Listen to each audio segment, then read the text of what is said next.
questions, but can I suggest that we allow Deputy Minister to respond to the questions that were asked to him so that he can be able to leave at 12. Once he has done, then we'll come back to this question and answer, because I also have some questions that need to be answered. Is that in order, members? Chair. Function for the information regulator. It was meant to be at 11:45 to 12. They are, however, running late. They haven't started yet. So can I suggest you carry on with the questions? Maybe if it's getting close, the problem is when I need to respond to the questions here, that doesn't conflict with the moment that I'm giving the virtual speech. So if you can carry a moment, they've only just started, and I think it was meant to take 45 minutes before I was to speak. So carry on, Chair, for now, I would suggest. Okay, no, that's fine. No, thank you very much, Deputy Minister, for that. I have some few questions on my side. One of them is, how many people did you lose as a result of COVID-19 pandemic in the whole department? That will be the first question. The second one, pardon me, I always have a difficulty of reading my own writing, so sometimes I will be a little bit slow. So you have spent 94.9% to achieve 66% of the results. But the budget that we have spent is 94.9%. You are achieving 66% of the reduced targets. For instance, there are targets like which it's a problem why they would be reduced. There are targets like appointment of women to SMS. It was reduced from 48 to 46. You still underachieved. There is a target that was reduced also of attracting or recruiting people with disability. Others were removed, but you only achieved 66% when you have spent 94.9% of the budget. Now, this 66%, I mean, it's an improvement from the last report of 51%. But if we have to celebrate that we have made an improvement by achieving 66% compared to the 51%. But the report of the Auditor General creates some worries for us about the 66%. Because one of your biggest branches, which is court services, that is where the information on performance was found to be unreliable. It was found to be unreliable, which really, for me, it creates a bit of a problem about whatever percentage you would say you would have achieved, especially in the court services side. You have also there are 33 SMS members who have not signed performance agreement. It's the same problem we had with correctional services, although theirs is too high, but it's a big problem for us. For instance, DG, you are the accounting officer, the minister has signed a performance contract with you, he has signed a performance contract with the president. So if there are people below you who are not signing their performance contract, how are you going to translate your performance contract into deliverables? And what has been done with respect to those 33 people who did not sign a performance agreement?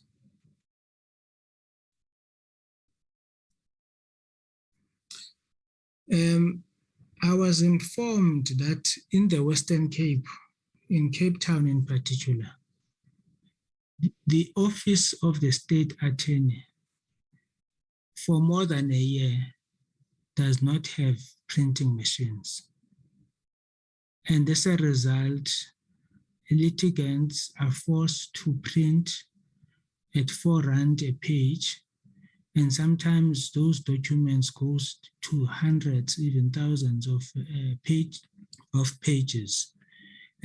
Why there are no printing machines in the Western Cape, in the Office of the State Attorney in the Western Cape? Because that is very unfair to people who would want to print, and especially the litigants.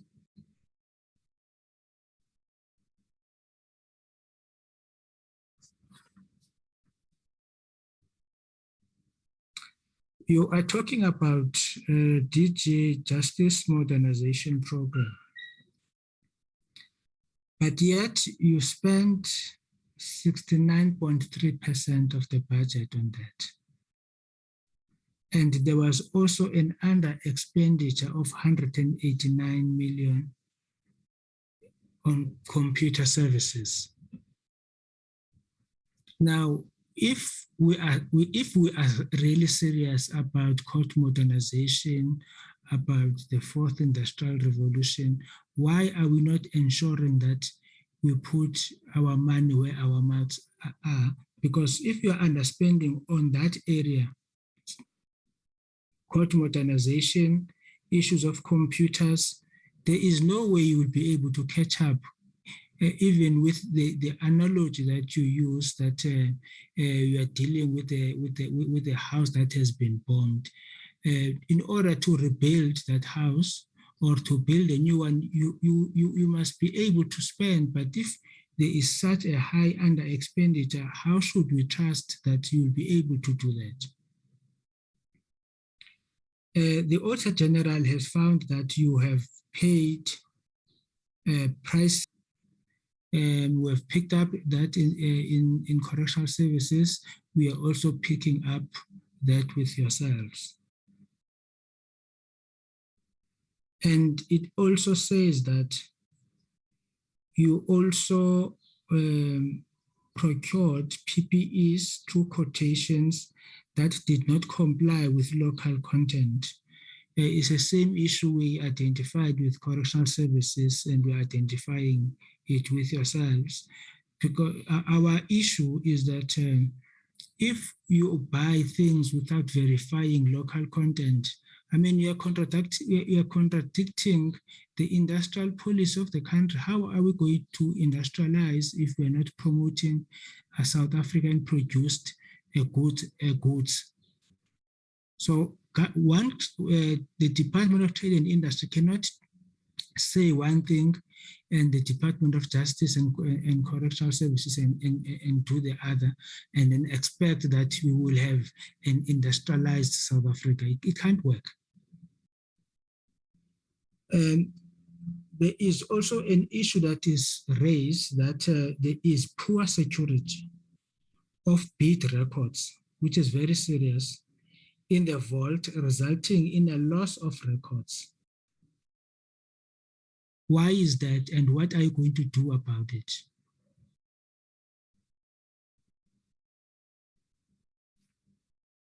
You have appointed a consultant to deal with gender mainstreaming at a cost of just over R1 million. Was there anyone? There was no one in the department who could do that, for you to go and get a consultant to do gender mainstreaming? I would like to get an explanation. Even under regular expenditure, there is still a regular expenditure that is under assessment of 999 million. And in that, it includes contract to the value of 859 million, which were awarded to service providers, which submitted fraudulent mandatory bid documents. How far are you with that kind of an investigation? How soon can you provide us with an update with regard to that investigation? There's a court that it's written here. It's a new court, the magistrate court in Gqeberha. It's a new court, but already the bathrooms are not working and the ceilings are rusty. And it's one thing that we are picking it up as a trend. There are problems around the courts in Bombela. There are problems around the courts in Polokwane, newly built courts. Now, as a client to public works, don't you, before occupation, don't you do verification with public works that what you have paid for is fit for purpose? And then I think the last one, this community rehabilitation project that was removed from the APP, are you still considering doing it again? And if yes, when? When are you going to ensure that it starts again? Those are the few questions from my side. DG.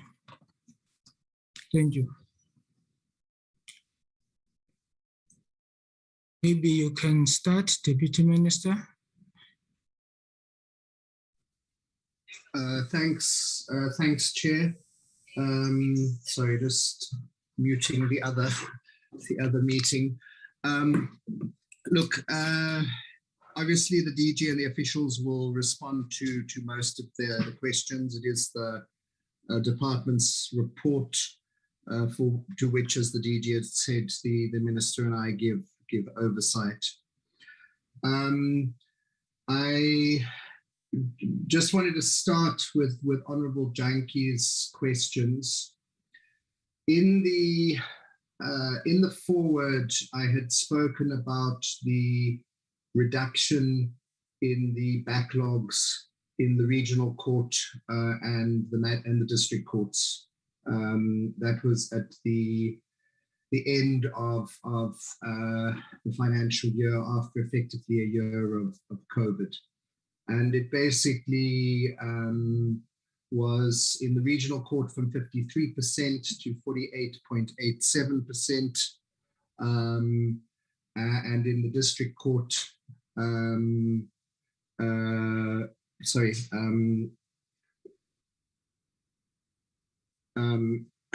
just trying to juggle.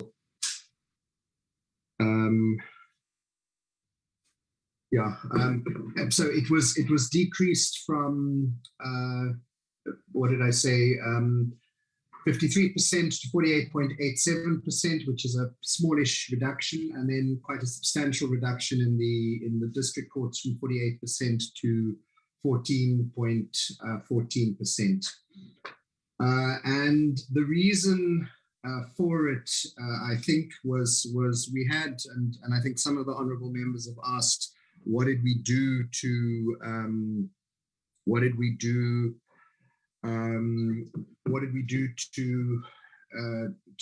reduce this? I mean, the one innovation we had was the establishment of a court optimization committee, which was effectively bringing together all the different stakeholders, representatives of the regional court presidents, the chief magistrates, the Department of Justice, Court Services, Legal Aid South Africa, the South African Police, Social Development. Trying to think if I've left anyone out, but it was all the main, Correctional Services, all the main role players. And it was basically a forum where the idea was to identify the problems that were causing blockages in the system and get them addressed. Unfortunately, I think it was earlier this year, the regional court presidents decided in their wisdom that they didn't want to attend these meetings anymore. And there was correspondence exchanged between them and myself, which the committee can have if it wants. Basically, they complained that they didn't like the meeting because they felt they were being told what to do and it was interfering with judicial independence.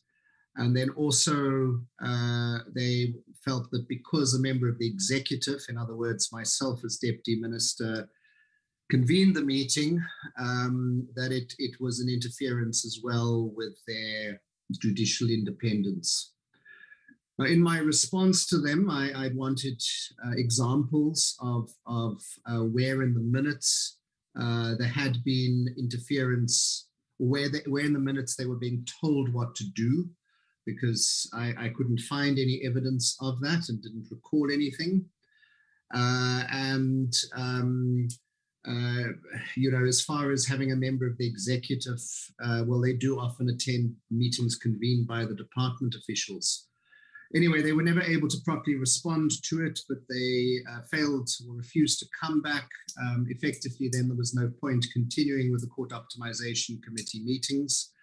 I have raised the issue with the chair of the Magistrates Commission, who has raised the issue at the head of courts, and there's then going to be further discussions about it. But that is unfortunately where that initiative ended.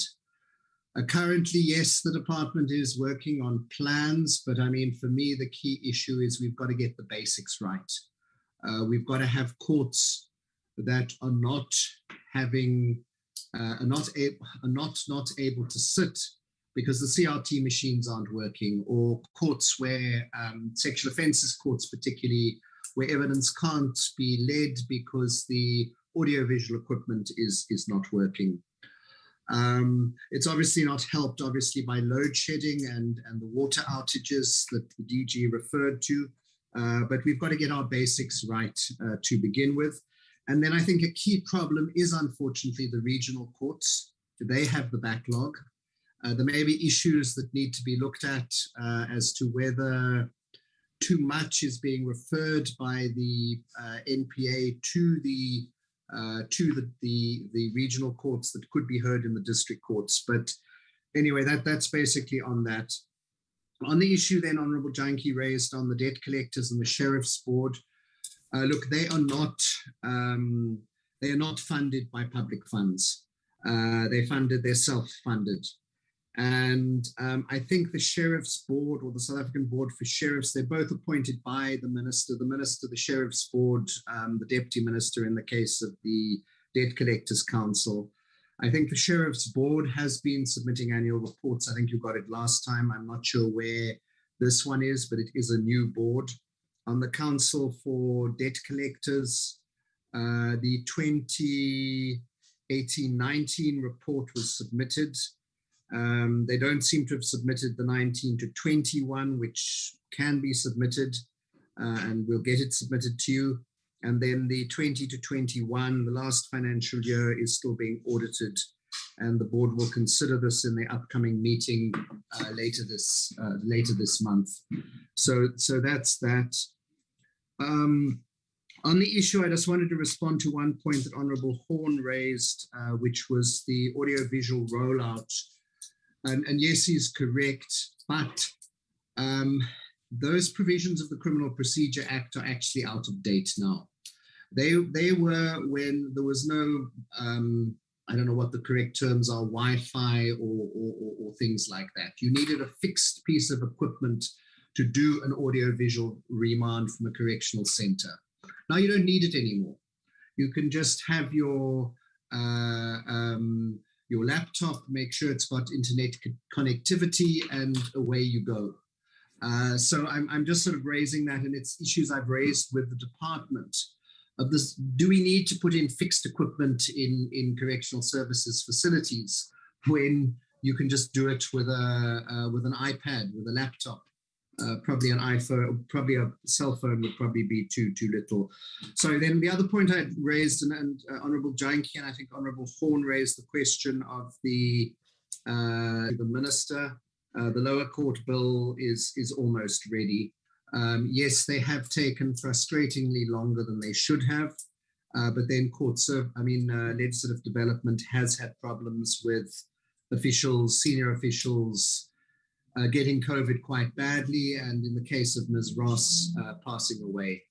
So I think, Chair, those were the main issues that I wanted to respond to. On Honourable Nevo Drushin's issue on the sign language interpretation, I think can we get, and rather than waiting to be, she's perfectly entitled to do what she's done, but it would be better to get the information up front relating to problems between the presiding officer and the sign language interpreter, so as to be able to take it up with the regional court president or the chief magistrate concerned, depending on which court it's in. Chair, I think let me leave it like that for now. I'm going to have to go into this other event to give my speech, but will remain in this meeting as well. Thanks, Chair. No, thank you very much. No, there are just two quick questions I forgot to ask. I think they will be directed to the DG and the team. From the report we got is that some officials are reluctant to participate in a bid committee. Can you share with us what would be the reasons for some officials to be reluctant to sit in the bid committee? Is that not a symptom of a bigger problem that might be happening in the department? And then the last one, your bonus strategy. It seems not to be linked to the organizational performance. For instance, when you were performing very badly, in the year that you got 51%, you paid 58 million rands in bonuses to some individuals. Now you have paid 33 million to some individuals. Should the bonus system ultimately not to be linked to the performance of the whole unit, to the performance of the organization? Should people be getting performance bonuses when organizations are performing below average? For instance, in the case where you performed, where you got 51%, but some people got those bonuses, what were those bonuses based on? And if you can get a much more detailed response, from which units did these people get those bonuses? Because I would be surprised to have people from the master's office, for an example, getting bonuses. It will be based on what? Thank you very much. DG? Thank you. Thank you very much, Honorable Chair and Honorable Members. I propose that in dealing with your questions, we will cluster them in this fashion. We will take the first batch that... Maybe before you proceed, DG, so that I'm not accused of being inconsistent. We always, when there are quite a number of questions, we give you 2 or 3 minutes to sort yourself who's going to be answering what. It's past 12 now. Yeah, we can take that break, but we were ready, Chair, but I'm happy for that break. Oh, you are ready? If you are ready. No, I'm happy for the break, but... Okay, can we come back at 10 past 12? Yeah, okay.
You can unmute. Okay. Thank you very much.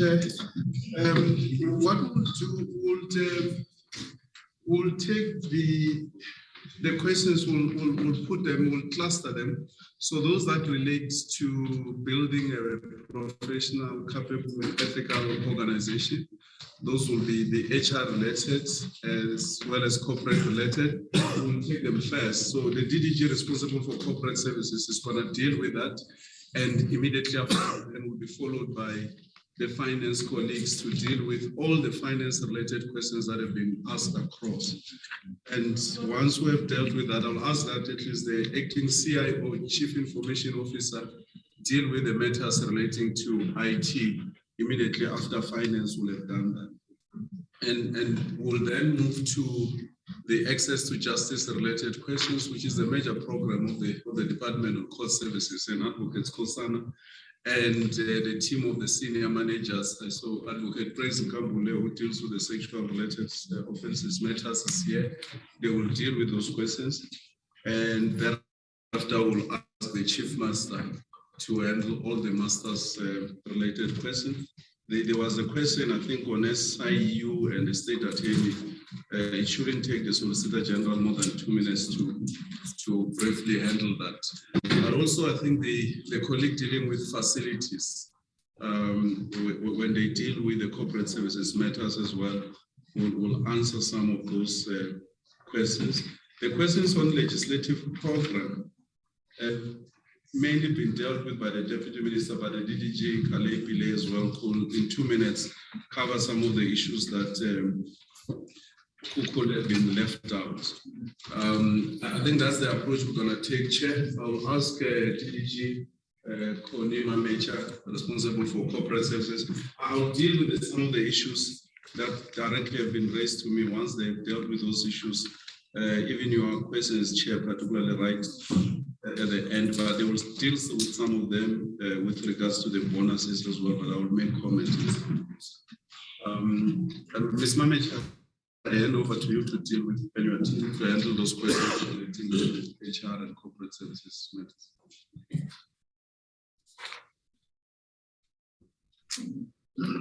Why was she not correct?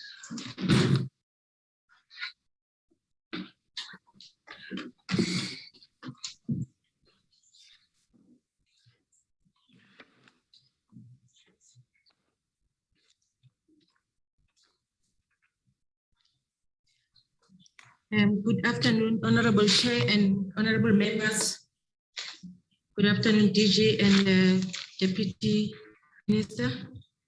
The first question that related to the terminations or the resignations of employees. Chair, from the recent culture and climate survey that we have conducted, it was noted that it has become a tendency to resign for various reasons, including, and this is not limited to what I'm going to be relating to. One being that employees get appointed in other departments for reasons that relates to promotions. And most of the time when they resign, some of them opt to cash their pensions instead of just a transfer. And those are just for personal financial circumstances. And for other reasons also, which relates to COVID-19, we have realized that most of the employees were affected mentally and psychologically, and that have impacted on their well-being as employees, and some of them have opted to resign. The department has also further noted that where employees are subjected to disciplinary processes, before the disciplinary processes are completed, they then opt to resign. But Chair, we are very serious in terms of conducting exit interviews when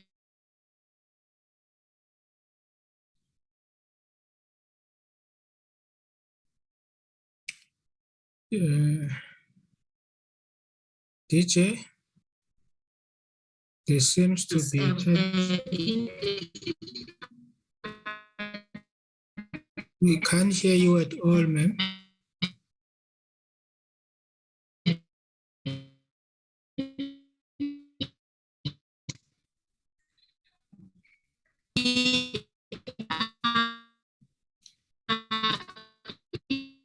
the process.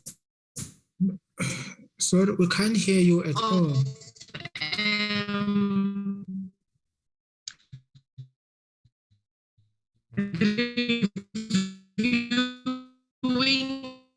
Committee Secretary, can you contact them? Okay. Am I audible now, Chair?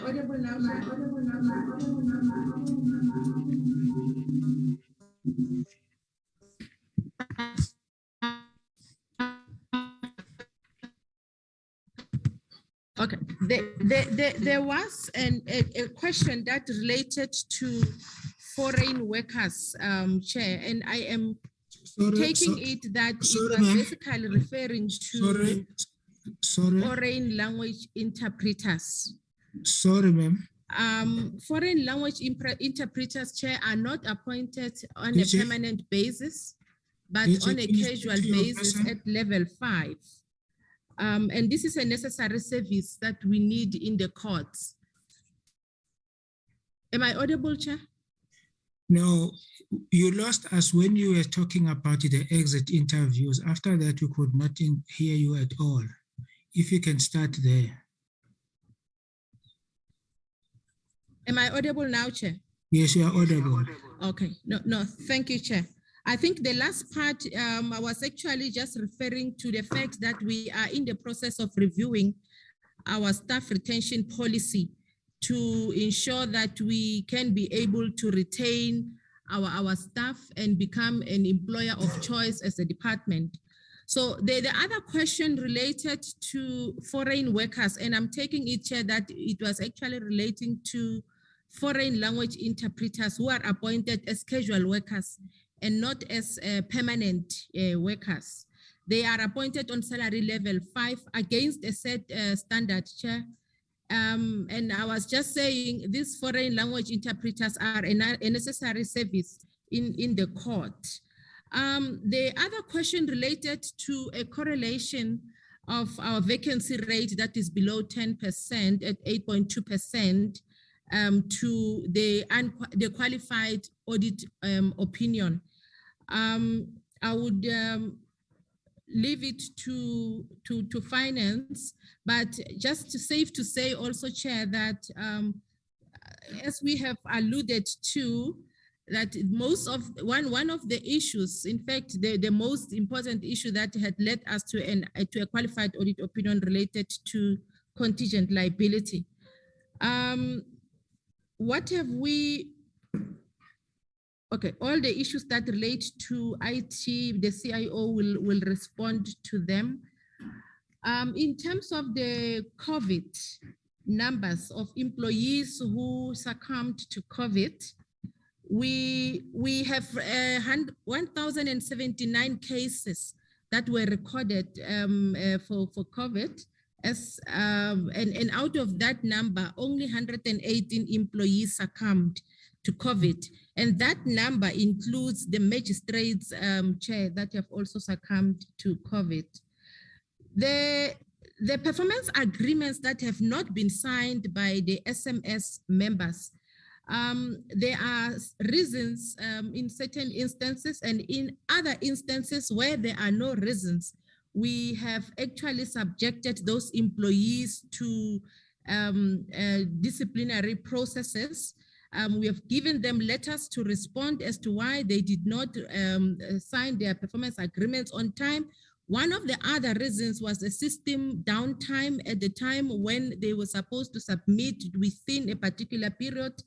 And during that period also, we have noticed that 2 employees resigned before they completed their performance agreement. So, and one of the employees also was under suspension, but he has since been brought back to the department. But at that particular time, in the period under review, he had not signed his performance agreement. Chair, how many have signed now? How many have signed now? How many are outstanding now? No, for the period under review, we had the 5 that were outstanding. I will just get the number of those that have not signed. 25, yes, I'm just being advised that it is 25 as in today. And those also have been written letters to respond. For the performance bonuses, Chair, the department has over the last performance year.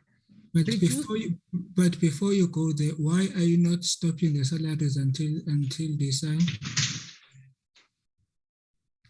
That is one of the issues that we have not actually thought of, Chair, to stop their salaries. I will have to discuss with the DG and perhaps also just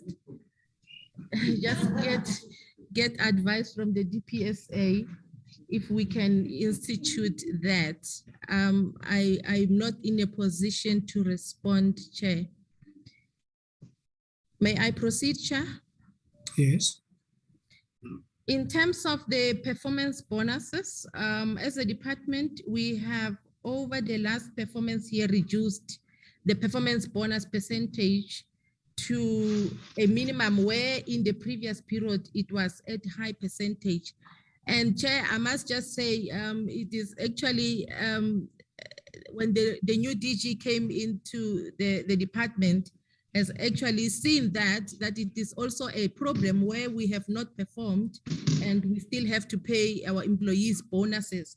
However, performance assessment at level 3 to 12 is based on individual performance agreements as concluded between their employee, as concluded between the employee and the manager. And such are actually moderated by appointed moderation committees, and then a recommendation is made for the payment of such bonuses. But for SMS performance, it is linked to organizational performance. So the department is currently reviewing the PMDS policy, and in such aspects of organizational branch performance will also be included in the reviewed performance policy. Chair, I think I have covered most, or if not all. If there is any question that we have left out, I'm sure we can be able to respond to it in writing.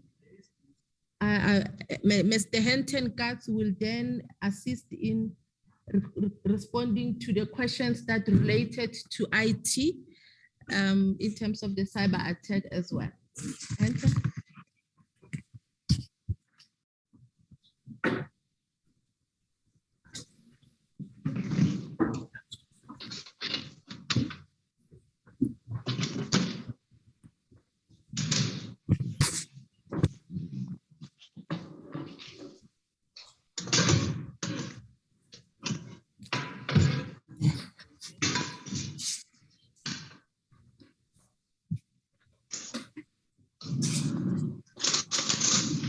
Madam Chairperson, honorable members, am I audible? Yes, you are. I'm going to respond to all the IT-related questions. The honorable member has mentioned that there are detailed questions forthcoming to the department, so I'm going to respond to those that are actually asked. We're looking forward to that engagement and to give detail around these questions. As far as the AVR rollout was reported as zero, in the COVID year as zero, we agree. Unfortunately, at the advent of COVID, as you would recall, there was also the lockdown of borders and the like. So our biggest issue at the time was with regards to sourcing the required systems due to the lockdown and the ports of entry having been closed. What also happened was, due to everyone being in lockdown and working from home, there was also a shortage of processors and IT-related hardware. But what we did as a department while we waited for that was to actually make sure that the existing AVR systems, 46 at the time, was actually working as it should, and that was used as part during the various stages of lockdown. We managed to implement those 18, after the reporting period, I think probably around May, June. But that's why it reflects as zero in this current annual report. As to the cyber attack on the department, the protection that we had in place and what we're doing going forward.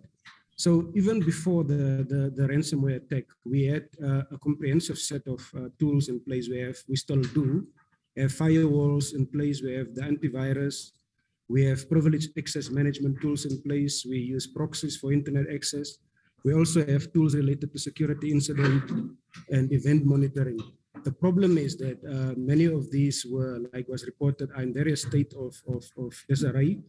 Some of the licenses around it was not in place. And the department has started, even before the attack happened, procurement processes to fix that. And recent successes that we had with regards to that, as a result of the ransomware attack, we had to accelerate that, was obviously to get in place our security infrastructure, upgrade what we had, upgrade the antivirus, the firewalls and the proxies. We have further procurement processes underway to bring in new solutions that will help us to minimize the impact of any such event into the future. Things like continuity service, redesigning of our DR processes, including manual processes to that effect as well. Those processes are underway and we have a plan regarding that in place. As to whether we have staff available to monitor such things, I would want to deal with this in the context of the question that was asked about contractors as well. Our operating model currently as it stands is such that the majority of the work, the technical work, is outsourced to industry partners, and only a core team of departmental employees are employed for managing these contracts, making sure that they are actually direction and performance are happening as it should and the like. What happened is, due to there not having been a permanent structure. Am I still audible, Chair? Yes, you are. We can hear you.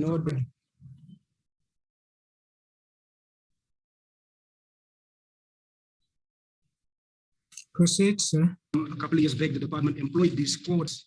The thinking at the time was, to do that, we could quickly turn around the IT salary levels and the likes. These contracts have then been. I think you must switch off over the last couple of years, but I think you must switch off your video. Bandwidth is low.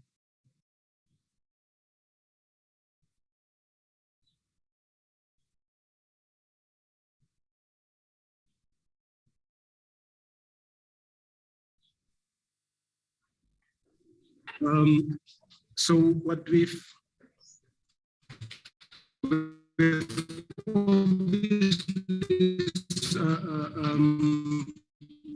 extended this contract for a while, but at the end of September this year,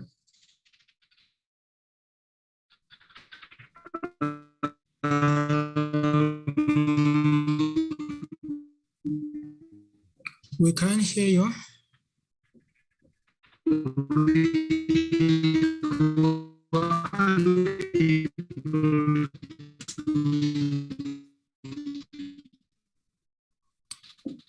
Committee Secretary, can you contact them? We can't hear them.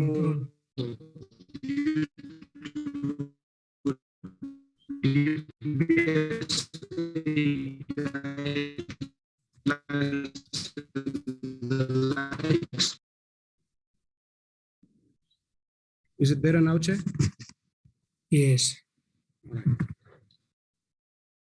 So as part of the restructuring, the department has approved an interim structure for IT environment, and we have advertised all those positions. We have appointed some, and we're expecting to appoint in the next couple of weeks some more. As far as the youth is concerned, it's a big priority for the department, but obviously it depends on how the adverts go and the appointments go. On the issue of the cybersecurity attack, the mitigation plan going forward, Like I was saying, there is a plan to enhance firstly our security posture, but also to make sure that an attack of this nature doesn't happen. But if it do, that the impact is minimized. So what we are doing at the moment is we are replacing all the outdated hardware, renewing all the licenses that has been expired. And this include the likes of new intrusion prevention systems, threat management, and security and incident event monitoring tool sets. The plan include upgrading all the dilapidated hardware in both the data center. This include the servers and storage at the various courts. This include the site servers, the switches, and in the next financial year, probably replace all the CRT equipment as well. And end user devices, the laptops, the scanners, and the desktops as well. All of these are at various stages of procurement to be finalized in the 2021-2022 for financial year. The question about why the department are using contractors, I think I have answered that. It's mostly around our operating model, and unless it's other contractors that I'm not sure of.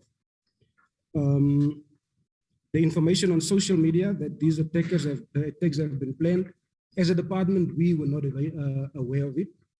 But this is mostly because we don't have the necessary tools. And in hindsight, as part of improving our security posture, we are definitely looking at upgrading, implementing a security operating center in consultation with other state agencies, the likes of CITA, CSIR. We have engagements with them that will allow us to monitor not just the social media, but also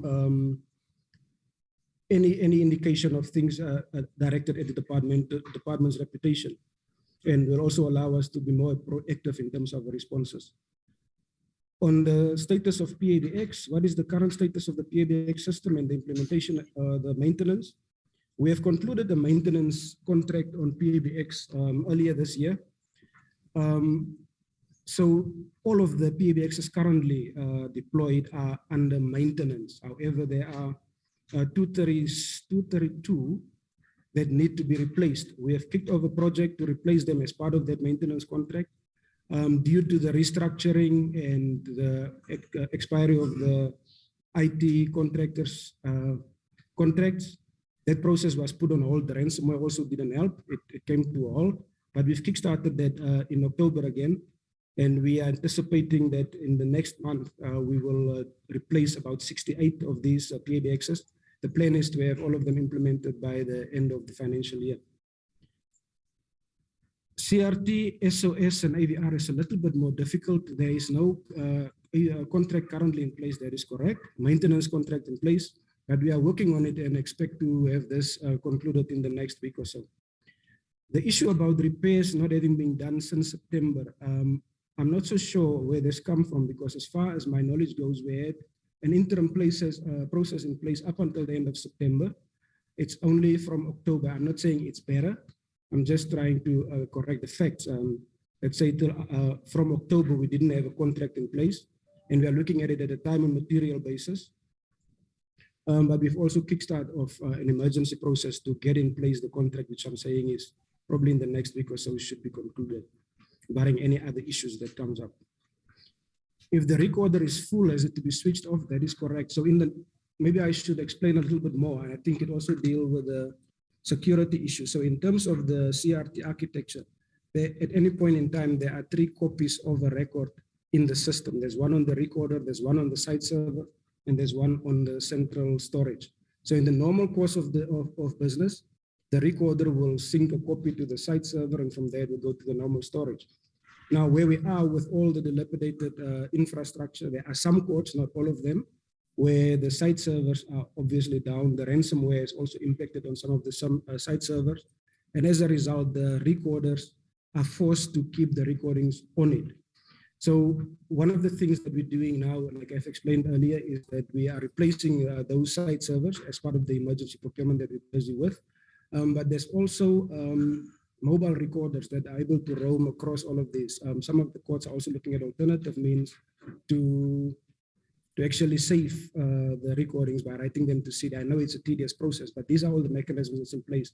But ideally, we would want to have the support and maintenance contract sorted out as a priority so that we can actually configure the recorders to be able to sync the recordings back to where it should be without any human intervention. That should be in place in the next week or two, hopefully. I think that's all the questions related to IT, Chair. Thank you.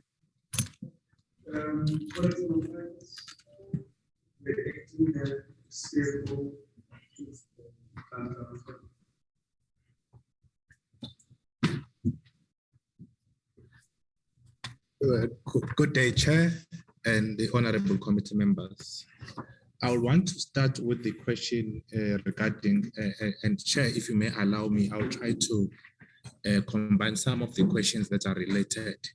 There was a question that was asking why spend 95% and only achieve to support the achievement of 66%. I want to put it this way. There was initially a slide that we presented that was trying to show of the 20 billion expenditure we incurred last year, how much of it is not directly related to the indicators, where we saw that there was expenditure of about 1.2 billion relating to accommodation, provision of accommodation, 900 million almost for security services, 3 billion relating to all the transfers that we are making to other entities and so on and so forth. And that constituted about 34% of our total expenditure. That is the first part that I want to provide as a response. But again, when you look at some of the indicators that we saw, some of them are personnel driven. And when you look at our personal expenditure, we spend about 93% of our total compensation of employees budget, and a big share of it is directed towards supporting the indicators, which some of them could not achieve, and that could be attributed to vacancies that we probably had in the department.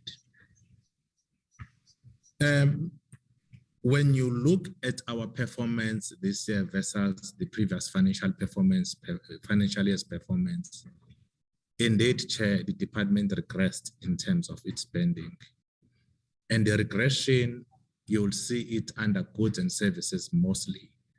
Yes, under compensation of employees and magistrate salaries, there is regression, and I can be able to also, let me start with compensation of employees and magistrate salaries. The regression will be attributed to natural attrition, one that we suffered this last year due to many of our colleagues losing their lives as a result of COVID. There was a slide that was in the annual report. I remember it was Member Janchi, where he was saying about 420, people resigned from the department. That was another contributor. But another biggest contributor was that last year we received a lot of money from we received additional funding from National Treasury for compensation of employees to fund NPA for appointment of prosecutors and so on and so forth. And though there was a filling of vacancies, but most of the vacancies that were filled from the NPA side, you will see that most of the positions were filled towards the latter part of the financial year. And the months in which we did not have a position filled contributed in the underspending that we incurred. When you look at compensation of employees last year, the underspending was just under 300 million, 260 odd million, but in the year under review, we incurred an underspending of about 330 million, and part of it is attributed to that. But a huge regression in terms of our performance, spending-wise, was on goods and services, because when you compare the underspending in 2019-20 versus 2020-21, you can see that The underspending in 2019-20, it was about 41 million. But when you look at the year under review, we incurred about 330 million worth of underspending. And part of it is attributed to the underperformance in the implementation of the IJS-CJS projects. I remember, Chair, you were making an example to say when you look at computer services, we have underspent, and a lot of services supporting the IJS-CJS system as well as the modernization are sitting under that particular spending item. Also, we used to incur a lot of expenditure as a result of psychiatric observation. And last year, for psychiatric observation, I think we only processed one payment of about 33 million versus 120 million that we normally spend in many years. And when you look at those expenditure, though they support the court system, but they don't directly link to the indicators that you see reflected in our PAPP. There was a question relating to an increase in fines and the sale of goods and services. Let me start with the fines.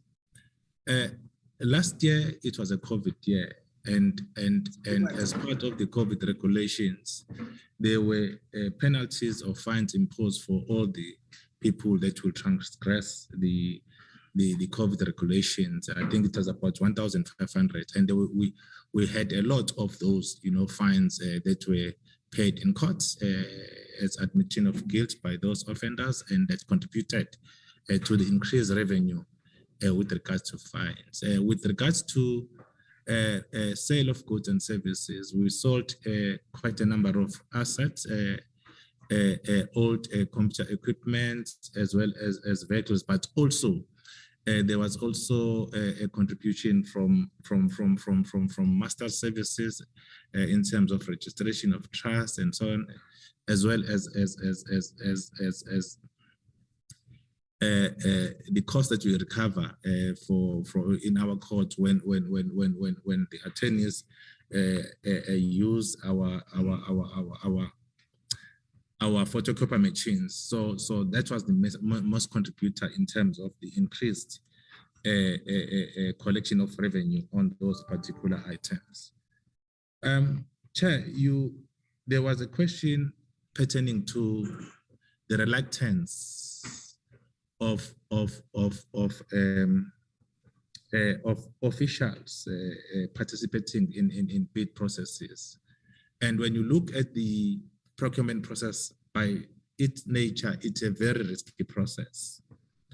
I think also the Public Audit Act also contributed, because when you read that act, it does put accountability to personal accountability to all those officials who would have, contributed in the occurrence of irregular expenditure. So there has been reluctance indeed from most of the officials in the department, but from this year we have seen an improvement, and the DG has made it compulsory and mandatory that all senior managers must participate in these committees, and we have since then seen an improvement in terms of participation of colleagues, in these bid committees. And it is still a journey that we are working on, but there are improvements that we are seeing in this regard. A non-compliance with local content, it was an oversight, and most of these cases occurred in our regions, and oversight was that many of our colleagues did not see the circular issued by DTI, but that has since been resolved, Chair.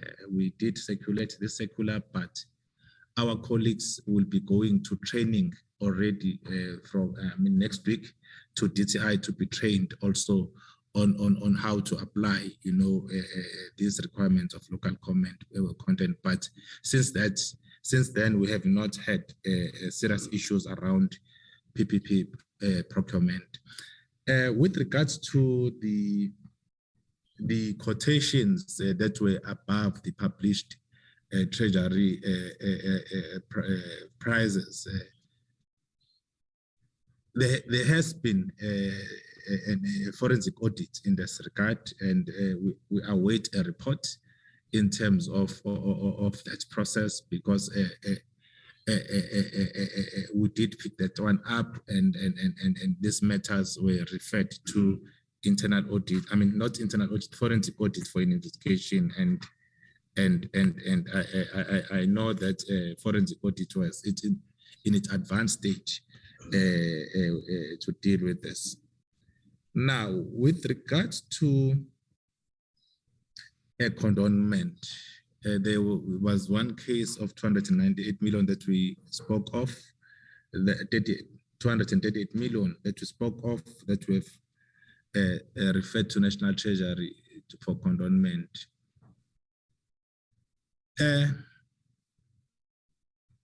We have run all our processes, and we even referred the matter to labor relations for consequence management. But what transpired there, Chair, was that officials who were accountable for this irregular expenditure occurrence had since resigned. And the feedback we got from labor relations was that it was difficult to hold them accountable since they're no longer in the employment of the department.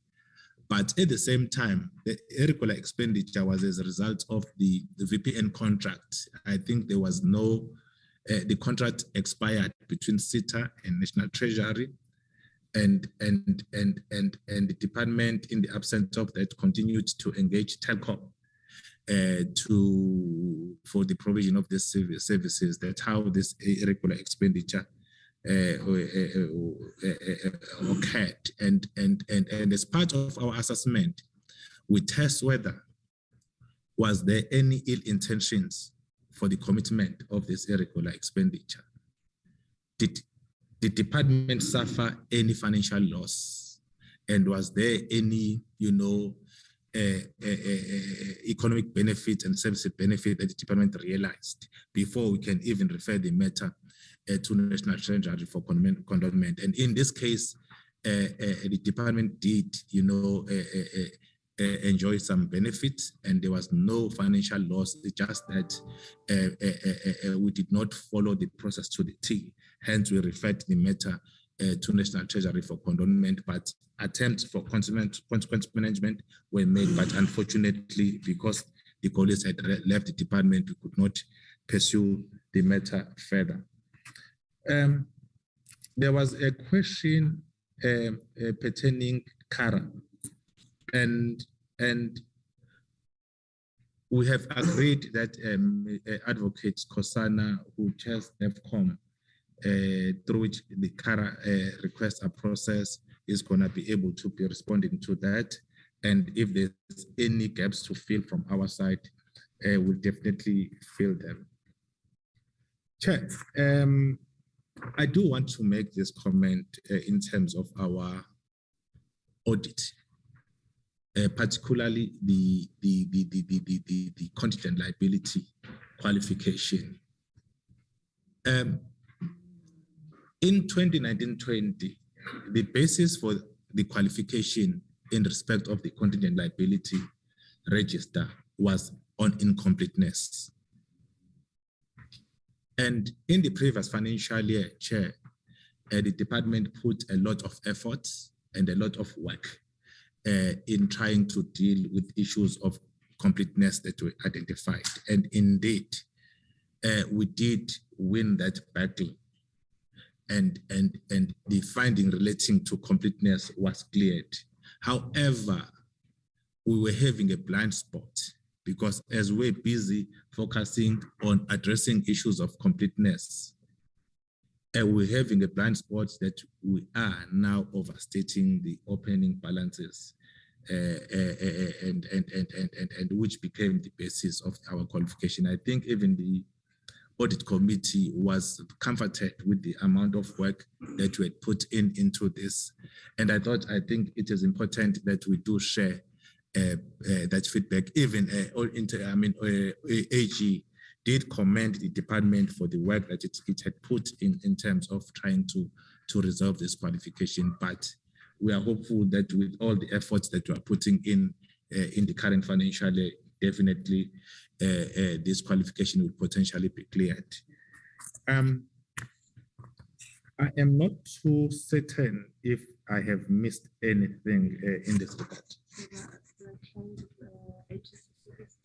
Oh, yes. There was also an issue about how much are we still owed by our client departments.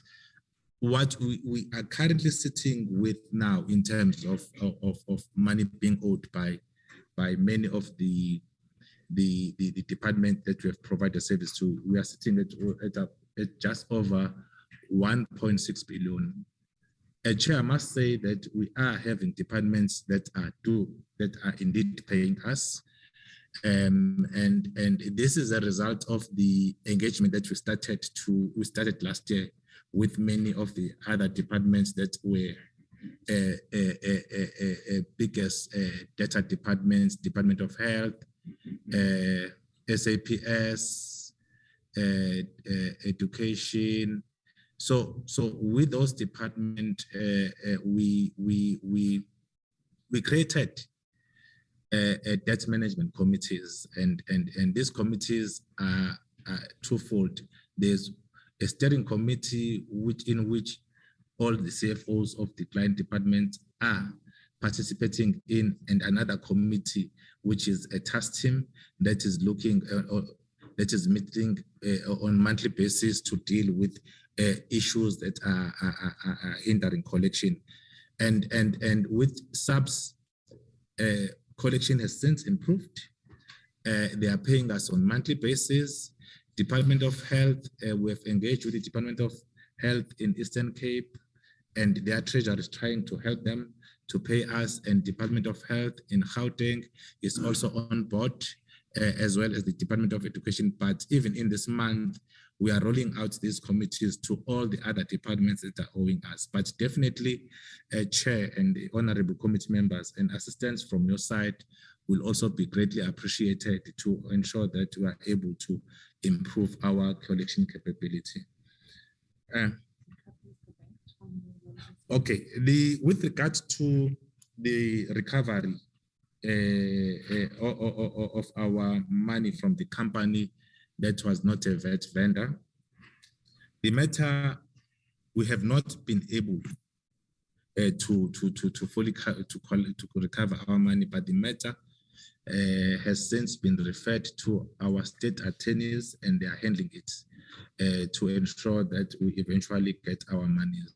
And we will be trying to get an update from the state attorney, and Chair, with your permission, once we have gotten that update from the state attorney, we will also provide an update to the committee if the committee will be comfortable with that arrangement.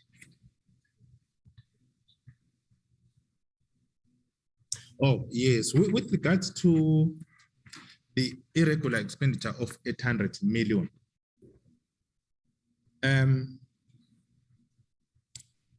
Our investigation as a department is in its advanced stage. Ms. Freya in the presentation did indicate that about 500 million of that we will be concluding a report for DG's consideration, so that this matter is closed. But what actually transpired, Chair, was that some of the service providers had submitted fraudulent COIDA certificate and UIF certificate. And as part of our investigation, we had to engage the Department of Labor to find out if these certificates were indeed submitted by them, were issued by them. In our first engagement with the Department of Labor did confirm that these are their certificates, but they were not too certain if they were issued by delegated officials. Now,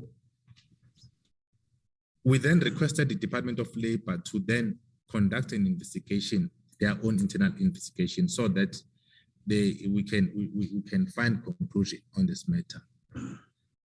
They then came back later to the department to say they have conducted an investigation and they are confirming that these certificates were not issued by them.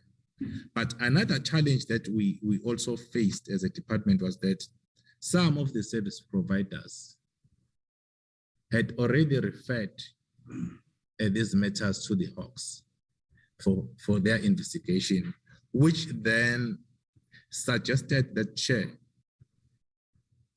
also the service providers were victims of whoever, fraudulently circulated this certificate. But we have then conducted our investigation, but also there were also inefficiencies in the manner in which the process was managed internally in the department.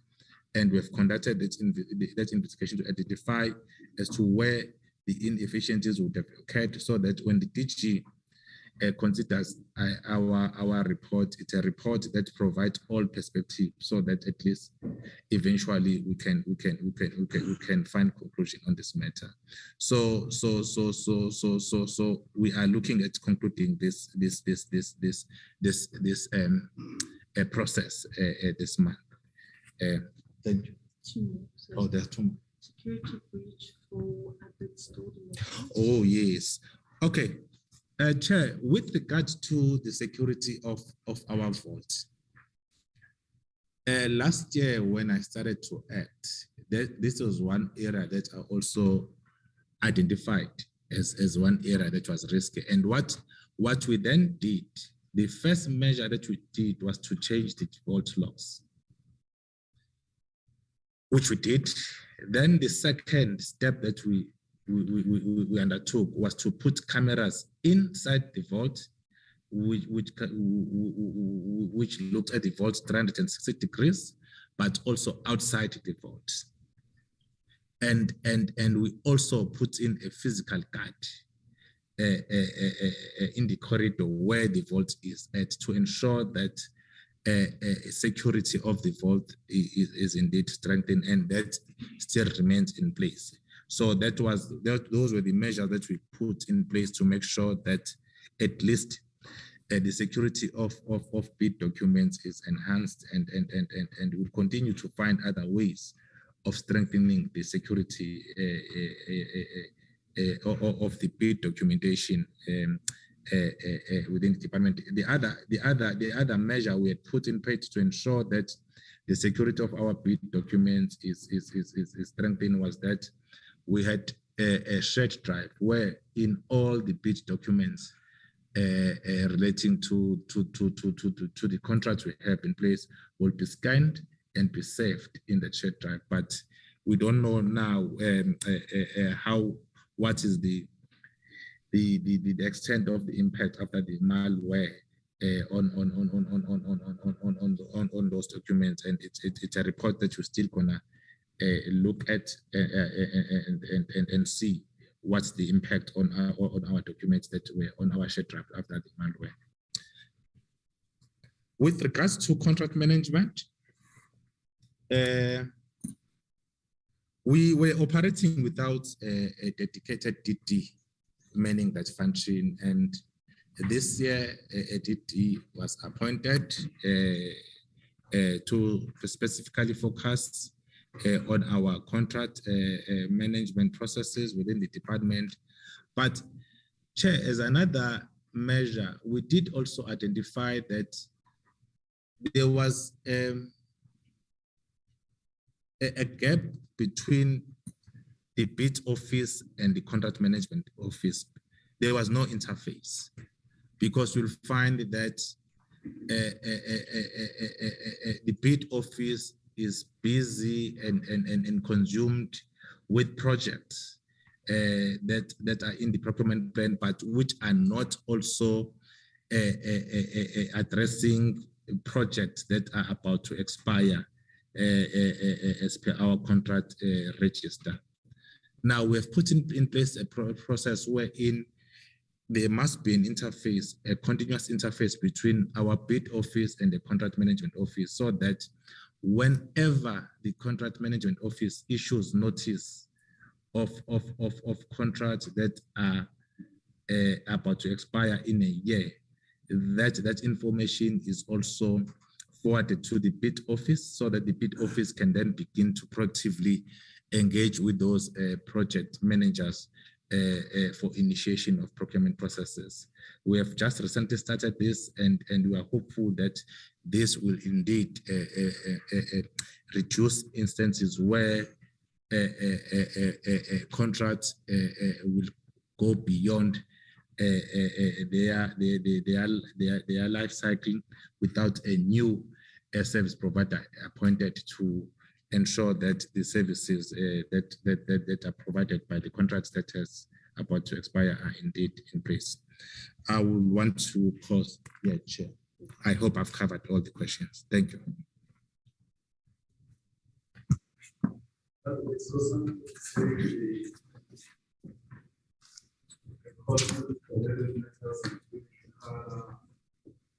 Show the numbers of the police to hear the strategy on back.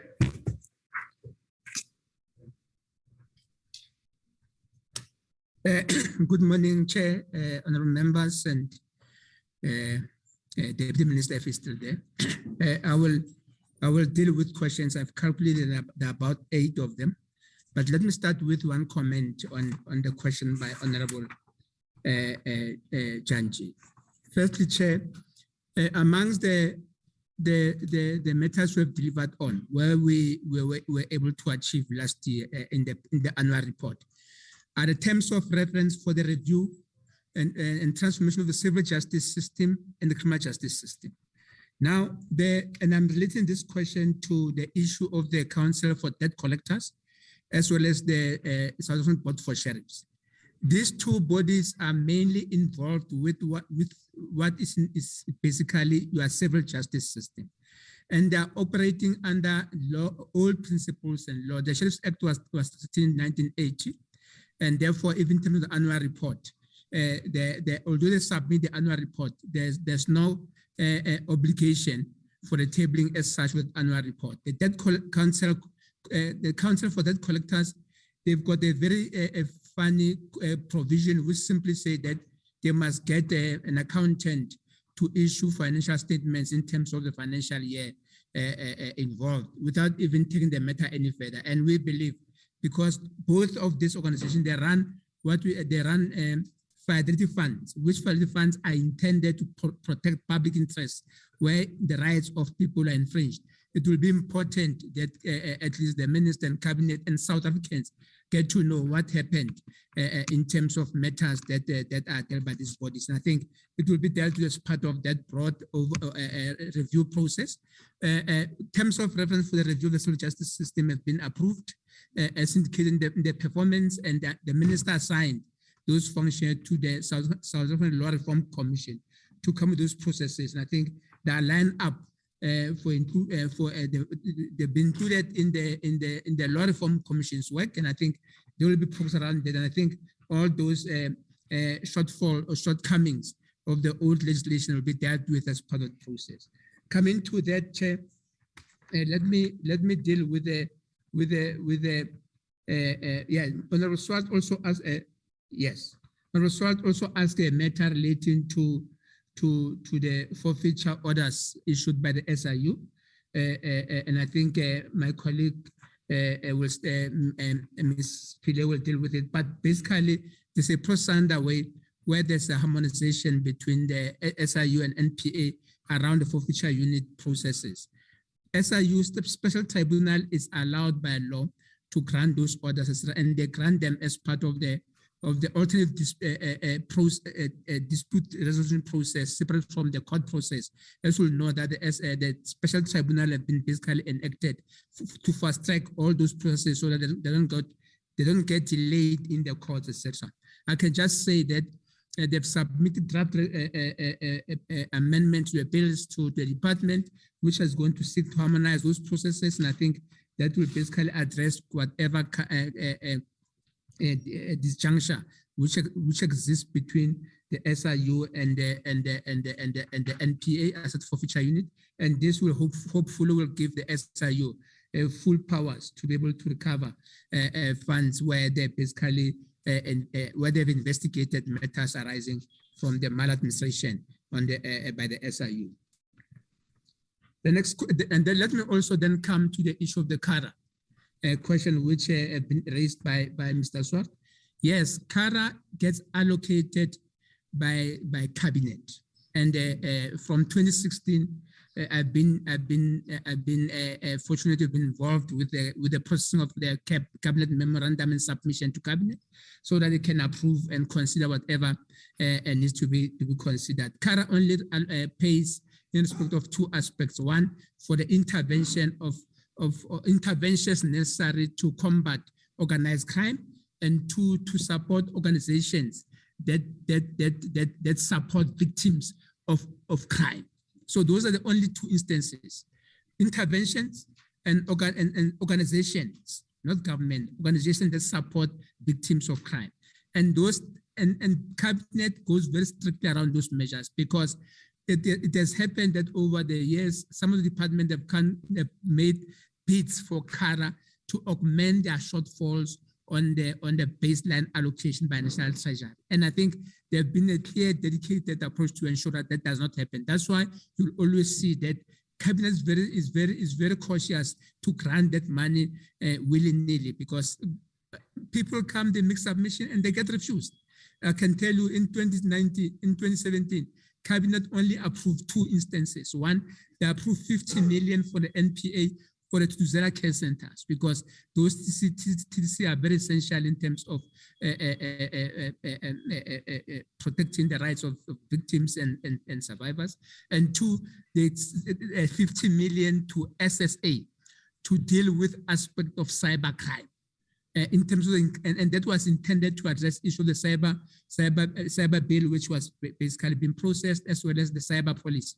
I can say there's a very effective or very strong CARA management dispensation. What is CARU? CARU is CARA unit in the Department of Justice under the finance office of the CFO. After cabinet has approved those allocations, monies are not given to the department. They are kept under CARU until departments submit plans which have been debated and have been basically intended to meet what comes approved. Is then that money gets allocated to those departments, and that it gets allocated through a system which ensures that they only get what they're going to need. Otherwise, if you give money to a department, what's going to happen is that that money may be used for any other purposes, and it may be difficult for justice to account for it in terms of its accounting responsibilities. That's why we continue to get clean audit under CARA, because of the strict governance system in place. And I think cabinet have also assisted have also given directive from time to time to improve those governance arrangements, etc. So SSA has not yet claimed the money for cybercrime. It still lies with us, and I think it's a matter which gets dealt with at the DG's cluster, because what we do on a quarterly basis, we get to debate the DG, where we give reports on the CARA, and those departments which have asked for money and they're not able to spend, they get questioned, why have they asked money? So because there's a provision cabinet which have told us, if it has allocated a budget and there's no spending on it, we can come back to cabinet to recommend that it be diverted to other areas of need, etc. And there's a process in terms of which this department are given notices that you have not used this money, it will not be diverted, and then we go to cabinet. And it's only after we've taken that steps that they start coming, rushing to spend, because cabinet is going to crucify them for not having spent their budget, etc. Mr. Honeb asked questions around the issue of the case backlogs, etc. Let me indicate, we did say when we came with the framework to the portfolio committee last year, we said the framework document, it's a long-term, it's a medium to long-term strategy to deal with backlogs, because we're mindful that these backlogs which get increased by COVID are going to stay with us for long. The directions that minister published under the disaster management regulations are short-term measures. So it's not that there's nothing happening. So the court optimization process, which the deputy minister alluded to, it was part of the directions that have been enacted, and part of the other measures is to the prioritization, the priority role, which have become part of what have been implemented by the stakeholders. And I think there were clear guidance that directions were aimed to keep the courts open even during the hard lockdown, so that all cases that involve gender-based violence, all cases that involve corruptions, whatever, they ought to continue in terms of the directions. So the framework was intended to take over the process once we are no longer able to come with directions, etc. And that case backlog framework is dependent on the consultation of stakeholders. It's a framework which is not only justice focused. It must draw in the NPA. It must talk to the judiciary. It must talk to the legal aid. It must talk to the legal practitioners, whatever. And that's why it has taken time. We could not finalize the consultation in the previous financial year. The meeting with the heads of court, Honorable Chair and members, only managed to take place on the 29th of October, 3 days before the elections. And the agenda was so loaded that it was not all matters were dealt with. It only took those matters that was supposed to deal with that on agency basis. The heads of courts have agreed with the minister that they will prioritize a date in January to deal with the outstanding matters. The framework document is part of those matters. They must commit to it. They manage the court. They hear trials. They've got hours in terms of the Chief Justice has determined the norms and standards for the courts. And then the framework must talk about how the court must deal with judges and magistrates who are not able to deal with the hours as part of this arrangement. That's why I'm saying that it's a more complex. We facilitate the framework, but it requires the involvement of the stakeholders. And I think it's a process the minister is leading, and I think we'll then be able to deal with it moving forward, etc. Whilst we're still there, let me also deal with the issue of the court administration model, because it's also linked to the court efficiency and court productivity. That program, that process is with cabinet, but I've been fortunate to have been involved in the process that sought to develop a policy framework to respond to what the judiciary have submitted to cabinet as their proposed model. And Chair, by the time the minister comes here, he's going to bring to this committee what are the proposed models which have been placed for cabinet. Some of the models are not workable under the current constitution. There are quite a lot of engagement between the executive and the judiciary to refine themselves. And I don't think the minister must bring to Parliament a half-baked product and saying that this is what we could not find each other. And there have been those processes of engaging around those models. And I think the meeting on the 29th has also been allowed to arrange for possibility for them to engage on what are the proposed models from the executive, so that there can then be some meeting of minds between the executive and the judiciary, and which can then fit into a legislative process, which can then come before Parliament, etc. And I'm sure that at some point the minister will be able to share with the committee where that process is. But I can simply assure the honorable members that a lot of work has unfolded in this space. A lot of research has unfolded. A comparative and benchmarking exercise have taken place. The DG have put in place a task team led by certain members of EXCO to assist in terms of harnessing that process. And the product is there. And I think what now remains is for Cabinet to engage the judiciary on the proposed response to what they put on the table, so that the legislative process can unfold. And I think Parliament and all the members of the public can just get to understand where the process is around this space, etc.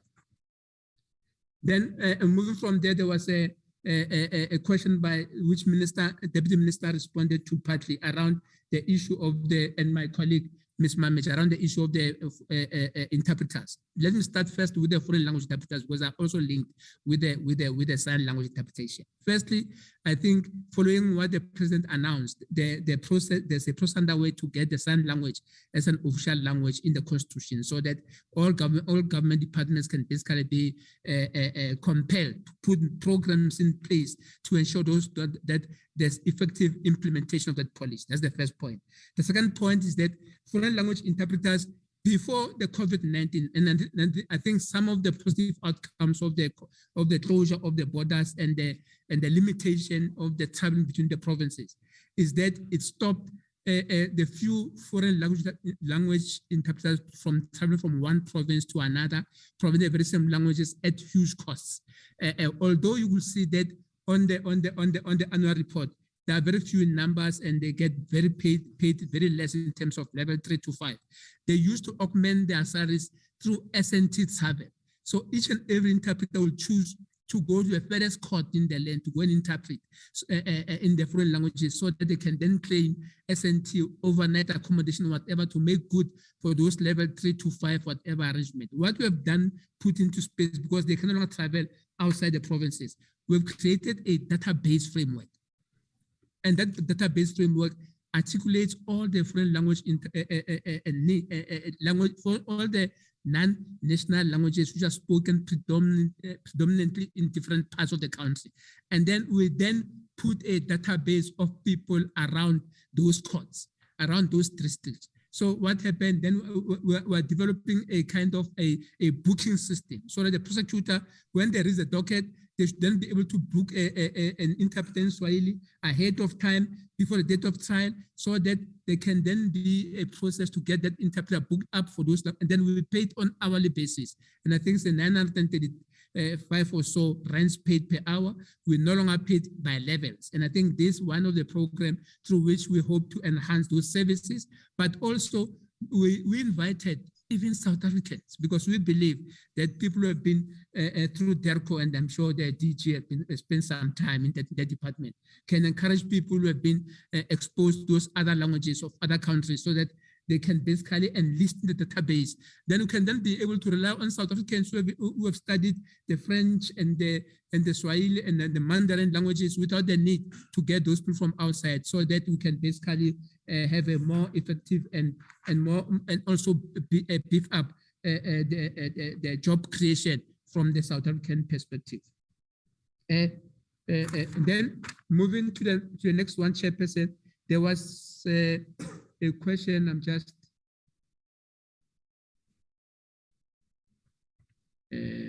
yes. My colleague colleagues from infrastructure will augment, but I must just indicate one point around the band courts. And the challenge is the government policy. Government is self-insured, does not have insurance. So when Pretoria Court bends down, or when Polokwane bends down, they must go and allocate that budget from the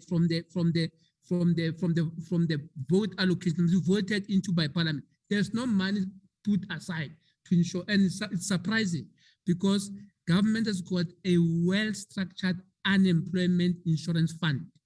And I think any process to establish asset insurance fund will basically be very welcome, because government can then insure its own precious assets.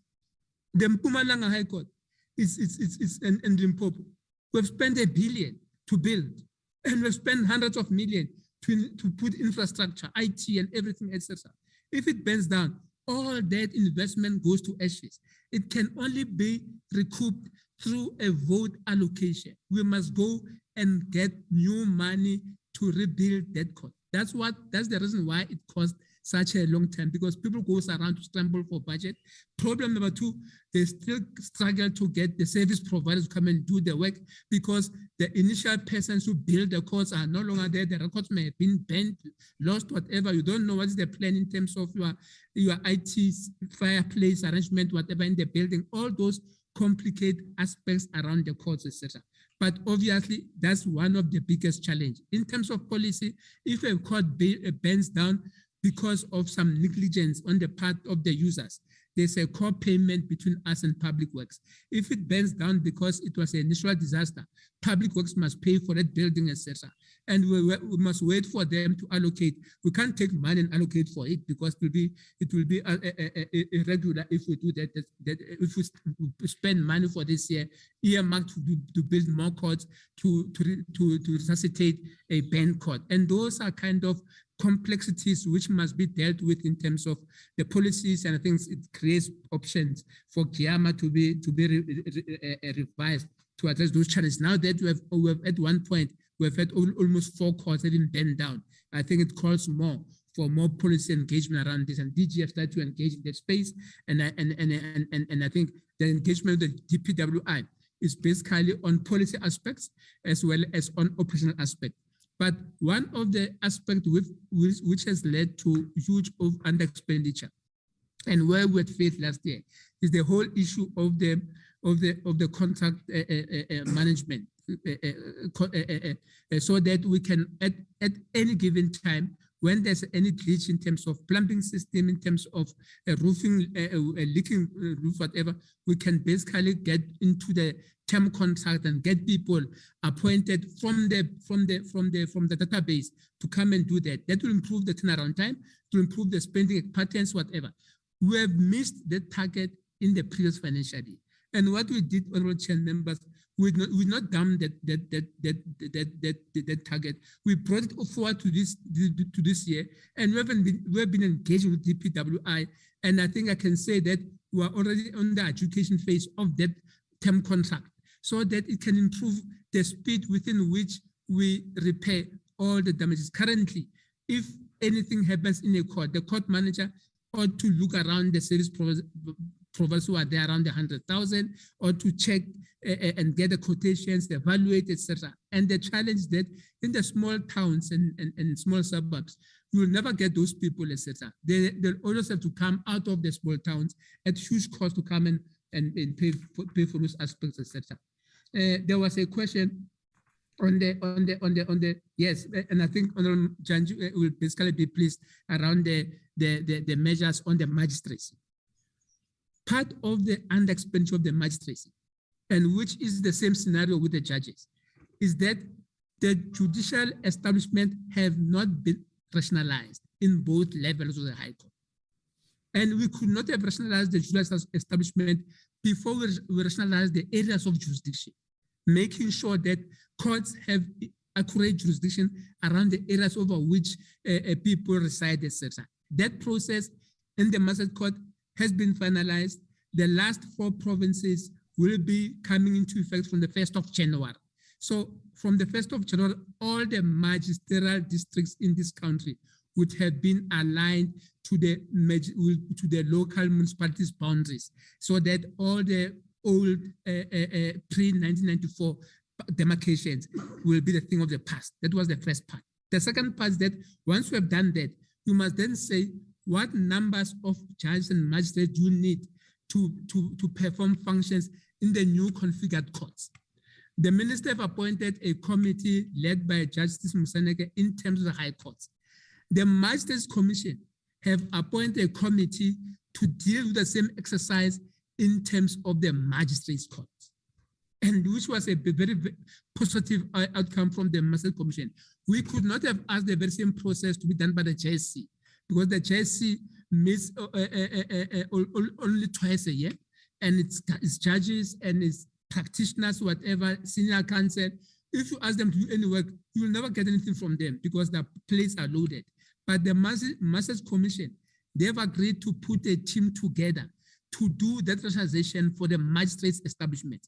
Once we have done that, we'll then be able to put the number of magistrates where they are required. I can even pause to say that from the 1st of October this year, 158 new magistrates were appointed and they started to work after the commission have taken a tedious process to interview those processes. It has made a dent in terms of under expenditure, but not a huge dent that we would like to see. Secondly, the Magistrates Commission recommended the minister that they upgrade certain levels of magistrates who are responsible for overseeing the work of other courts. Because what has been happening is that the Magistrates Commission have only been so overly burdened with appointment processes to the JSC that they have not had time to look into issue of service delivery. Honorable Chair, you have raised this point at the JSC and say the JSC Act requires that Parliament must be given a report, an annual report on its functioning, so that other than the appointment of judges, they can make comment on the effectiveness of the judicial system. And we rely on the JSC and the Magistrates Commission because they come from an independent angle, and they'll also be able to advise the department and the OCJ in terms of steps to be taken. So we hope that those processes are going to help basically minimize the under expenditure, and we hope that the process will change over some time, Mr. Chair. Those are the matters that we've basically been able to deal with. And I think the last point relates to what have been raised around the incomplete, inaccurate information. I must, and that pertains, it's not generic. I must just admit that we are not found wanting in terms of everything which is information-based. We were found wanting in terms of the NRSO in particular, because of and certain aspects around the court backlogs, etc. Some of the other information have been there. And I think part of the reason why we were found wanting around those aspects is because of the completeness of the information we have submitted. Once the AG went to the court, they found that the information has been collated, and when they verified information with the source documents, they found some discrepancies, and in certain instances, that information has not been complete. And the reason for that, Chair, has been that we have, because of capacity challenges, we have not had enough supervisory functions at court level to sign off on the information that has been collated before it gets captured into a system, our NOC system, etc. And this is the biggest challenge. And I think the part of what the DG process of strengthening the regions is to ensure that regional offices are there to validate and quality assure information collated court level, so that by the time it gets verified by AG whatever, it has passed that must. And I think it's one piece we are dealing with as part of moving forward and as part of the turnaround strategy. And we hope that will be better over time, etc. Chair, I've got a team of colleagues who supports me, senior managers from court services, and should I have left any other aspects which ought to have been attended to, I'm sure they'll be allowed to.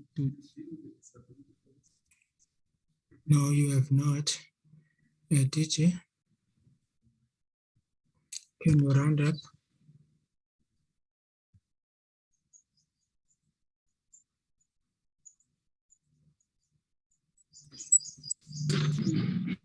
Chair,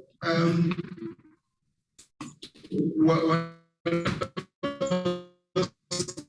trying to do was to check there are some colleagues who are not sitting with us here. We have advocates of disability policy and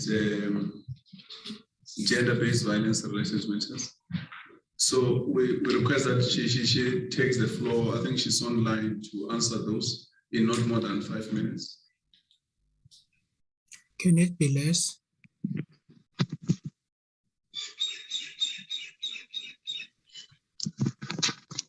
Thank you, Chairperson, and thank you, DG. The first question that we received is from the Honorable Swart, that talks to the 100 days rapid result initiative that the department introduced during the COVID financial year. It is an initiative that was introduced also to respond to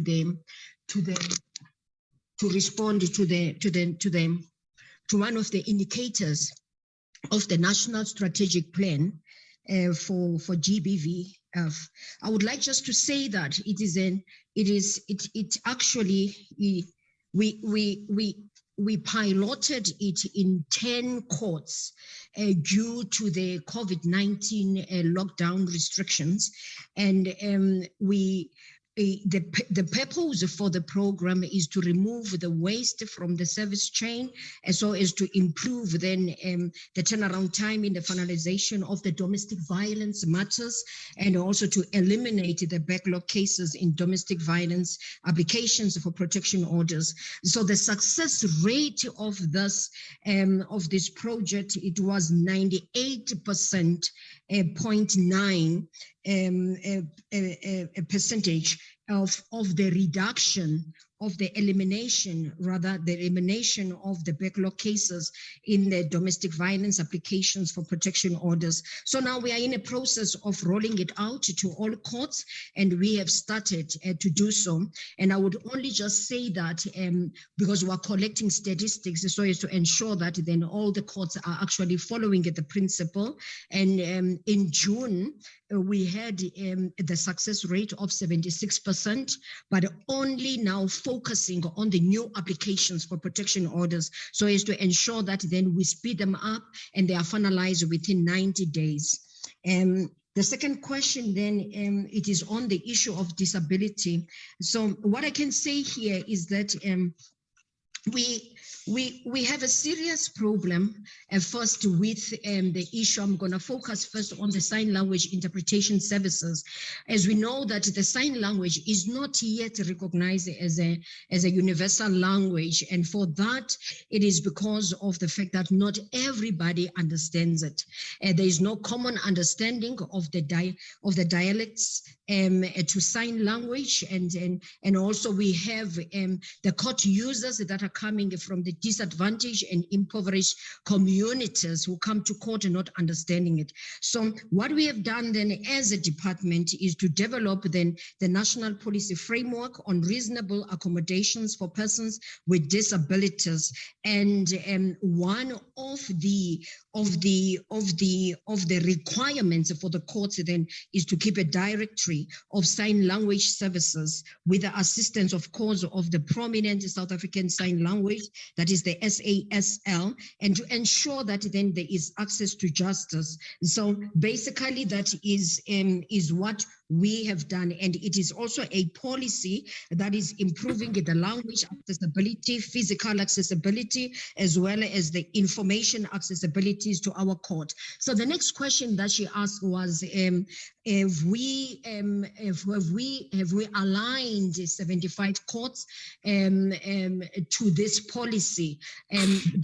I would like just to say that this is an indicator for this financial year. It's not for the time under review. And as a department, we are in a process then of implementing it, and we develop in Q1 of this financial year the minimum standards for the national policy framework so as to ensure that then it complies with all these areas of accessibilities that we have actually identified. So in a nutshell, then those are the two responses that I can give. Thank you. In 3 minutes, thank you. Thank you very much.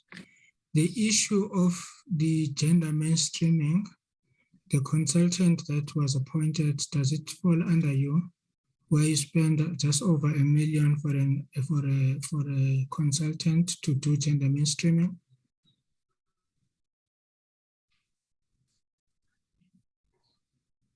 Ms. Manager, is that yours?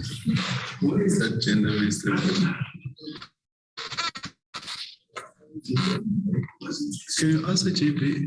I don't know what happened to praise you got cut on. Yeah, no, Chair. I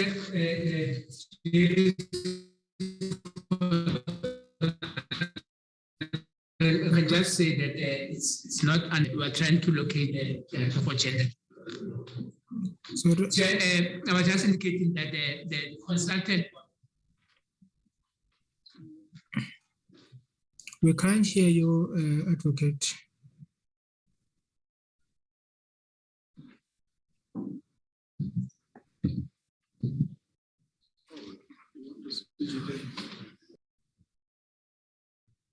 Okay, no, thanks, Cham. I was just indicating that the DG is trying to to get the senior manager responsible for the gender unit in the department. It is not under court services, that aspect. And I think will come back to it if we've been able to locate it. I can just indicate one point under the responses that the Masbury Ben Court, the tender documents have been finalized, and I think the tender will be going out before the December holidays, and that's what my colleague have just, Ms. Kadiak, have just confirmed. Thanks, Chair.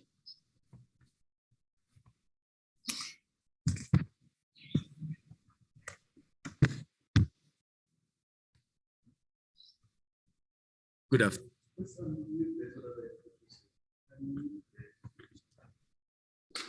The Chief Master to deal with the questions that were directed to the masters. Over to you. Thank you, DG. Good afternoon, Honorable Chair. I believe the Deputy Minister might be back. Afternoon, Honorable Deputy Minister, honorable members, the DG, the Chair of the Risk Committee, colleagues. I'm just going to answer to 3 questions that were directed to the Masters branch. The first question coming from Honorable Swart regarding the details as to the SIU recommendations on the investigations that they have conducted within the Masters branch. So far, we have received 11 recommendations, and of the 11, 1 was long received during about the early days after the proclamation. I think it was in Feb or March of last year. It was a suspension of an official because the SIU had thought he was going to hamper on the activities. But I think the suspension did not happen and they were not hampered. They have been engaging with us relating to the other matters. Of the remaining 10, there were 3 matters that related to a chief director, and the disciplinary process has started on the 10th of this month, and it's been postponed for further and commencement for about 5 days, the 31st of January to the 4th of February of next year. The other remaining 8 matters, 1 official has since resigned after the matter on which the SIU had referred to us, and a matter that the department has found had suspended this official, and the official, before she could be charged, has since resigned.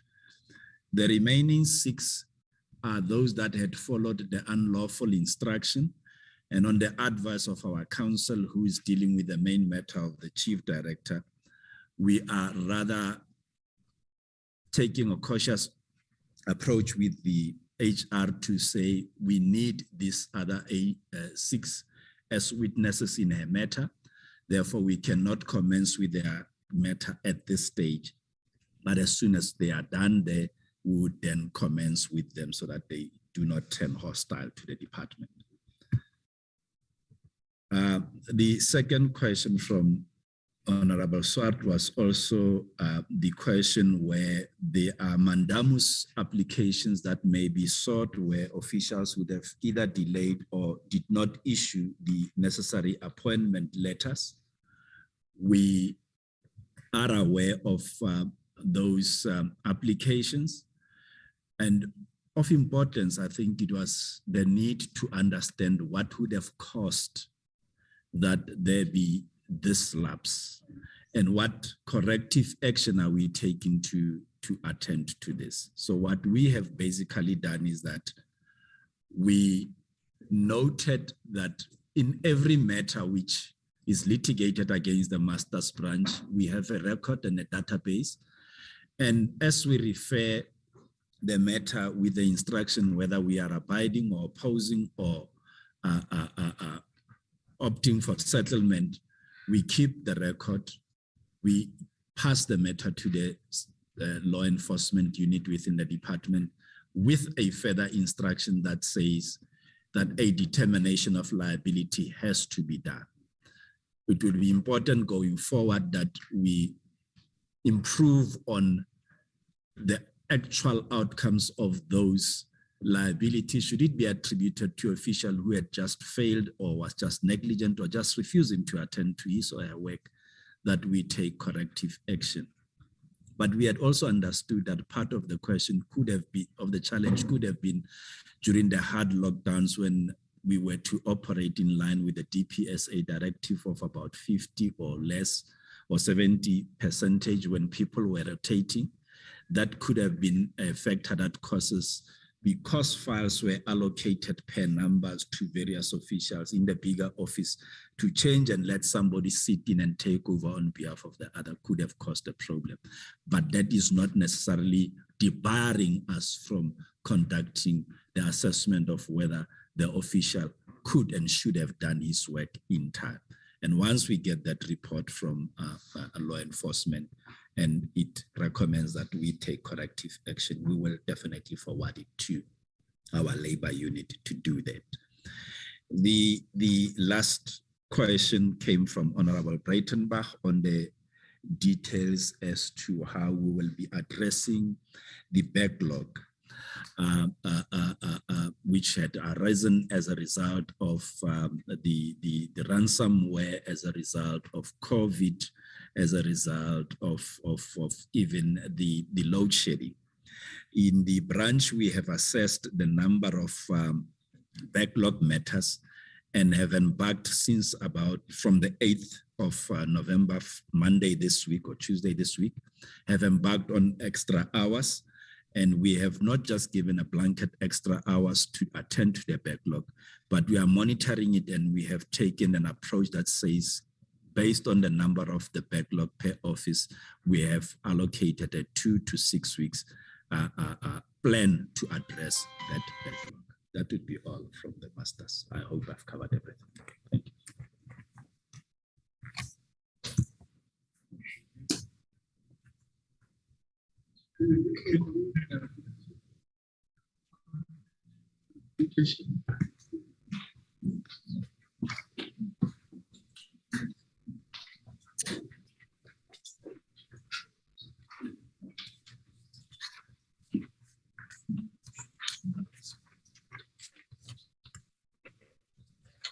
Good afternoon, Chair and committee members. I'm here to respond to the question raised with regard to community rehabilitation.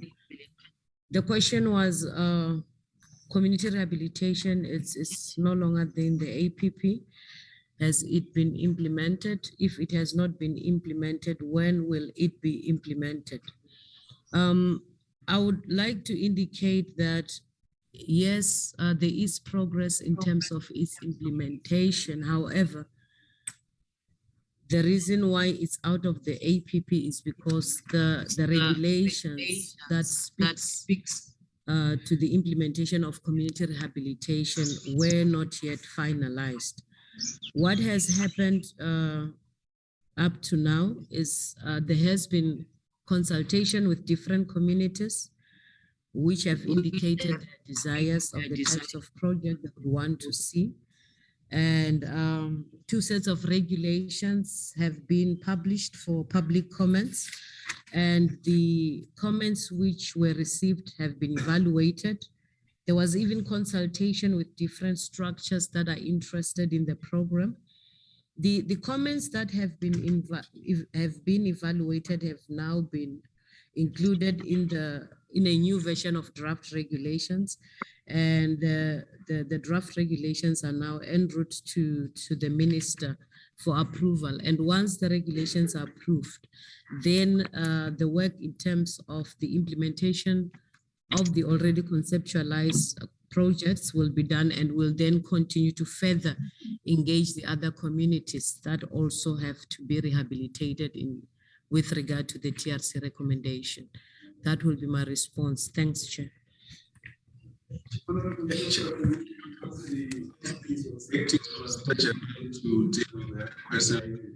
Investigation.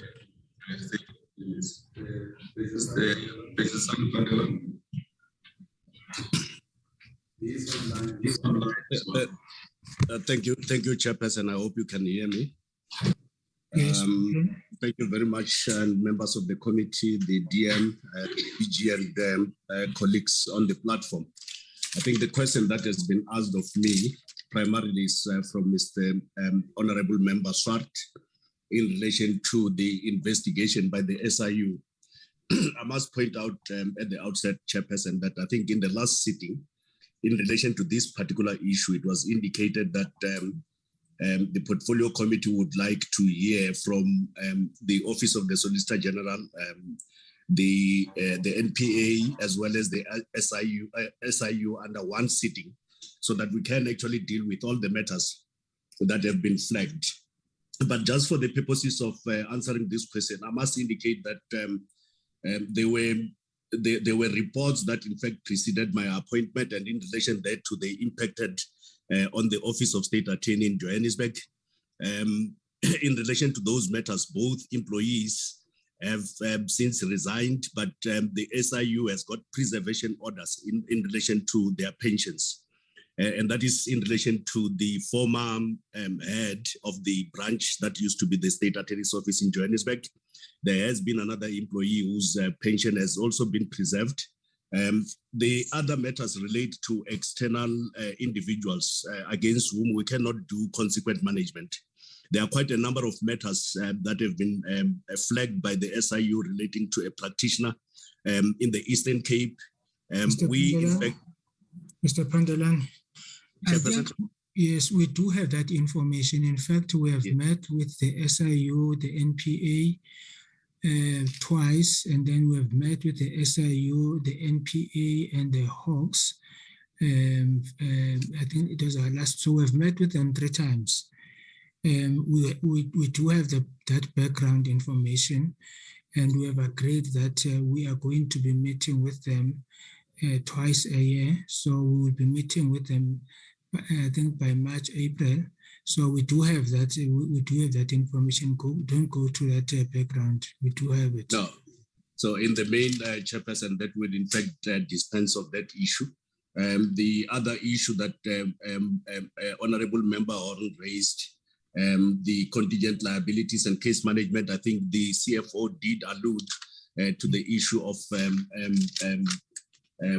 both the contract management and the bid adjudication processes. So I'm not going to talk to that issue.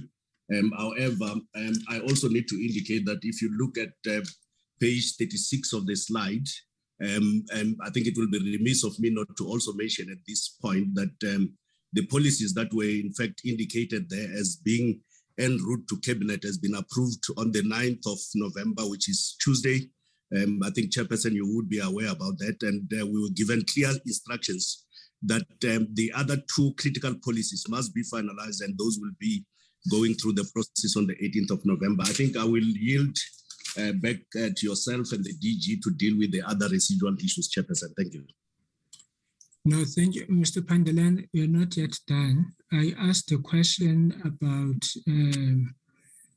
the Western Cape. Yeah, that are not working in the Western Cape. Yeah, thank you very much, Chairperson. I think it's not only the Western Cape that is impacted. Quite a number of offices are actually operating without the necessary resources. But I thought when the CFO is addressing that issue, because I signed off on the request relating to the Western Cape in January of 2021. I was there on Monday, I met with them, and the problem is still enduring. And I also note that that issue has not particularly been addressed, but we also have the Office of State Attorney in Pretoria that is also operating under the same circumstances. Now, I think I will not be able to do justice to that question because I rely on the transversal services. Perhaps this is an issue that the CFO ought to address, or alternatively, I could yield to the DG when it does sum up as to what is happening in that space, because all the processes have been adhered to. The request has been made. This is a transversal service in my space. I'm aware of the problems that are impacting the Office of State Attorney in Western Cape, as it is with the other offices of State Attorney. But I would not actually want to delve into each one, a single one of them, because requests in relation to procurement or extension of contracts have already been made way back. Thank you. Thank you very much. CFO, can you answer?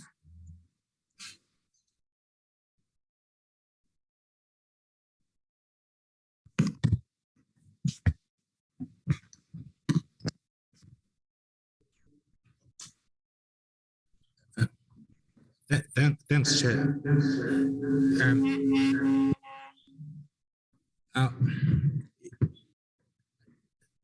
I will have to investigate what actually transpired, because as the SG is correctly saying, I also learned just yesterday that also the state attorney Pretoria office is also having a similar challenge. But what is also compounding the problem is that we don't have a National Treasury transversal contract for photocopy machine in place, but I had already instructed the team that we do need to go on 3 quotation basis so that we can then address that. As to the submission that the SG is speaking to, it did pass through my hands and it was accordingly processed.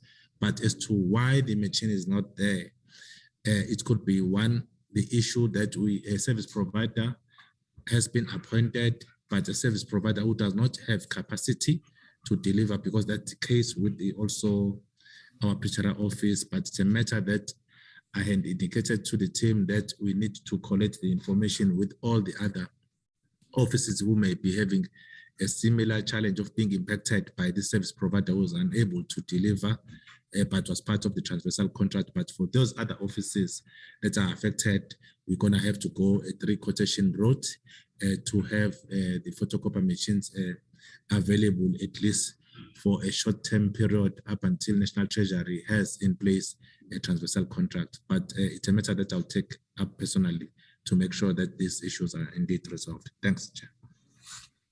CFO, do you think that your answer is it really fair to the people who are recipient of the service, of your service? Chair,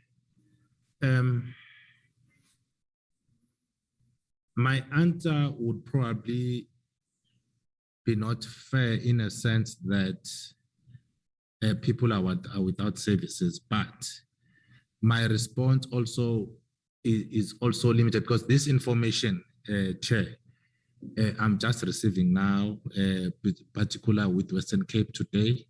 I did not know that the problem still persists there, but I am aware about Pretoria because I also learned about it yesterday. So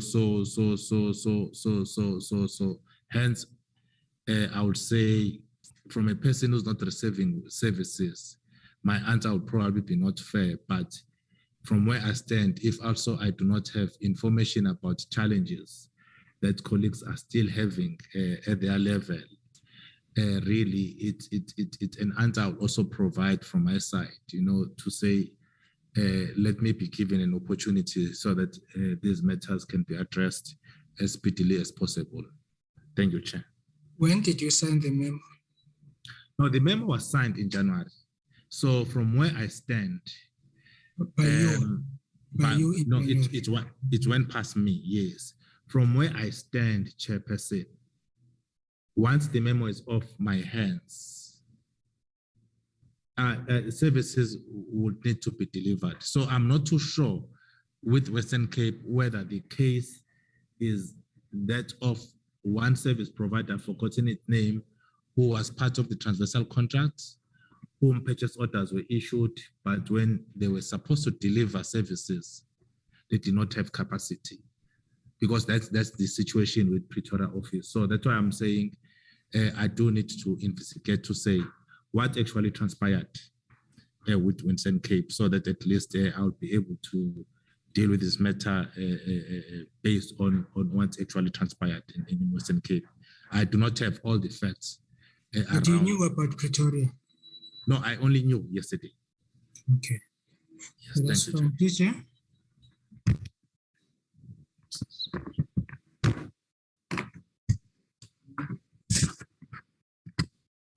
Thank you very much, Chair. I'll ask my colleague, Mr. Asroka, just broadly in brief, in less than 2 minutes, to speak to, I think, issues generally relating to performance information that the Auditor General might have picked up that were raised. Thank you, DG. Thank you, Chairperson. On the issues related to the Auditor General's report regarding the reliability of information, I must say that we are addressing those issues. The recommendations by the AG are part of the interventions that we are putting in place to deal with control deficiencies that has been identified. So also internal audit is driving the implementation plan of the audit action plan, and the audit action plan implementation is also on the standard agenda item at management meetings as well as the EXCO, so that we can be able to monitor. So in terms of key interventions implemented already, Chairperson, on usefulness of reported performance information, we managed to review the current APPs so that we ensure compliance with the SMART criteria, as well as, with the aim of preventing the recurring audit findings. And on issues related to reliability of the reported performance information, we are currently testing the systems to ensure that we did not lose the data during the attack. We are also doing reconciliation of the source document against reports in order to ensure that the generated data by the system is validated or is valid, accurate, complete, so that we address the completeness and accuracy of the audit findings. I must also mention, Honorable Chairperson, that also we are reviewing our standard operation procedures so that we address the weaknesses in the processes. And by doing this, it will assist in strengthening the capturing and reviewing of our controls. Now, in terms of the issues of the BRR report, I think we acknowledge that we are late in terms of submission. We've been working on the report, and at some point it has been ready for submission. However, I think there was a communication breakdown in terms of ourselves and Parliament at some point regarding, during this month of September, but that report will be submitted as soon as possible. Thank you very much. I think in the main, there are just few issues, even those that were directed to me, that I think were covered. One, there was the issue of our bonus strategy. I think that was clarified, but part of what at least we did with some of the decisions that we take that make us unpopular, or on bonus, I think we reduced the percentage of what was being recommended. So I wasn't sure about, in terms of the millions, how much that was going to be. Particularly the reason that I raised was the performance, that there had to be a correlation between the performance, the amount of performance bonus we paid, and the performance of the department. However, as they have explained, from level 1 to level 12, it's not necessarily the case. But we have also taken a decision that for senior management, for those years that the department did not perform well, there cannot be a bonus. So I think that's a decision we took. The Justice College, there was a question from Honorable Brettenbach about the master classes. One, I made a determination by the end of March that the department as a whole, we are running short of a project management skill. Now, we have conducted skills audit for the senior managers, and we are running the rest for the lower levels.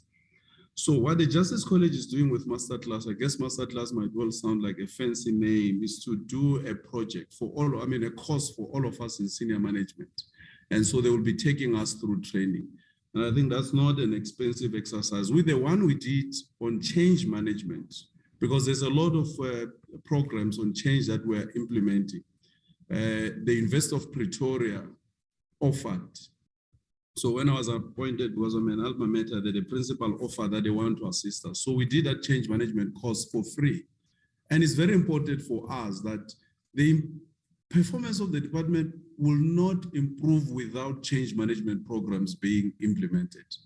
And then it's important for us as senior managers to have that understanding that to move from where we are to a situation where we perform better and serve the members of the public, we have to be taken through training. So you'll hear a lot about these master classes. It's just simply saying it's not a course, the same course as someone who has to be accredited. But the Justice college has an accreditation for the course for a level of NQF level 4. So with the project management course, particularly, our target is that in the next 24 months, all 16,000 of us must have gone through project management. Because part of what I observed as what is called a low performance, in an ideal way, if we're taking a project management approach, we could well have been sitting above 75 or 85. Because most of the things that I saw is that by end of March is the end of the financial year, suddenly there's a stampede to want to complete projects. When in fact, if you take a project management approach, you know that if you have not completed what you are supposed to do by end of January, you run a risk because by the 15th of March, books are closing. So you can't seek to complete a project by March. So that's the reason why we have that. So we'll be having a lot of those courses. The reason why we're doing skills audit is part of our assessment of the strength, and our human capital capability. And obviously then that will be required that we go through some form of training. There was a question on PPE corruption. I just got a report 2 days ago from our forensic audit team. The report identified some irregularities. However, it mentions that the officials that are supposed to be held accountable have unfortunately left the department due to early retirement. And there was an issue around risk that Honorable Janchi had raised that we should have seen this. It was identified ICT as part of the risk of the department. And plans were being developed and so on and so forth to make sure that we mitigate the risk. But generally, I must say that based on the experience that I've had for that 7 weeks after the ransomware attack,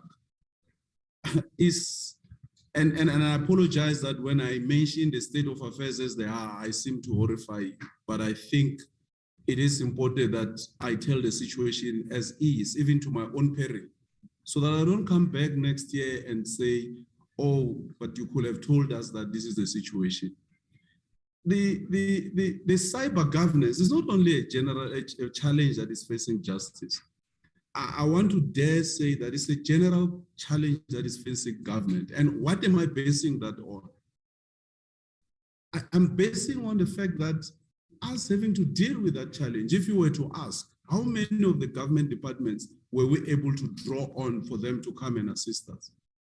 There were one or two or few state agencies that came in. But that remains a challenge. You mentioned the 50 million that CARA has given to state security. That's for cyber response, a program. The colleagues are mentioning here, it's going into 3 years that they have not yet requested that 50 million in terms of a program of action. So it's a broader challenge that that government has. But we are convinced that if we can implement the plans that we're having, we are next week retreating to specifically just develop and finalize a program on modernization and deal generally with the problems relating to ICT. You will have seen part of the under expenditure related to the integrated justice system, which is a modernization program itself. That program as well was run on contracts. So there was a project management office, which was based on contracts. So it was more about awarding of contracts and people coming in to run those contracts. And that's the part we're trying to stabilize to develop internal capacity in order to manage that. And it's part of the reason why you will have had an under expenditure there. But our focus now is to say that program of necessity has to capacitate justice, Department of Justice and Constitutional Development as a critical part of the justice value chain system. There was a question of whether we will consider utilizing consultants. I attended the portfolio committee when the Department of Correctional Services, our sister department, presented, and I saw that they got out of a qualified situation through the use of consultants. And I must admit to you that it is tempting for us as well to consider that. We will engage with them and learn what the cost is. If engaging consultants will assist us to reduce the amount of wasteful, fruitless and irregular expenditure at a low cost and based on the model that they have used to assist them, I must say that we will seriously consider it.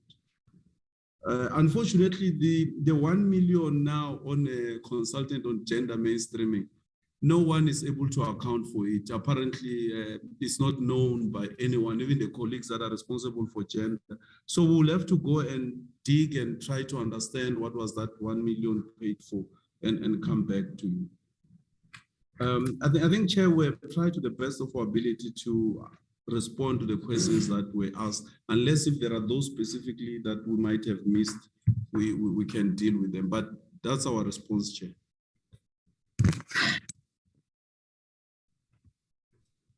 Thank you very much. Members, I don't see any further hands. There's Honorable Janji. No, Chair. I guess all other members are satisfied with their questions that they were answered. They don't want to come back. So Honorable Janji will be the last one. No, thank you, Chair. It's a very quick point, Chair, and it relates with the last point of the DG. Perhaps to say thank you for the responses from all of them. Under your leadership, we're going to be watching the space, as you know. We've noted everything else. We'll follow up these to different sessions. But I wanted to comment on the last point, Chair, because the annual report that has been written by them, the annual report, let me give you specifics. It says 301 days, okay? 303 days were spent on this gender mainstreaming with that amount of $1 million. So it can't be that nobody here knows about this 1 million. It's in the annual report. It's in the annual report under the utilization of consultants. Maybe they can go and check that section. That's why we read it. It's not a thumbs up, the Chair, that got it somewhere else. It's in the annual report. I would have also made the point, because I also noted that down. 303 days for 1 million for gender mainstreaming.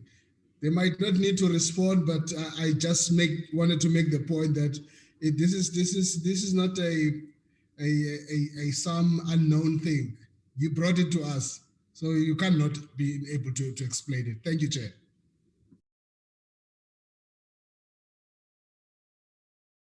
Thank you very much, Honorable Janji. I think we are the last speaker on this issue. No, thank you very much, DG. Chairperson, excuse me, I wrote on the chat, I was trying to, but it's only one clarity question, Chair, not long. Only Proceed. one, Chair. Proceed. Thank you, Chair. The question that I would like to ask is, it's in connection with the issue of these officials that when they are about to be or suspended or about to go for disciplinary, they leave the department and resign. And a lot of money has been used, and which is aligned to them, which is attached to them, Chair.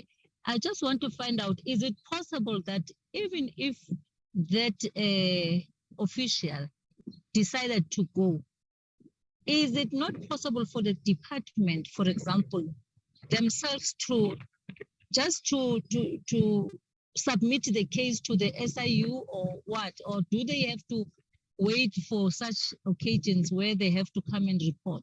Is there no other means that can be done immediately so that even their pensions maybe are being hold, in hold for whatever matter to be settled?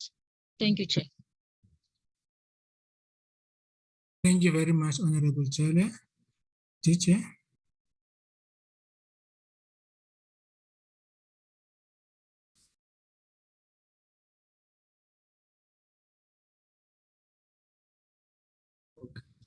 Thank you, Chair. Yeah, I think it's a matter that we, based now on the observations we are making, it is becoming a fashionable tendency. I think of close to 5 cases, we are seeing that. So it's a matter that we'll work on to make sure that where there are specific cases that have financial implications where colleagues might be responsible, that we coordinate efforts so that even if they leave, we still have the ability to recoup in case any form of an investigation points to a possible impropriety on their part. Yeah, because it happened as well with disciplinary hearings. After hearings have been running for almost 6 months, and then, you know, the officials decided to terminate. And but in those cases as well, specifically, we did check whether there was something that financially could be associated. But in some cases, it will be very complicated. But it's a matter that I'm saying we would need to work on and keep an eye on so that it doesn't become a practice that whenever officials are supposed to be held accountable, then they take an option of terminating the relationship with the department. But this thing has been there since I joined Parliament. This thing has been there.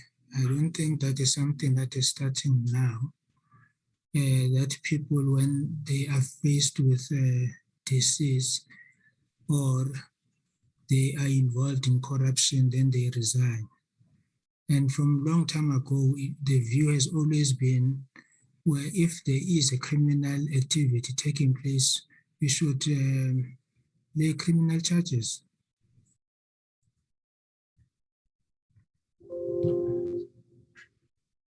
Yeah, yes, Chair. We'll follow up on that. I mean, Chair. Even there are recent ones that I think the one part that I'm referring to, I think on the PPE. When I look at the time that the official left, I think we were disadvantaged by the amount of time it took to conclude the report. But as for the other cases, yes, I take that responsibility that we'll have to make sure that we coordinate the effort so that colleagues just don't leave without having to be held accountable by all other means. Thank you very much. I think is the Deputy Minister still around?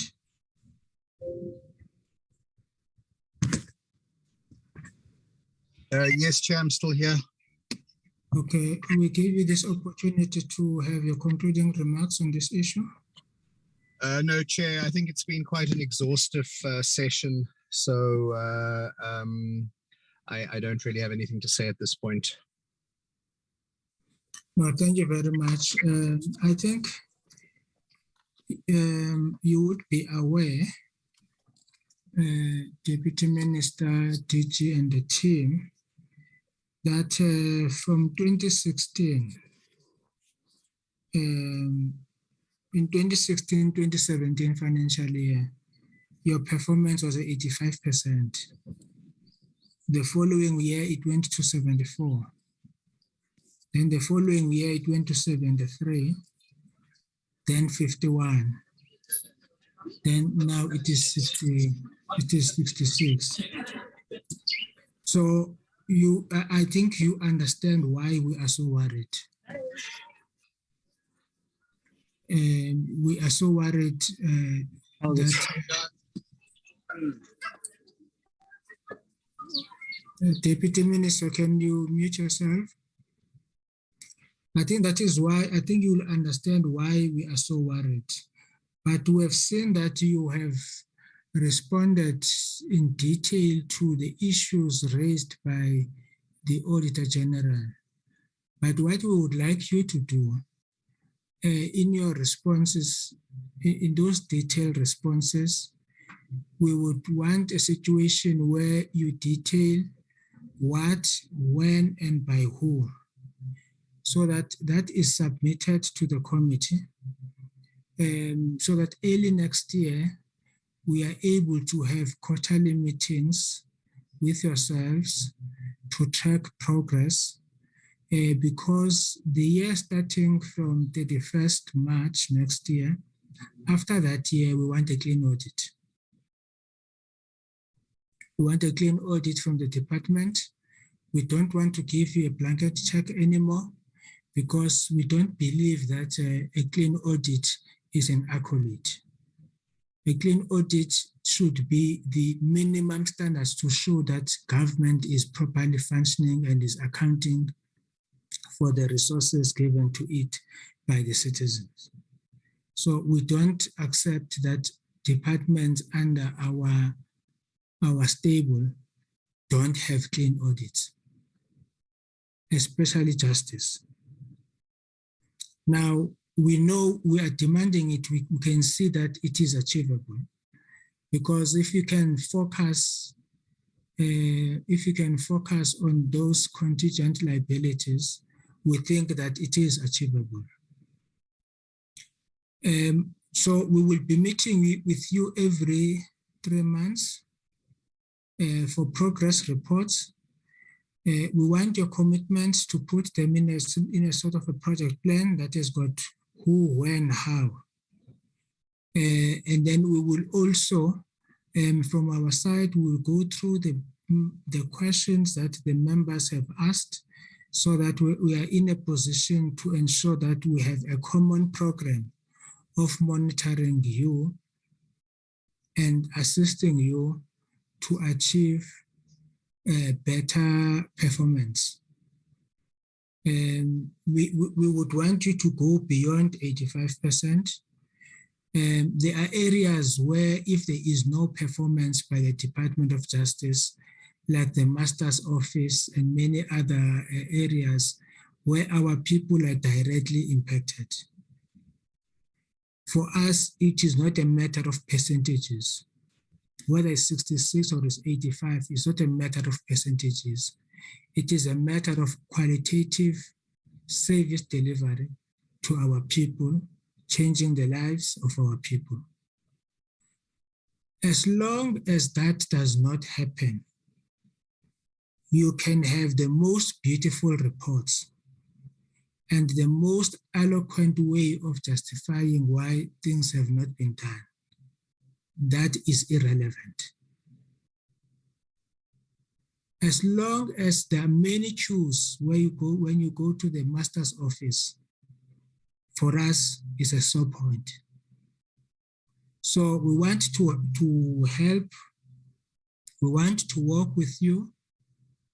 We will be doing this on a quarterly basis to ensure that by the time we leave in 2024, the department would have provided better services than it is doing now. There are areas where we can see that you have, there is serious improvement. We are seeing the energy. We are happy with the energy you are putting, but energy alone, without results, it just becomes an exercise. So we would want to see results.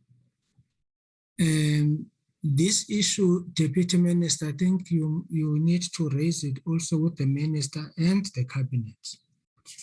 This issue of the model is worrying us. It's worrying us seriously, because what it does, it allows the judiciary to develop something that is going to be ultimately be a tradition and be an accepted norm of accountability, their own accountability model, which has not been generally agreed to. But as long as it is continuing, it is going to be taken as if it is something that has been generally agreed to. They are doing it because the executive is dragging its feet. We can't be singing about a model that has not come to fruition for so many years. And when they start doing their own thing, they are justified to do that because our processes are not coming to fruition. So please raise it, that issue that must be finalized soon, so that we can have a system or a model of accountability that is accepted or that is legally binding to everybody. because the situation now is quite a difficult one. It's quite a difficult one. But thank you very much for spending the whole day with us today. And we know that the NDPP and her team have been here since morning, but they are the direct beneficiaries of whatever the Department of Justice is doing, or sometimes they will be the victims if things are not going wrong. So I think it was good for them to be part of the meeting and to listen to what the Department of Justice is also doing. Thank you very much. Can I suggest that what time should we start with the NPA? Because members have not had time, nobody has had time to eat. What time should we start with the NPA?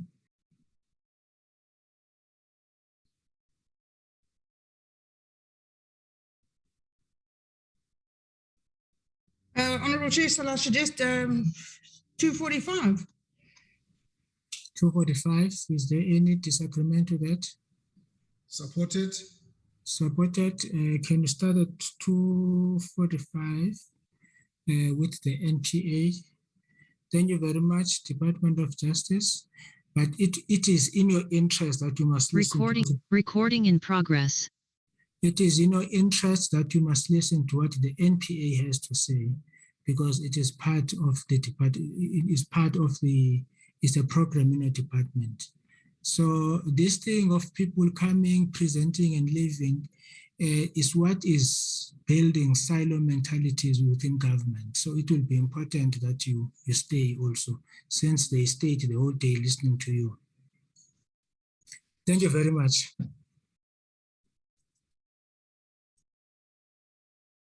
Recording stopped.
Yes, our apologies. But it's very encouraging. We realize Parliament takes their work very seriously. It's it's important work, and so that's very encouraging.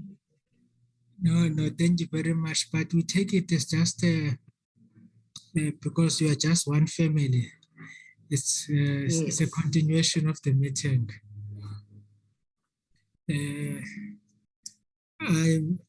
I'm under the impression that you have no desire to compete with justice with the amount of time they took. Especially on a Friday afternoon. We let them win on that one. Oh, no, that's good. That's good. That's good. That's good.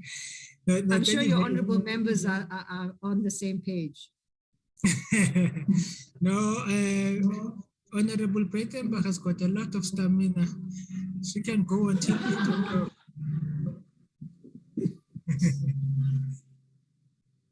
No, thank you very much to the NDPP and the team from the National Prosecuting Authority, and to welcome everybody who is on the virtual platform and those who are watching from home. Over to you, NDPP. Thank you. Good afternoon, Honorable Chair, Honorable Members. Before I proceed, could I ask the colleague from the NPA to flight the presentation? Oh, I understand it's someone from Parliament. That's what my team tells me, that will flight the presentation. Thank you very much for that. Honorable Chair, Honorable Members, I'm joined today by the Deputy National Directors and their teams, as well as the Investigating Director. And without further ado, given the time, I'm going to proceed with our presentation.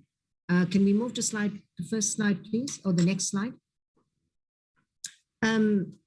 Honorable Chair, Honorable Members, firstly, let me say you've received quite a lengthy presentation. I think it's around 50 slides, in fact 60, but just to let to assure the committee that we are going to take a number of the slides as read, and so therefore we do not intend to go through each and every slide and with all the detail in the slides, but we would be happy to take questions. The committee has the information. We thought that in the interest of transparency and being accountability, that we should give you the information so that you're able to ask us questions on it.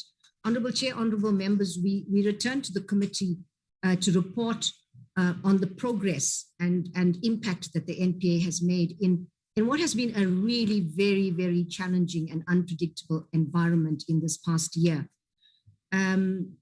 Last year, when we appeared before the committee, we presented our plans and the interventions and really stressed that it is our objective to create and to achieve this, what we call IPAC NPA, independent, professional, accountable, and credible.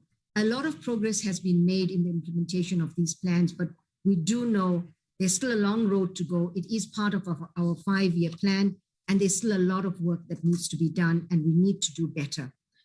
One of the first action steps was to really look at what in this past year, you will see that the performance has declined. This has the impact. One of the priorities of especially one of the top priorities with NPA was to dealing with high profile corruption matters. Progress has been made in this regard, but we must acknowledge and accept it's been patchy and it's too slow. We have prioritized dealing with corruption and specifically dealing with capacitating and supporting the ID, which is a critical entity in fighting corruption. But unfortunately, in this past year, COVID-19 really derailed a lot of our plans. And when COVID hit the country was already reeling from the devastating effects of corruption and state capture, and the NPA was not spared. And so this has had a very negative impact on our performance in the past year. However, during this year, the important and good thing is that we were, as the NPA, able to continue to deliver uninterrupted services, and a lot of chamber work was done, and so prosecutors were able to finalize a lot more of the decision dockets and including some relating to complex corruption matters. We've also in this time focused on trying to get our own house in order. There's still work to be done. It's work in progress. And we've made there are significant projects to deal with enhancing efficiencies, effectiveness, getting more capacities, capabilities, and dealing with staff morale. Honorable members, in this presentation, we are going to focus more at a high level strategic. Sorry, I haven't been asking, my apologies. I think we're fine with that slide. We will focus much more on a high level strategic level to demonstrate how we have tried as the NPA to respond to the number of challenges that are facing the NPA, as well as more broadly the criminal justice system. The good news is we are making progress, but the reality is there's still so much of work to be done. I feel confident that the light at the end of the tunnel is getting a little bit brighter and perhaps a little more within reach, but there's still a lot more hurdles to cross. But failure is not an option for our country. Just to explain before I get to the cross-cutting strategic initiatives, the structure of the presentation, and I hope I'm not going too fast, I'm just in the interest of time going a little bit quicker, is we're going to firstly, there will be an introduction and an overview by myself, and we'll also be presenting the performance of last year, but as well as looking at the broader report of the National Director in terms of Section 22(4)(g) of the NPA Act. So then I will deal with the cross-cutting strategic initiatives, which you see on the slide before you. We will then deal with the overall performance, which I will also deal with, of the NPA against the annual performance plan for 2020-2021, that's the past year. And then we will look at, just briefly touch on our performance thus far, year to date in 2021-2022, that's the Q1 and Q2 progress to date.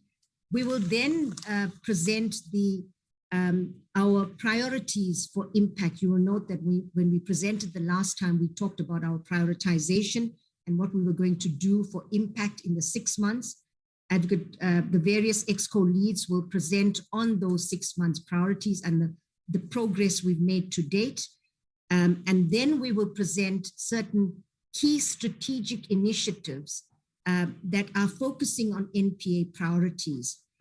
Corruption, TRC cases, FATF matters, hugely important, FATF, Financial Action Task Team, asset forfeiture, the ID, as well as digitization, which is hugely important. So we'll present those strategic priorities and what our plans are in that regard. We will then do a very short slide on our prioritization for impact, our new 6-month priorities moving forward, and then the budgeting issues, and finally, I will conclude with the way forward. So with that outline, Honorable Chair, Honorable Members, getting to the cross-cutting strategic issues, building on what I've referred to as the IPAC organization, independent, professional, accountable, and credible, is one of our 5-year really important strategic initiatives. And so all this in itself is a strategic initiative, but all of our other initiatives are linked and designed to strengthen the NPA to become this independent, professional, accountable, and ultimately credible organization. As I said, we are trying to get our own house in order. And so part of the professionalism stream deals with us holding prosecutors that are corrupt or unethical to account, and ensuring that we're trying to ensure to the extent that we can that disciplinary processes move quickly, and an absolutely zero tolerance approach to corruption and dishonesty within the NPA. The independence of the NPA, which we have also raised, remains a key cross-cutting strategic initiative. On behalf of the NPA, I submitted an affidavit to the Zondo Commission, which in our view makes up a very solid legal case for the de jure as well as the de facto independence of the NPA. I won't go into any details, but I just like to inform the committee of that. I've also discussed this, sent a copy to the minister. We've had initial discussions with the minister, and we're hoping to establish a working group so that we can be on the same page in terms of the independence of the NPA, which you as the chair has also expressed is really important for the portfolio committee. The Office of Complaints and Ethics is progressing well. We have draft proposals with regard to regulations, changes in terms of the NPA Act. We have the mandates being drafted, looking at staffing requirements, and we're hoping that all of this will be finalized by the 30th of November this year. And this will certainly also assist us in promoting accountability insofar as NPA staff is concerned, including the top leadership and presidential appointments.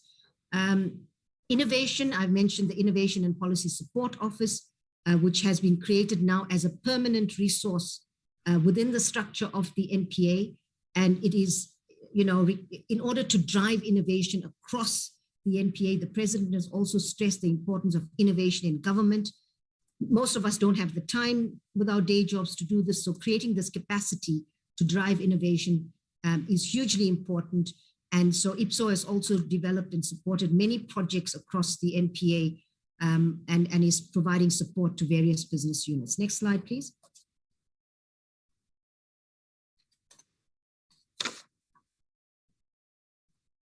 The Community Prosecution Initiative, which I also mentioned at a previous session with this committee, we have established, to remind the committee, 22 community prosecution sites, 2 per division. We've created posts because we do want to institutionalize this. The focus is really looking at public safety issues in communities and looking at how, together with the community to start off with, and then various partners in a particular community, the prosecutor works to deal with crimes that are plaguing a particular community. GBV, for example, stock theft in certain areas, and crime that is driven by alcohol and drugs. So it's a proactive approach to dealing with public safety issues with the prosecutor being involved. And we're hoping that the impact of this will be measured over the next 2 years. Non-trial resolution policy is being developed, and which will provide for agreements based on international best practice and looking at the local realities. And we hope that this will also be able to assist us in bringing back more effectively some of the stolen assets and some of the money that the country has lost through corruption. Colleagues, Honorable Chair and Honorable Members, we are aware that crime in this country is off the charts, so to speak. In as much as we are doing a whole lot, people still do not feel safe. And we realize in the NPA that we cannot simply be doing things the way we've been doing it all along. We have to, even in the lower courts, we talk about prioritization of high-level cases, but we've got to start prioritizing for impact, even in the lower courts. So we've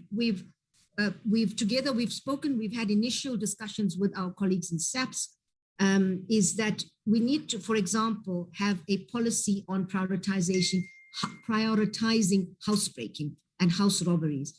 A survey in South Africa has shown that this is the crime that causes the most amount of fear and people feeling unsafe in South Africa.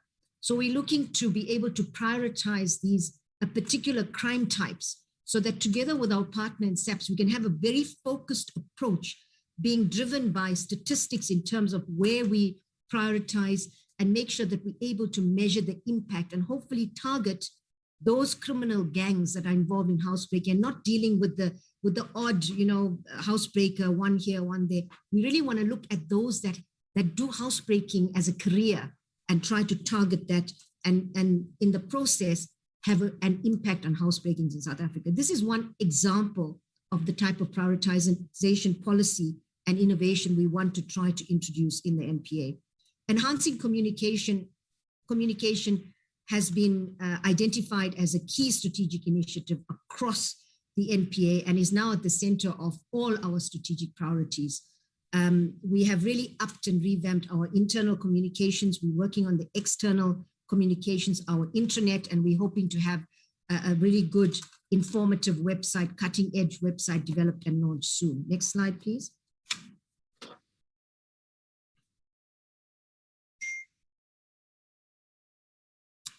So this particular, we now come to the NPA annual performance plan targets for last year. We achieved 7 out of 14 indicators, which I accept is 50%, which is not good.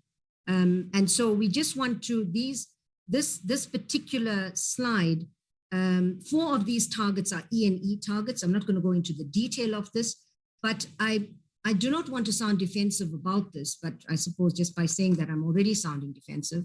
But we cannot underestimate the impact of COVID on the courts and the productivity of the courts in the past year. But in this time, what we have managed to do is really try to up the quality of our prosecution. So our conviction rates remained very high. So the quality was not affected. We've enhanced collaboration. We've had to frequently adapt and innovate in our working environment because it kept changing. You know, there was short notice for decontamination. Staff was required to isolate and all of the things that you know about. And so we really had to try to be able to do things efficiently, you know, very quickly. New charge sheets had to be developed for the regulations, etc.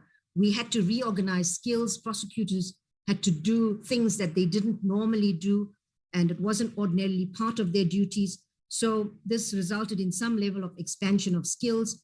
And of course, digitization was, you know, there was a lot of more awareness, and, you know, with utilization of technology, it certainly showed us that we can do things differently and more effectively without being physically present in the same space.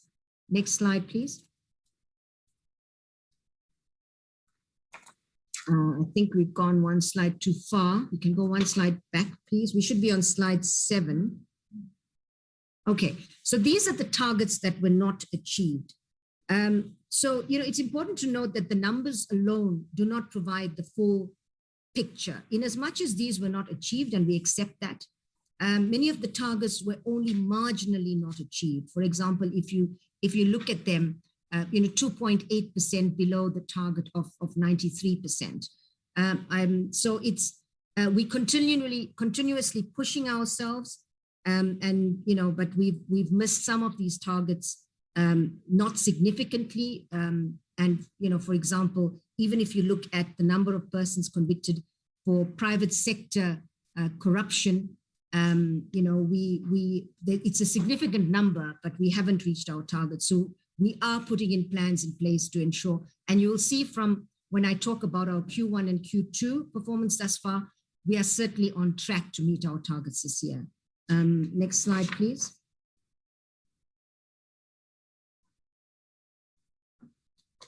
So next slide. Yes, this is the one.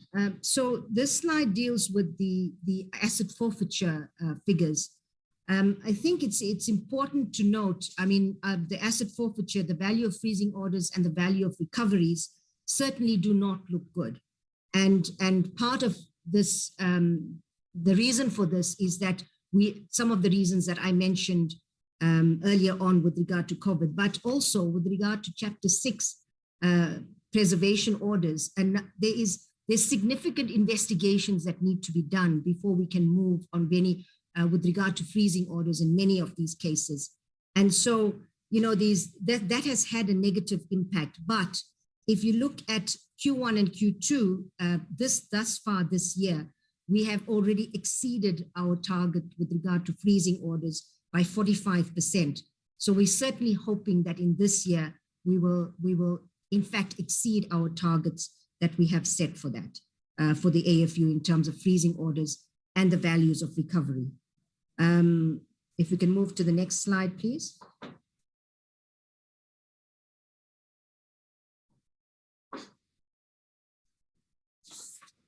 So colleagues, this is a slide where we've tried to set out the reasons for not achieving the targets in the key reasons, 2020, 2021. I mentioned the impact of COVID-19. Importantly in that regard is the NPA was particularly affected by the pandemic in that 22.5, almost 22.5% of our staff members were infected, 1,011 staff members. So 22.47 in the NPA, as compared to the norm of 4.86 in South Africa, is really very, very high. And to understand that when one staff member is infected, then everyone that came into contact with that staff member has got to isolate. And so it has quite a devastating impact on the capacity of the prosecutors in the office. And this also applies to magistrates, to SAPs, other Department of Justice colleagues, where there's been a similar trend. And this has had a serious impact on the courts in the past year.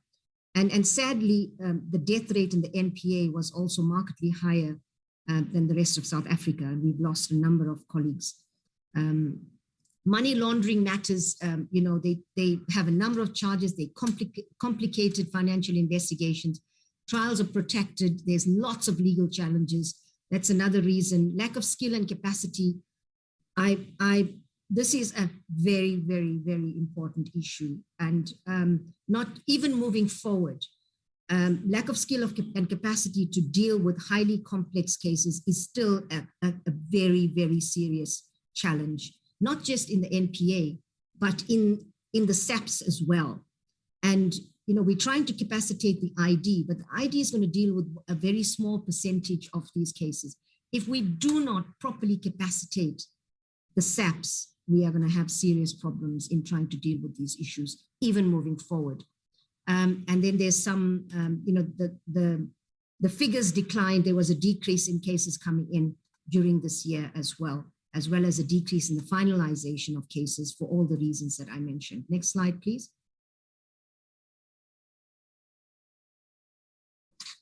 So,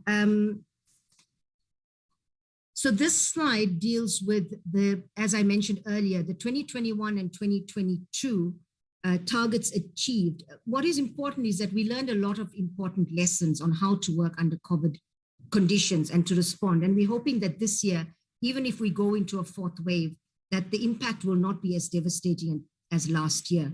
And so if you look for now at this stage, the NPA has achieved the targets of 9 of its indicators in the current year.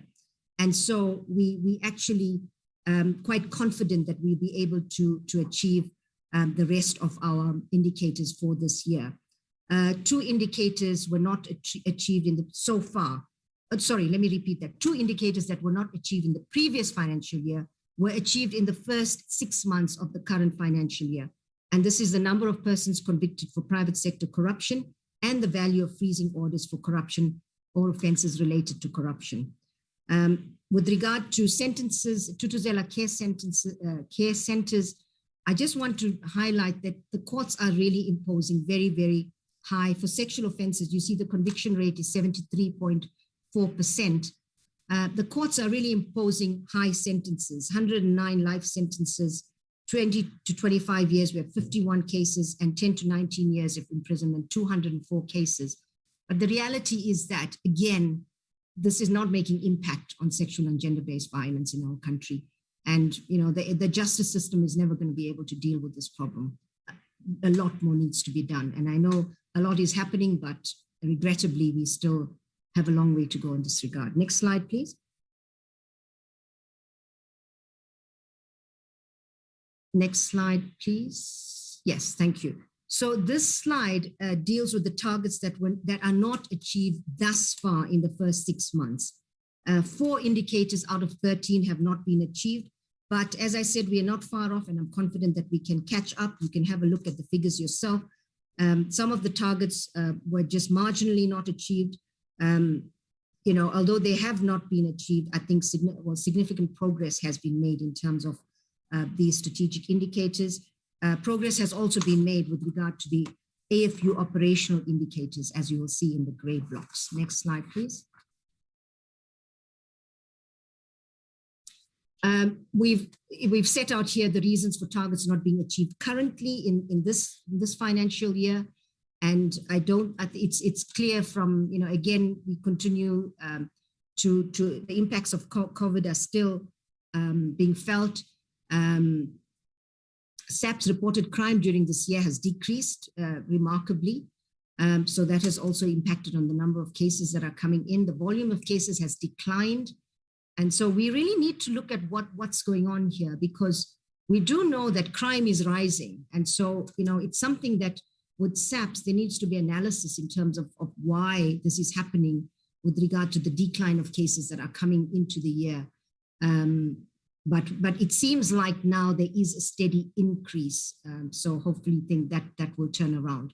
The unrest this year, of course, also in July in KZN had a severe impact on the courts. The malware attack on the Department of Justice server also impacted severely on communications, although the finalization of cases were not seriously affected. Network connectivity issues still remain an issue. And you will hear from one of my deputies, that when he deals with the digitization, that this is one of the key priorities.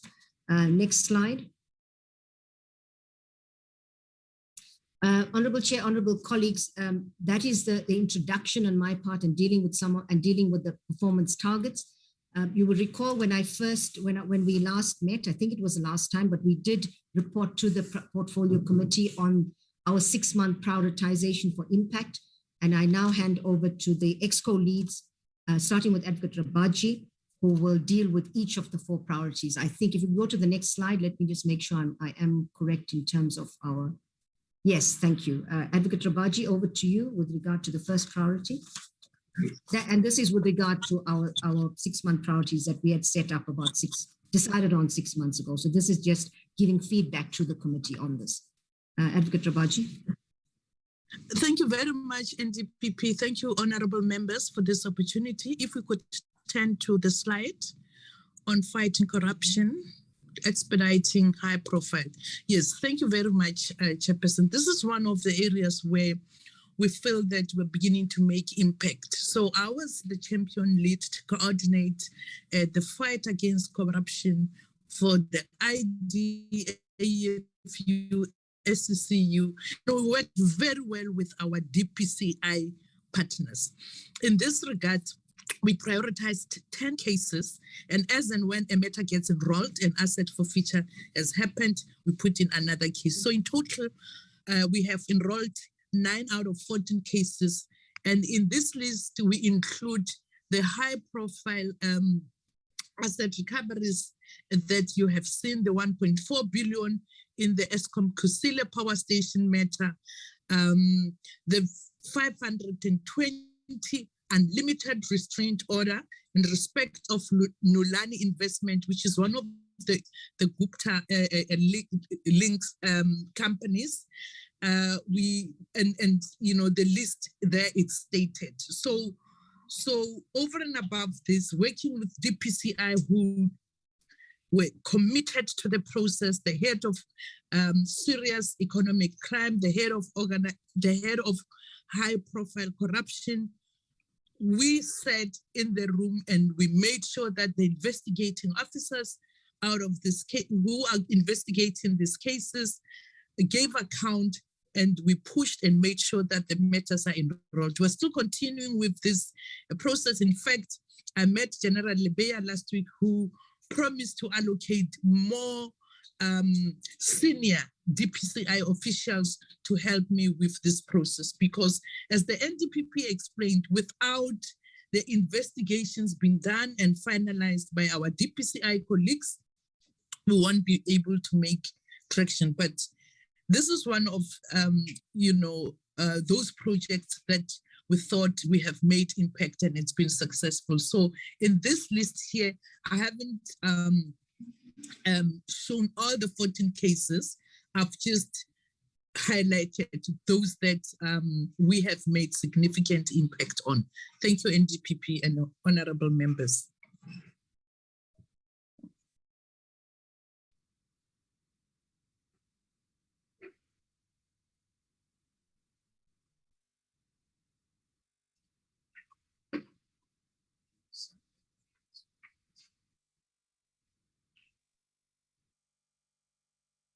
Sorry, I've been muted and speaking to myself. Next slide, please, Advocate de Kock. And colleagues, let's just be a little more succinct. I think I was a bit long. Apologies for that, but let's deal with the key issues. Advocate de Kock. Thank you, NDPP. Good afternoon to the chairperson of the committee. Thank you very much. Yes, chairperson. Yes, you know, it's not me today. It's the NTPP. I did not say anything. Thank you, Chair. I appreciate that. Thank you. Thank you very It's not me today. It's the NTPP. Yes, no, Yes, that is correct. I've noticed you've been very quiet. My team. You've been very quiet, Chair, so I'm a bit worried about what's coming later. Please go ahead. But thank you very much. Honorable Chairperson and members of the committee, thanks for the opportunity. I will deal with the second priority, and that is in relation to our focus on serious violent crime, organized crime, which include gender-based violence and the femicide. The slide that you have before you talks a bit about the organized crime capacity within the MPA. And just to remind the committee that in each Director of Public Prosecution's office, we have dedicated organized crime prosecutors who are seized with dealing with those matters as listed on the slide. The important ones being cash in transit, robberies, criminal gangs, organized crime groupings. It's out of this component that many of our racketeering prosecutions are launched, and so they deal with very high complex organized crime cases. There's good cooperation from an external stakeholder point of view, and this is also where the work in relation to, some of the work in relation to OECD and FATF money laundering is also located with our SCCU components. We have forged our relationships and improved our relationships with the SAPS, DPCI, and the FIC to ensure effective planning and sustainable success in reducing organized and serious crime and the implementation of various strategies. Just to say that we acknowledge there's a lot of work to be done in the organized crime space, and the development of a national organized crime strategy still remains a critical intervention that needs to take place. In this regard, the NPA is in discussion with the DPCI as the lead agency.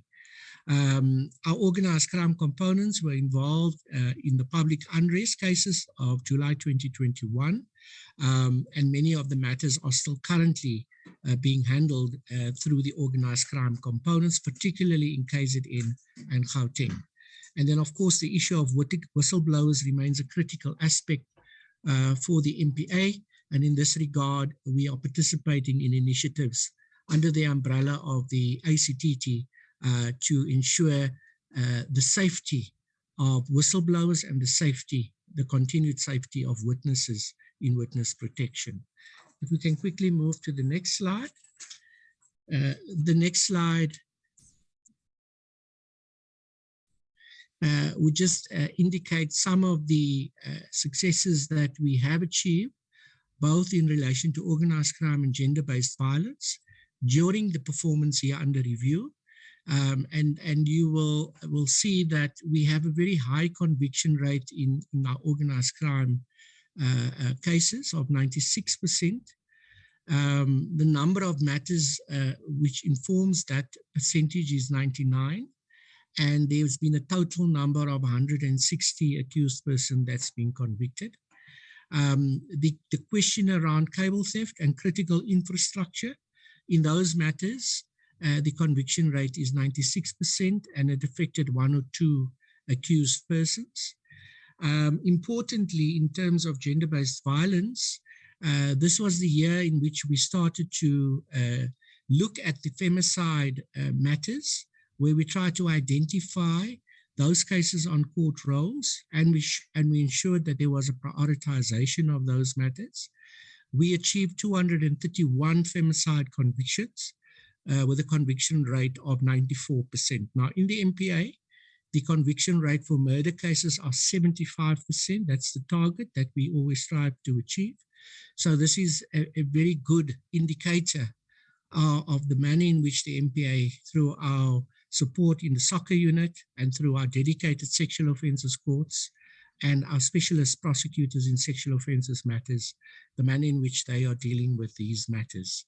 Now, out of that 231, 190 of those matters were intimate partner femicide cases. And once again, there you see a conviction rate of 93%. If we can move to the next slide, please, and this will be the second last slide. Out of the approach that we followed, some of the strategies that we put in place to improve our performance in this area, a GBV training module and strategic plan has been developed within the MPA. We are focusing strongly on communication and also communication to our communities. And this is something that we're really going to ramp up going forward. The femicide, child murder, LGBTIQ+ databases are being developed. SOCA will analyze the information once collated to identify interventions that are needed and to develop protocols to address these interventions. So again, the focus on the very vulnerable. The D&I prioritization task team was established. Now, the committee will remember there was a huge challenge in the forensic labs of the police. The MPA initiated a prioritization task team to ensure that we could assist the forensic labs to prioritize these matters and to get the results of these matters to our courts. That was done to avoid cases being struck off the court rolls. So there's been a measure of success in that regard. We have also conducted a case audit in relation to all our organized crime cases across the country.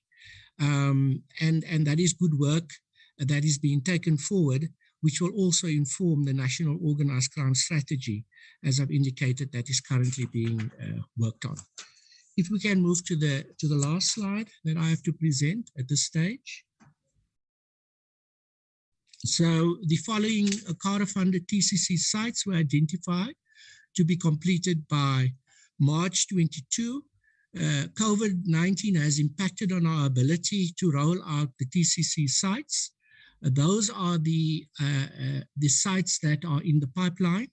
The first 5 are the 5 that were identified as part of the rollout, and Brits is a new site, a 6th site that we want to do. So although these sites are not fully operational yet, we hope to complete it by the end of March 22. But 2 out of those sites are already functioning, although they are not functioning. It's limited services that we are providing there, and that's Craddock and Paarl. The clearing of the backlog cases in relation to the GBV and the tracking of the DNA reports I've mentioned. And so far, the SOCA unit at the national office have received 2,743 reports to date out of that initiative of collaboration between the MPA and the forensic labs. And of course, these forensic reports were very important to ensure that we could get those convictions, some of them that are reflected in those femicide figures that I've just given to you. So in 59 reports for the same accused, which straddles clusters or divisions, hence indicating the modus operandi of possible serial rapists. So what we're starting to pick up through this process is that we can coordinate better. And of course, where we pick up the same accused in different parts of the country, we are now able to ensure that working with the police, we can add additional charges in those particular matters. So thank you very much. That is all from our side at this stage, NDPP. Thank you. Thank you very much. That's priority 2. Priority 3, capacity in the NPA. Advocate du Plessis. Thank you very much, NDP. Thank you very much, NDP. The sound, yeah. Just hang on.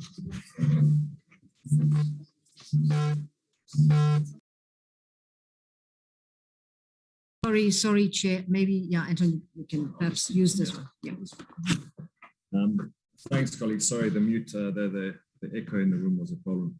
As the NDPP mentioned at the beginning, we are looking at getting our own house in order, and one of the key priorities there is around capacitation and particularly around skills development. So we've really focused a lot on this, and it's not just about the numbers of staff that we've tried to bring in terms of appointments, both internal and external, but also developing the skills and expertise of our staff members to deal with the growing complexity of the kinds of crimes we need to deal with, including complex corruption cases and the growing needs to be able to deal with cybercrime.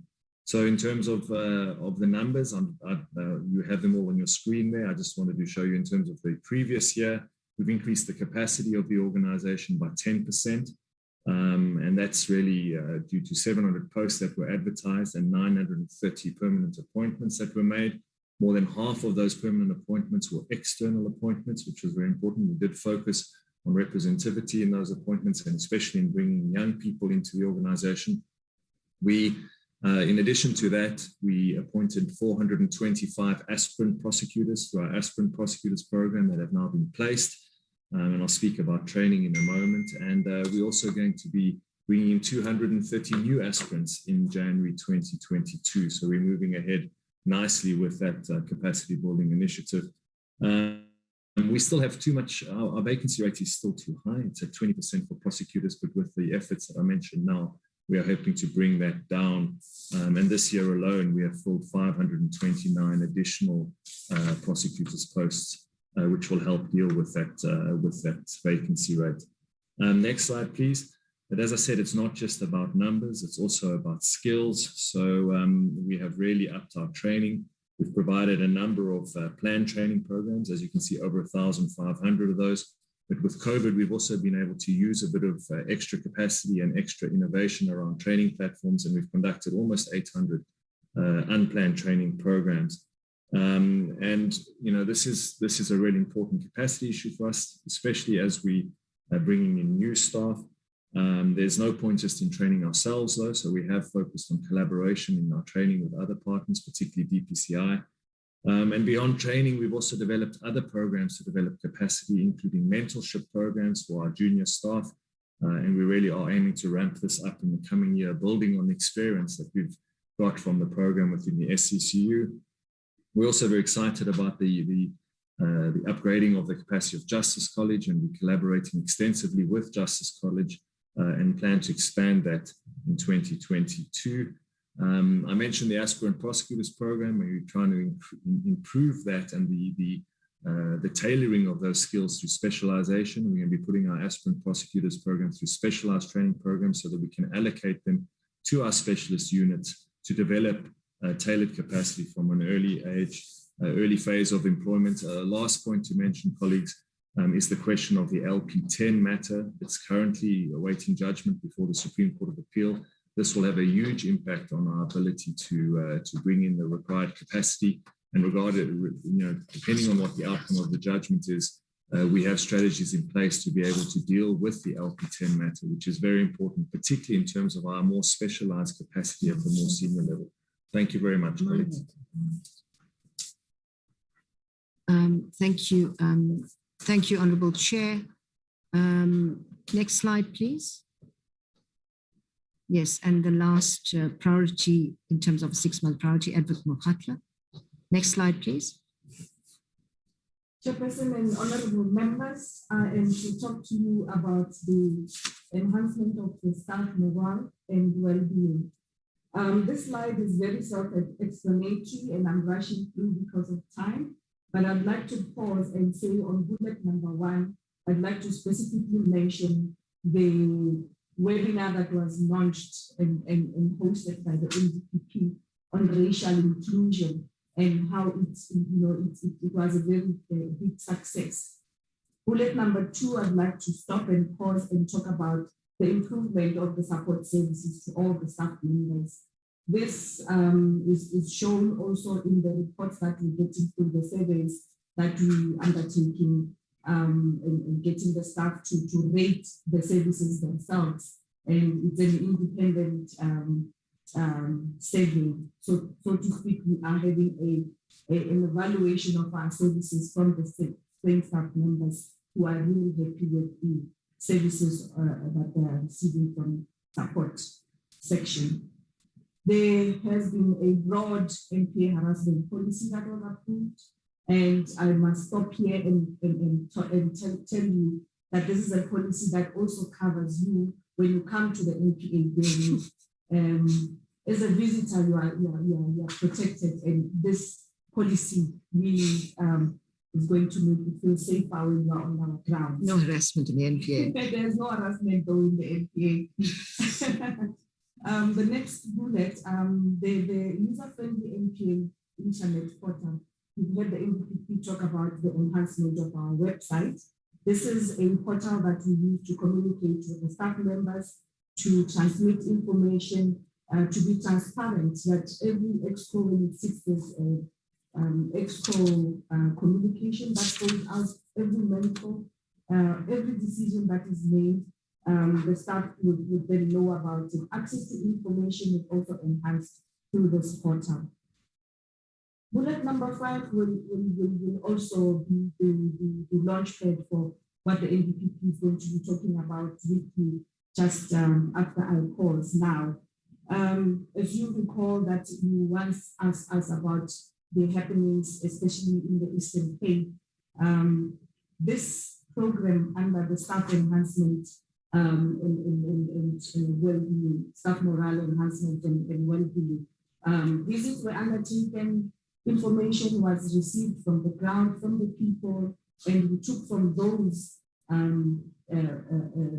concerns which were raised by the staff members and which culminated into the initiatives that were launched and undertaken and being implemented as we speak. So the NDPP is going to touch upon exactly that, the Eastern Cape intervention. And thank you for the opportunity. Thank you. Thank you very much, Advocate Mohatla. Just to inform the Honourable Chair and committee members that there will be a formal memorandum that will be sent to you sometime next week, but just very briefly, I think our last report on this was we informed the committee that there was an investigation that was being conducted by Advocate Luvoyo Bono. He submitted a comprehensive report with various recommendations, and there was an intervention team that was put in place from head office together with the management in the Eastern Cape to implement interventions that were identified in order to address the issues. Regrettably, there were still complaints after that. You will also recall there was industrial action in the NPA, at the NPA premises. We then engaged with the group on the 10th of February this year. Regrettably, after a 6-hour meeting, there was no way forward. We then, part of during that discussion, we had actually stated that, that they should try to join in the chamber so that, we could in a formal way deal with the matters in the bargaining chamber. But there was still then thereafter, there were still complaints, and so we then again agreed to an informal meeting at the bargaining chamber in order to try to find a common way forward, try to find common ground so that we can move forward together. Regrettably, again, I think I would be diplomatic and say this was not a constructive meeting, and we were not able to find a constructive way forward. And so, the last was we'd received several letters as well from the union NUPSAO, and my last was a letter to NUPSAO in which we basically advised them that we want to address these issues, but we need to do it in a constructive way, otherwise it becomes difficult to find a way forward. So that is the status, but there will be a memo that will come to the committee very soon next week. Next slide, please. So are you talking about the prosecutors from the Eastern Cape? Yes, I'm sorry if I didn't make that clear, Honourable Chair. That is correct. Yes, because there are people who are watching, so they must know the background. There are people who are watching from home. They must yes, know. Apologies for that. Okay. Thank you. It is about the Eastern Cape prosecutors, Chair. Thank you. We now move on to strategic initiatives that are focusing on our APP priority issues. Next slide, please. And the first one, understandably, is corruption. Advocate de Kock, he will deal with a couple of the strategic issues that fall under his portfolio, and then we'll move on to the other DNDPPs. Please go ahead. Thank you very much, NDPP. Chairperson, before I commence with this, I'd just like to acknowledge the presence on this platform of Advocate Lebo Baloy, as well as Advocate Bonikari Gamwo, and just to remind ourselves that that they were appointed as special directors, the one in the soccer unit, and Advocate Baloy in the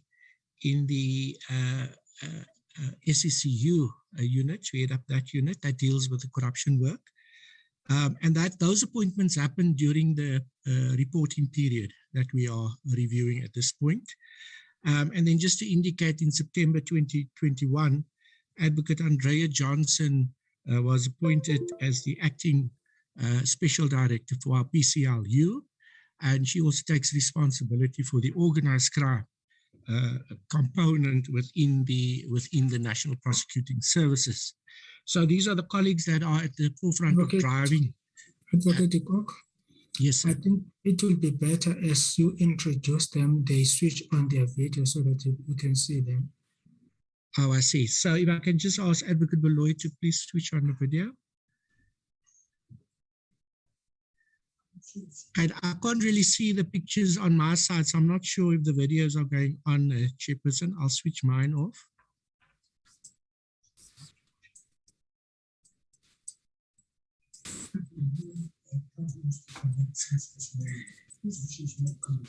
And if I could ask Advocate Karigamo to put on her video. Honorable Chair, if you could advise us whether they are visible, because I can't also see it on my screen. Oh, we can't see them. Yeah, so we can't see them for some reason, Chairperson. Let's try, because I did see the chairperson. If your video is on, Advocate Cook, do we see you? Yes, we do. My video is currently on. All right, thank you, Honorable Chair. So I'll proceed. I'll try to get the colleagues at some point to maybe in question time. Yes, I do as well. Yeah.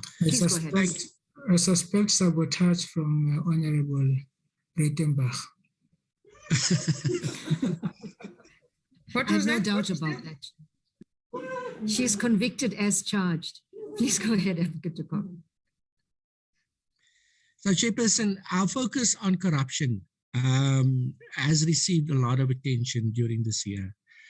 And I think the main issue that we were trying to ensure, and that is why Advocate Rabaji started the presentation, was around questions of coordination, both internally and externally, and how we ensure that we start to make an impact. And so I think that we are demonstrating that that is starting to happen, and that we will enhance the pace within which we are able to bring matters to our courts, particularly to our special commercial crimes courts. This is one of the successes, I think, for the system in the past year, that we have created those additional courts. And as the committee heard this morning, those courts are functional throughout the country at the moment. These will be the platforms, including our high courts, where we will bring these matters. So we have introduced monthly case management meetings, both at an external level and an internal level. So externally, it's the case management meeting of the anti-corruption task team, at which Advocate Baloy will lead with the colleagues of the DPCI to ensure that the matters that are identified on the priority lists of cases are receiving the necessary attention. And internally, we have convened case management meetings under my leadership with the directors of public prosecutions. It also then include the regional heads of the SECU in particular, to ensure that the cases are receiving the necessary traction. Since April 2021, 32 new cases have been added to this list. And then we also have been dealing with the fusion center cases. Currently, there are 30 cases on the court rolls involving 65 accused. The report that we have during the period, 5 of the 10 ACTT priority corruption cases identified in collaboration with ACTT stakeholders have been enrolled. And of course, the ACTT stakeholders would include the DPCI that leads the ACTG. It includes the SIU, the FIC, Treasury, some of the key government departments that have to participate at that level. The collaboration with the DPCI, National Treasury, SIU, FIC reduced the time to obtain forensic reports and case flow analysis. This was a big focus area for us to improve our capacity, and there is currently an initiative around investigating the ability of the state to do its own forensic reports. So that work is also in progress. The DPP and DPCI priority corruption list flowing from the MPA 2019 workshop. So this was a combination of cases that we identified between our various divisions in the MPA and the DPCI, where we identified 93 corruption matters, and these are complex corruption matters. Out of those 93 matters, 48 of them have been enrolled. In 8 matters, decisions were made to decline prosecution. If we can move to the next slide.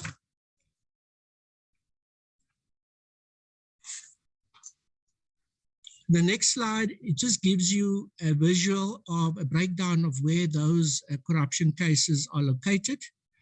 So I'm not going to go through all of them, just to indicate that the totals are reflected at the bottom, 93, the 48 cases, those are where they are enrolled in those divisions. And there are the 8 decisions not to prosecute. And currently we have enrolled 60% of the matters that we targeted to enroll. So that's quite a good achievement. And like I say, we will enhance that going forward.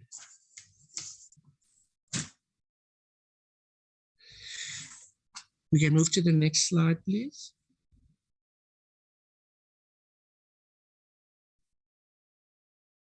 So it's very unfortunate that we do have examples of prosecutors being convicted for corruption as well. There's still a focus on government officials as far as corruption work is concerned. The slides that the MPA, that the NDPP spoke to at the beginning of the presentation indicated those cases of government officials convicted, and there were prosecutors, SAPS officials included in those numbers. In the MPA, we are making progress on internal and criminal investigations. I receive a monthly report of these matters, and we're following them very closely, particularly where senior members of the prosecution who are involved. There are currently cases involving senior members of the prosecution that are on the court rolls.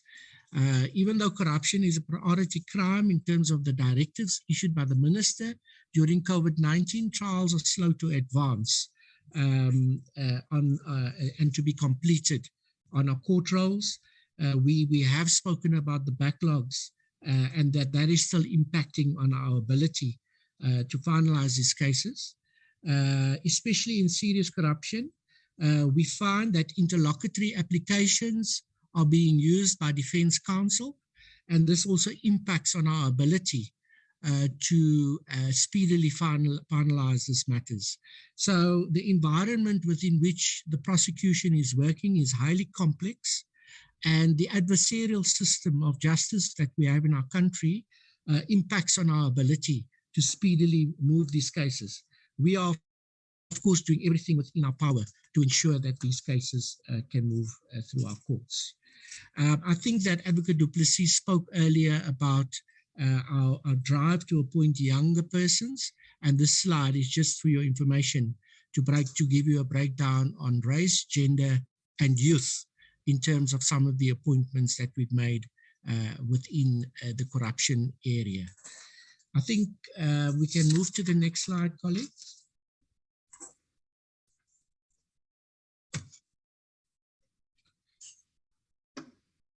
So the TRC cases... Please gently up the pace a little bit. Thank you for the gentle reminder, NDPP. The TRC cases remains a very, very serious concern to the MPA. We have engaged quite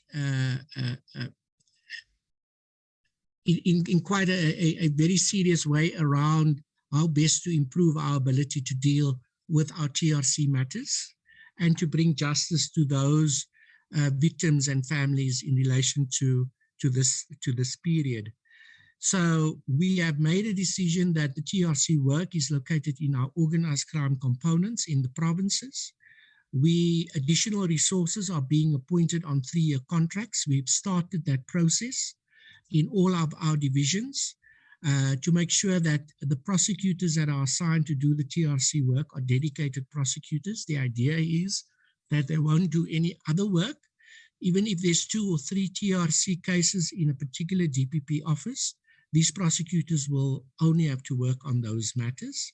The DPCI have also appointed investigating officers on a contract basis, and some of the permanent investigating officers are also assigned to the TRC work. And these prosecutors and investigators will follow a project management approach to deal with the TRC matters. At the national office, we are also appointing dedicated prosecutors to help, to oversee, monitor, and to ensure that best practices and constraints are dealt with in the divisions. National will provide the strategic oversight of the work, and of course the prosecution themselves will happen within our divisions. 5 enrollments have been made. Unfortunately, 1 accused passed away on the 6th of September. The reconstruction of records remains a major constraint in relation to this work, and particularly the matters that are held in our archives are also remaining a challenge. And some of the archive work is marked as secret, which means that we have to follow certain procedures to get access to those documents. But this work is carrying on apace at the moment. The DPP officers are now engaging with families directly to keep them informed of progress. I think this is a big area. The prosecution has been criticized in the past for the slow pace of this work, and also for not keeping family members informed. So our approach will be that the family and the victims will be put at the center, and that our prosecutors will be directed and instructed to ensure that families and victims are kept up to date regarding the work of the TRC cases. We may move to the next slide.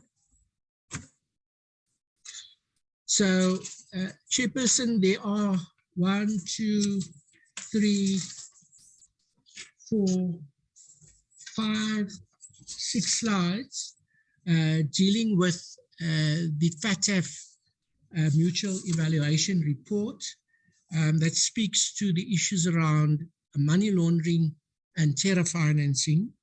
I think that we've agreed that we would not go through those slides. We have provided all of this information to the committee, and we are happy to take questions on those slides. But just to emphasize that our international obligations in relation to money laundering and terror financing is an absolute priority for the MPA.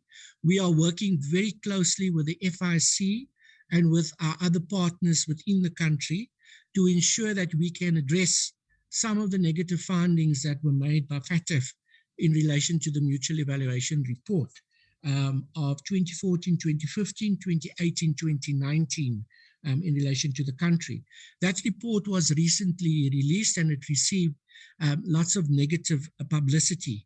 So our approach is that a lot of work has happened, some of it in relation to the money laundering work of the prosecution and the investigations. We've developed a joint training manual to deal with the serious commercial crime in conjunction with the police. That includes the money laundering training. We have just completed now in October 2021 training in all our divisions in relation to these important aspects, and this training was hugely successful. There's a lot of positive lessons that we've learned from this training. Lots of this training occurred on virtual platforms. We are now trying to ensure that the training will happen physically, and it's a continuous rollout of this. The FATF recommendations have been highlighted, the money laundering with foreign predicate offending, and we've already secured 2 such convictions during the course of this year. which is good news in terms of our international obligations. A money laundering desk has been established in the MPA. The NDPP appointed a number of senior officials to assist with this work. They meet on a regular basis and they engage with their colleagues in the other government departments to try and address the FATF recommendations. An MPA action plan has been formulated and work is continuing in this regard. We've achieved 27 convictions in money laundering cases during this period. This is similar to the last period in Q2. And we are now arguing for steeper sentences when we achieve money laundering convictions. And we want to ensure that this happens across all the divisions of the MPA, including our tax units, where these cases will also feature going forward. So I think, Chairperson, the other slides, if you can just have a look at them. The next slide. It deals with the issues that were flagged by the mutual evaluation report, and it will show what the findings were: non-compliant, partially compliant, moderately effective in relation to some of the ratings. And then if we go through all of the slides, if we move to the next one, it will indicate. Yes, I'm not going to, I'm just explaining the slide in DPP. It will indicate the actions that we have taken in relation to those outcomes that were identified that needed attention. So you will see the same format has been followed until page 40 of the slides, sorry, 41 of the slides that you have in your position. So then that is my part. Thank you very much. Thank you. Advocate Rabaji. Thank you again, NDPP. Just briefly on from the last financial year.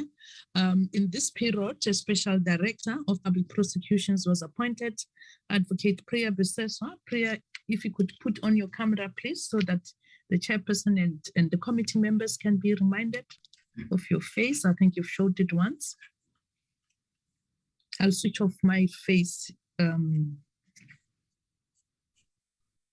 Thank you, Advocate Rabaji. My camera is on. I'm not sure if I do appear.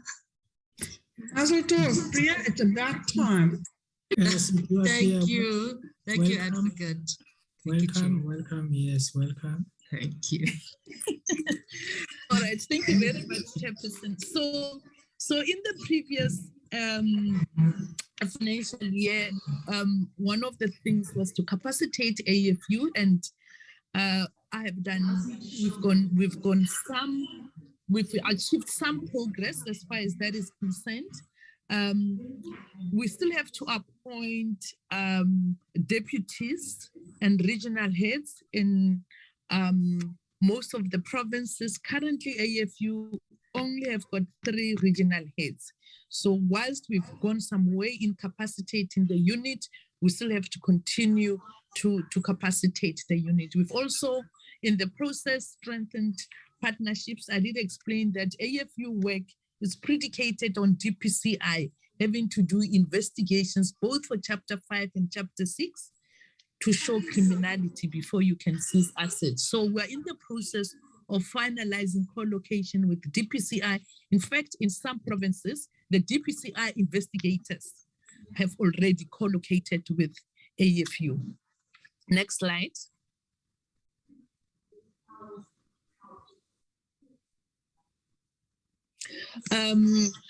Chairperson, this is a slide showing some of the significant cases that we have done in the various areas for the annual targets. And as my colleague Advocate de Kock explained, our international obligations, we have to look into all various of crimes. We have to seize assets in the areas that have been indicated on the slides here and on wrought gold, foreign predicate offending, diamonds and Ponzi schemes. We participated in working with our colleagues at DPCI, FIC, at the Fusion Center to make sure that we also seize those funds that were part of UIF fraud. Next slides. And all these cases were done then in the previous financial year. Next slides. This is a continuation. As I've said, we have to continue to do work in the drug space, precious metals, fraud, theft, as well as money laundering. Next slide. We're also part of a team with our other partners in the law enforcement space, led by FIC in illicit financial flows, and those are the Mounts environmental cases, to make sure that we achieve our targets as far as these areas are concerned as well. Thank you very much, Chairperson. Thank you, NDPP and honorable members. Thank you, Advocate Rabaji. Advocate Cronje. Thank you, NDPP. Good afternoon, honorable members. Honorable members, I won't repeat what my colleagues who have gone before me have already said about some of the work that we've been doing. I'll just highlight the issues that I think weren't addressed. So the NDPP commented on the fact that the asset recovery targets in relation to corruption were not met in the previous financial year. I just wanted to add that is probably largely accounted for by the fact that the 1.6 billion rand restraint order that the ID obtained in relation to regiment's capital was set aside. That matter has gone on appeal, and the appeal is in fact being argued on Monday. In addition, I think I would just like to point out that there are two other areas where the ID collaborated with its partners, and so the recovery was not done into the criminal assets recovery account, but there's the 1.5 billion rand case where ABB paid back 1.5 billion to Eskom, which we worked with the SIU and Eskom on jointly. And then there was the in excess of 700 million that was paid back to Transnet by McKinsey, where we supported Transnet as well as the Zondo Commission. So while those recoveries don't accrue directly to the NPA, certainly there's no debate that the ID played a significant role in those recoveries. The ID is a relatively small capacity in the NPA, and when it was originally established, it was sort of in a holding pattern while the anti-corruption, national anti-corruption strategy was to be implemented, and the Zondo Commission was to report on its recommendations in relation to ensuring that we're better able to deal with state capture. As we all know, those two interventions are still winding their way through the systems, and we don't yet have clarity on those issues. In the meantime, the ID has been capacitating itself with secondments, contract appointments, and operated as if it was not going to be around for very long. I think there's now acknowledgement and acceptance that dealing with serious corruption will remain a feature of the criminal justice landscape for some years to come. And the NPA Exco recently took a decision to create a permanent structure for the ID. One of the issues that impacted adversely, in addition to the other factors raised by my colleagues, is the recruitment drive of the NPA offered opportunities for permanent appointment to some of the contract appointees in the ID that caused some disruption. And just some of the investigators that were appointed on contract also found it fairly untenable to be in insecure employment relationships. And so we lost some staff to permanent appointments there as well. That issue is now being addressed by a plan to create a permanent structure for the ID on the NPA establishment. And we're hoping to have that structure in place, or at least approved at the beginning of the next financial year. The second issue, I think that hasn't had an impact on the ID in particular in the last financial year and continues to have an impact, is the extensions granted to the commission, the State Capture Commission. So there are plans in place in the ID to deal with the conclusion of the commission's work and the recommendations that, judging by some of the public hearings, we anticipate will come out of it. One of the things that has been ongoing is a committee dealing with the digital forensics capability that the Zondo Commission has established and that the Department of Justice has acquired. Plans are at an advanced stage to relocate that capacity to the ID as soon as the Commission completes its work. And we've been anticipating that to happen in 3-month intervals over the last year. And it has caused quite a bit of disruption to our ability to plan and work smoothly. The other issue that my colleagues from the NPA administration will address is the additional funding given to, I'm sorry, I'm not keeping track of the slide. So if you can move to the next slide. One of the issues that we have been dealing with is, in addition to is the budgetary allocation. So what we've recognized is that there's a need to seriously scale up on the skills. That, you know, our situation in the NPA is pretty dire.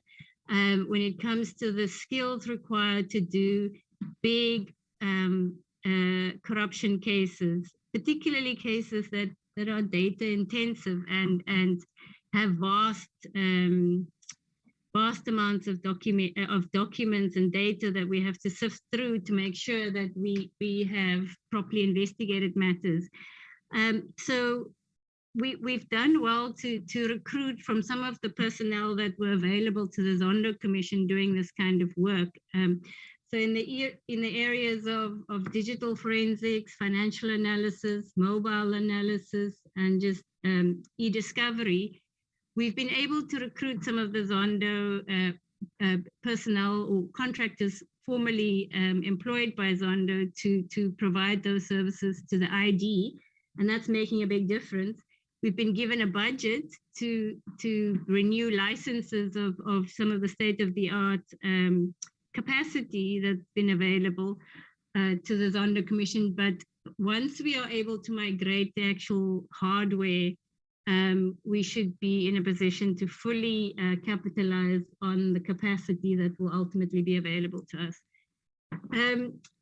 I think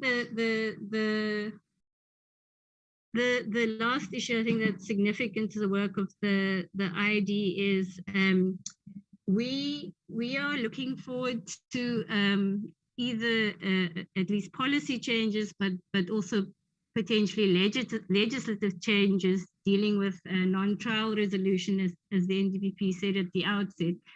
This is an issue that is of particular significance to the work of the ID, because there are a number of international corporations who are interested in conducting non-trial resolution agreements with the ID to assist in reaching a resolution around corruption at SOEs.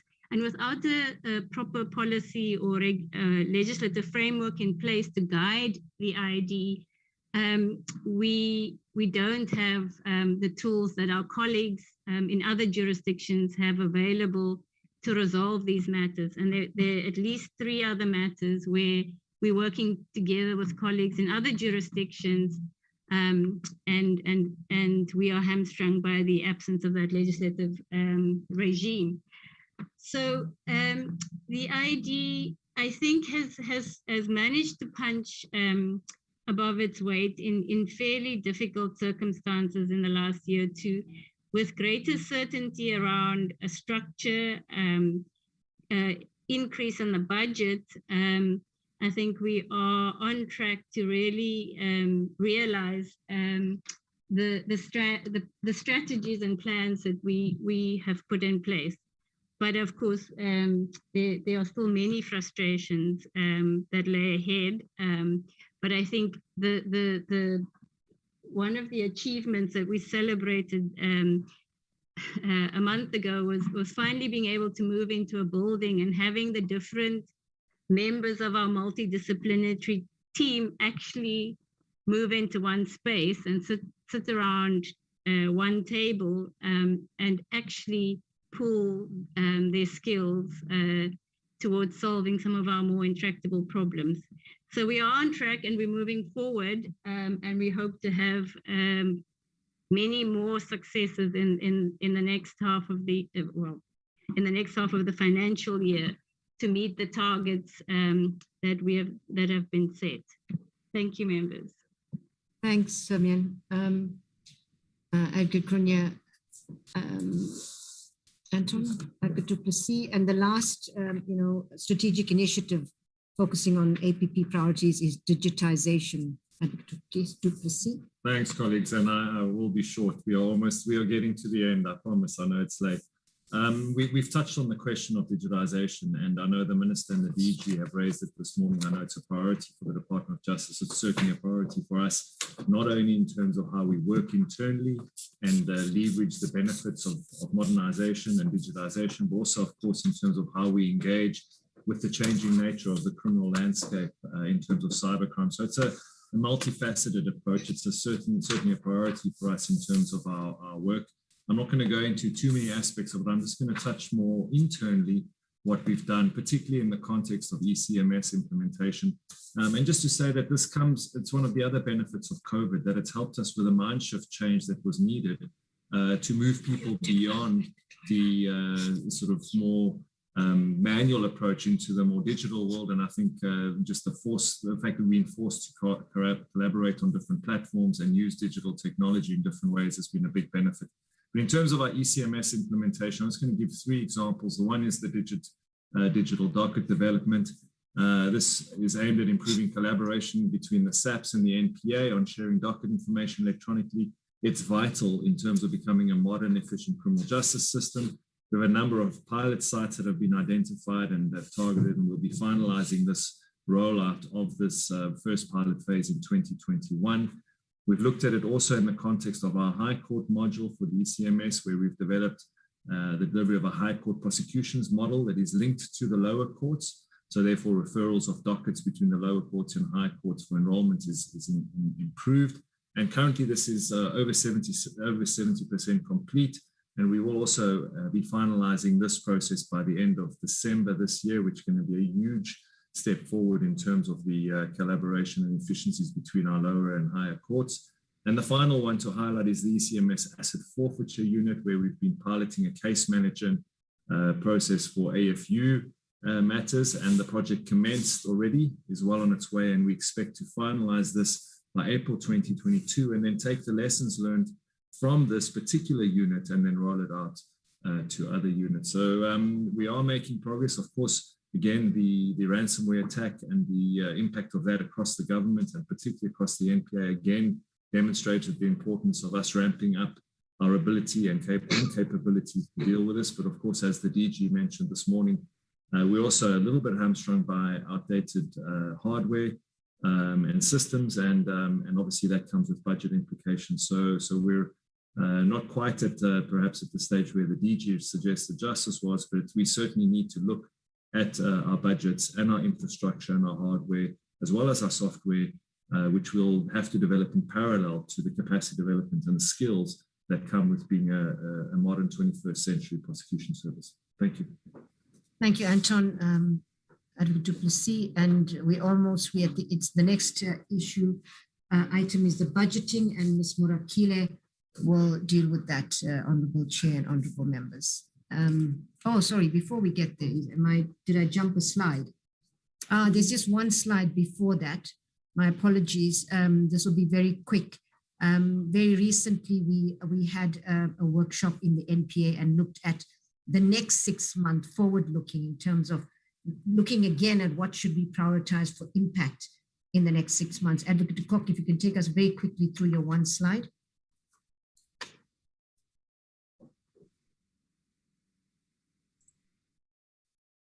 Thank you very much, NDPP. Honorable members.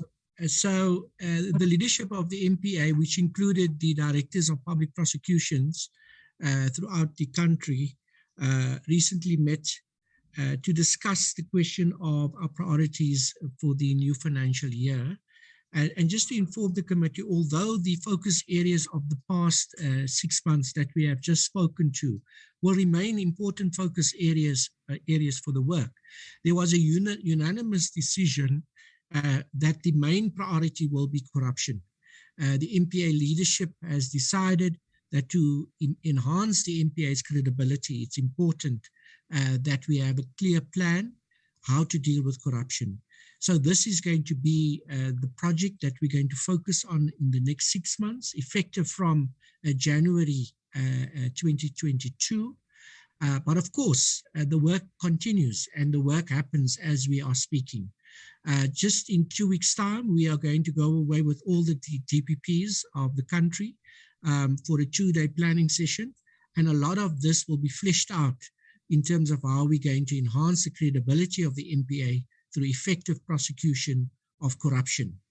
Just to say that the areas that we will focus on will be collaborations, both internally and externally, asset recovery, skills enhancement, and communications, both internally and externally.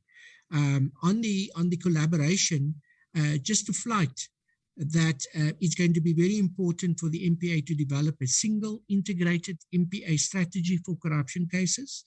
We're going to agree on our prioritization criteria. We're going to create a single database for all corruption matters. We're going to monitor all corruption cases until completion.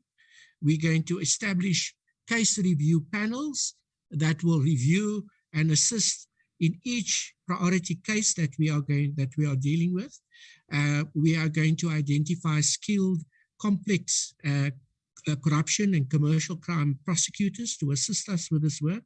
And we're going to assign skilled prosecutors to each prioritized matter. These are just some of it. We of course will finalize all of these plans in the next 2 weeks. And hopefully by the end of November, beginning December, the MPA Exco will adopt the prioritized focus in relation to corruption. So when we return to the committee next year, this will be the area that we'll be using as our prioritization for the work of the MPA. Thank you very much, NDPP. Thank you, Advocate de Kock. And the budgeting, which is the final aspect, Ms. Morakile, no, it's yours.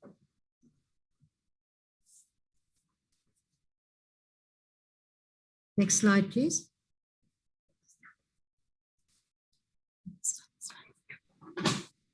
Thank you, NDPP, and thank you, honorable members. Currently, the NPA budget spending is a little lower than the anticipated linear projection. Excuse me. This is due to the non-implementation of the cost of living adjustment and the non-receipt of invoices from suppliers. However, the NPA has serious concerns about the MTEF budget allocation due to the continuous increase in the need for capacity in specialized areas, such as the ID, AFU, SCCU, and soccer. This slide talks to the 2021 budget. The NPA's total budget allocation for the current financial year is 4.535 billion. As at the end of October 2021, we had spent 55.58% of the budget. We project an overall spending break even with the exception of compensation of employees at the end of the financial year. Although we project the break even in respect of goods and services, our projection excludes certain IT priorities, which we are not able to fund within the current budget allocation. Next slide, please.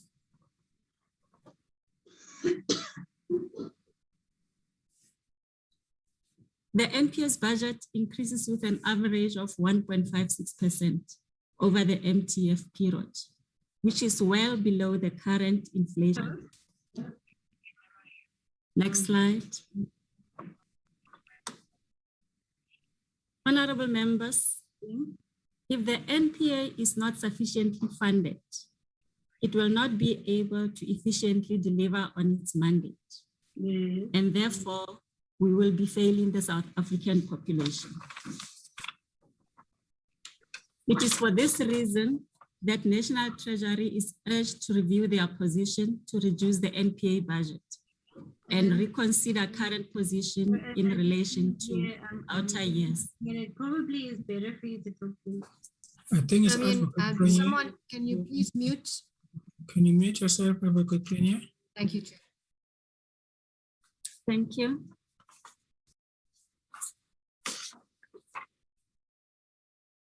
Go ahead. Please proceed. It is for this reason that National Treasury is urged to review their position to reduce the NPA budget and to reconsider current position in relation to outer years. Next slide, please.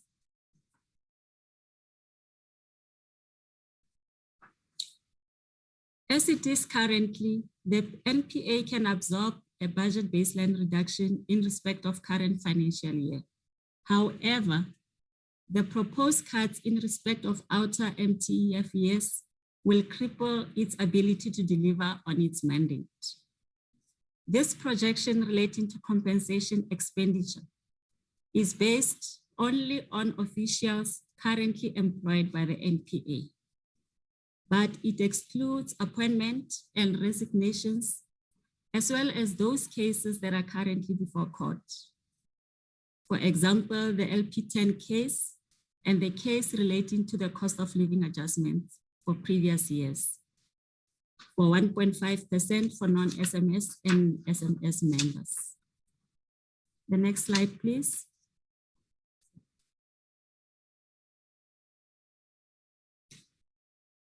Honorable Chair, it is essential that the NPA is adequately funded. We have submitted a need request amounting to 363 million to National Treasury. As Advocate Kronje has already indicated, these funds will cover the growing workload in ID necessitated by the end of term of the State Capture Commission. The CARA fund is beneficial to NPA as it assists the organization tremendously. Since the allocation of CARA funds has been delayed, the units such as OWP and AFU are to a very great extent negatively affected.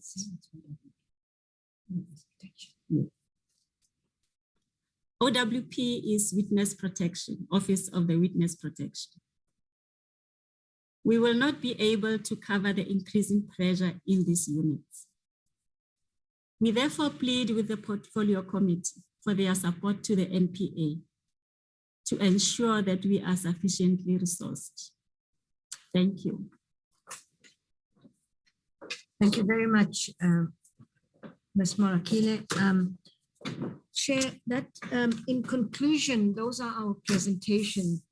In conclusion, Honorable Chair, I want to really stress that in as much as there's really a lot of good work taking place, there's plans, there's implementation, impacts of COVID has hampered that somewhat, but all of that said and done, as part of the broader JCPS cluster, we still have a very, very long way to go. The reality is, I mean, we can present our measures, our targets, and we can, you know, it's important that we try to achieve these targets. That's why we have them.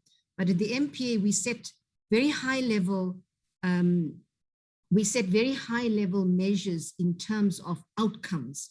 And one of them is people feeling safe. The other is increasing investor confidence, and access to NPA services is the third one. We know that people don't feel safe in South Africa. We know that perceptions of the criminal justice system and its efficiency and effectiveness, not just perceptions, but that there are serious issues in terms of effectiveness. And the FATF report is a huge indictment on our country's ability to have dealt with illicit financial flows, particularly money laundering and terror financing. Remember, what the report that was released was dealt with the assessment of 2014, 2015, as well as 2018, 2019. And so, you know, in that we had 10 years when the country did effectively very little or nothing to address this. And that is why we're sitting with really, really bad assessments. So you've heard about what's being put in place to deal with it, but it just increases the demand and the expectations of what the JCPS needs to do. The emerging crimes that we've heard about, the complex nature of crimes is really outpacing our ability to respond. Cybercrime, including more broadly, cybersecurity, must be a national priority. Terrorism must be a national priority, perhaps to be dealt with at the National Security Council, if it's not already being dealt with there. Corruption remains rampant. We really need drastic improvements in the system, in the JCPS cluster, and we need them fast. Improved collaboration, we've talked about that. We know the success of there are certain critical success factors with regard to the NPA. One of them is the SAPS and the efficiency of the South African Police Service. And so it's really important, in as much as we urge that there be no budget cuts to our really small budget of 4.5 billion rands. We really urge that the request that we've made for a small amount, a drop in the ocean of additional funding is not rejected. And when we make this plea, I also make the plea, Honorable Chair, that the SAPs be properly, that there's support for the SAPs to be properly capacitated with the skills. It's not just about numbers and people, it's about getting the requisite skills to deal with these complex but also emerging crimes. And so, you know, they're really huge challenges. That said, we have a strategy, we have plans, and in the NPA, we will, notwithstanding all of these challenges, working with our partners, we remain committed to make sure that we do everything that is possible within our mandate to ensure that we're not just ticking boxes, that people do feel safer, that there is a greater investor confidence in South Africa, that victims of crime receive justice, and at the end of the day, that we serve the people of South Africa in the way that the social compact obliges us to do. Not just us, but law enforcement more broadly, and ultimately government. I thank you, Chair. And we stand ready to take questions, comments. Thank you very much, NTPP, and to your team. Members, are there any questions or comments? Honorable Jantje, followed by Honorable Breitenbach, and then Honorable Nieuwoud-Drachen, in that order. Honorable Jantje. Thank you, Chair. It's a long Friday, but very important. Let me also thank the team who's been with us the whole day, Advocate Batoy and your team, for a good presentation of the work of the annual report balance with what you're planning to do. Chair, maybe just to make a general point, first, or an important clarity that I seek to Advocate Batoy, because it would help to know whether I need to ask more probing questions. Advocate Batoy, you are, well, I think you need to just put things on the table on this issue. You are quoted as, when you met with Scopa, as having said the following: that we have serious reservations about the extent of detail that is being provided. We need to have a discussion on how we balance accountability with the possible compromise of very complex and sensitive investigations. I am starting with that to just share with you and invite your comment on that as to, is that the challenge that you have as NPA? Are you finding that us playing an oversight role, we could easily contribute to you not achieving some of the things that you want to achieve? Or else, if you could a little bit expand on that statement, if it is true, and kind of help us so that we travel the journey with you properly. So I'm inviting you to take us into your confidence. Are you having a dilemma here? Is there a difficulty on this issue? So I really want to start with that, Chair.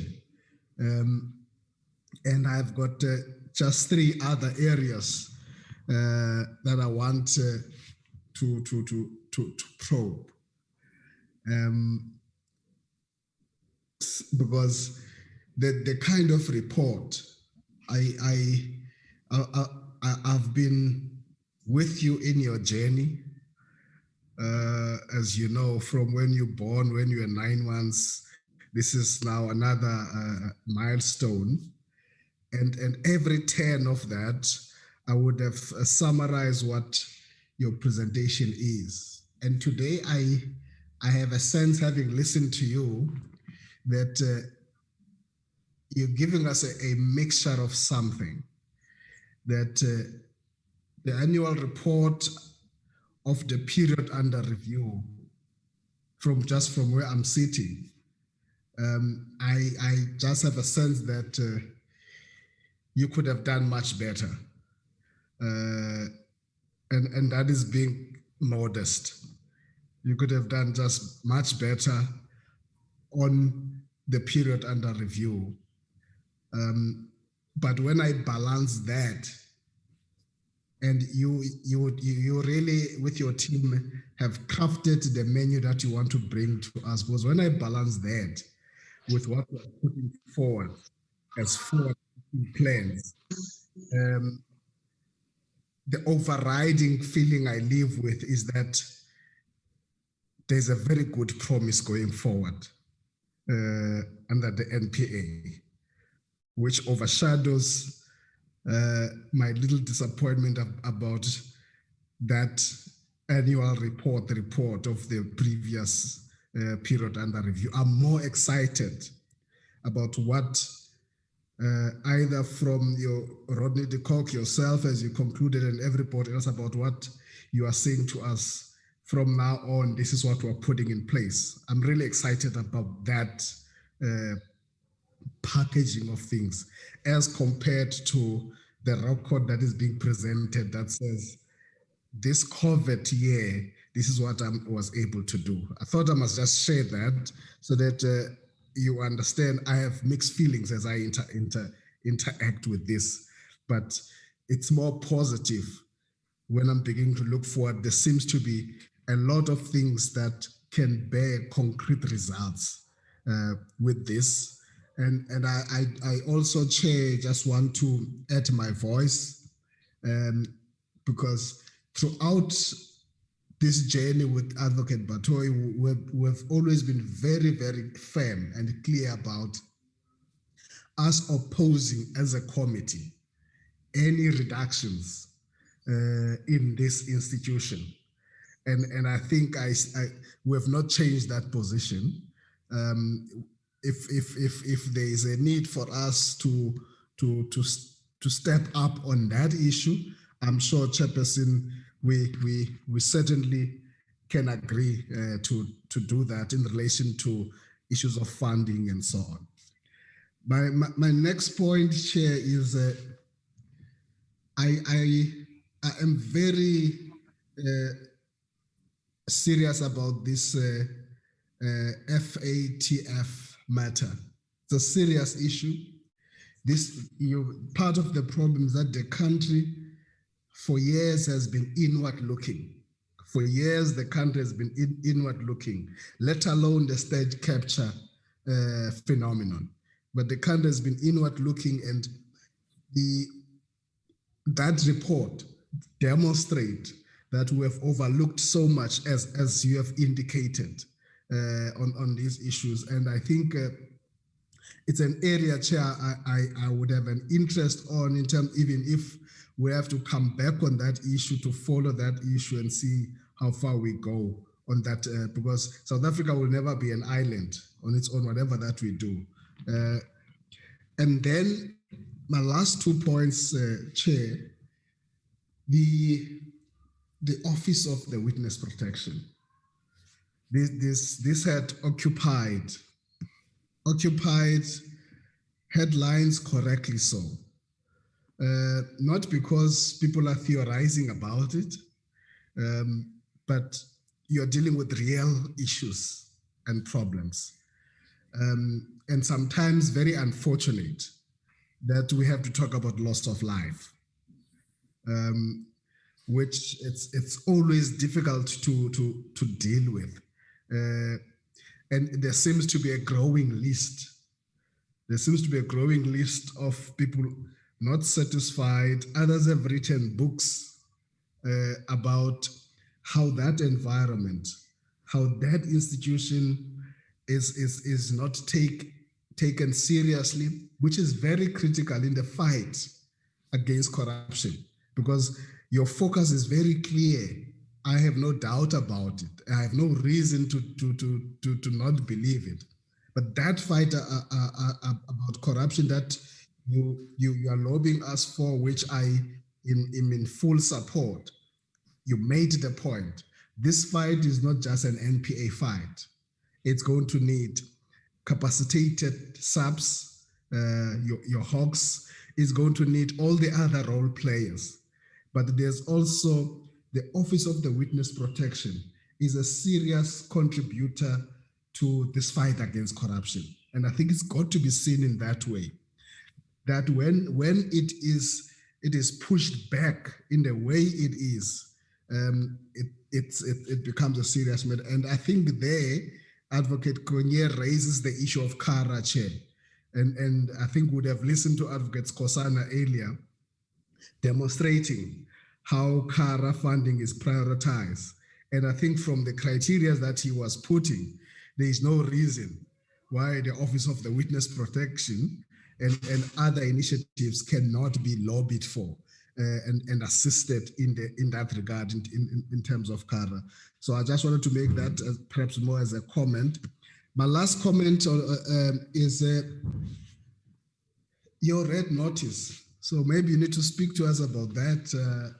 You got the country excited about the red notice to the Guptas, and just few hours, few days later, it was retracted to say we're not there yet. So seems to be more than a glitch.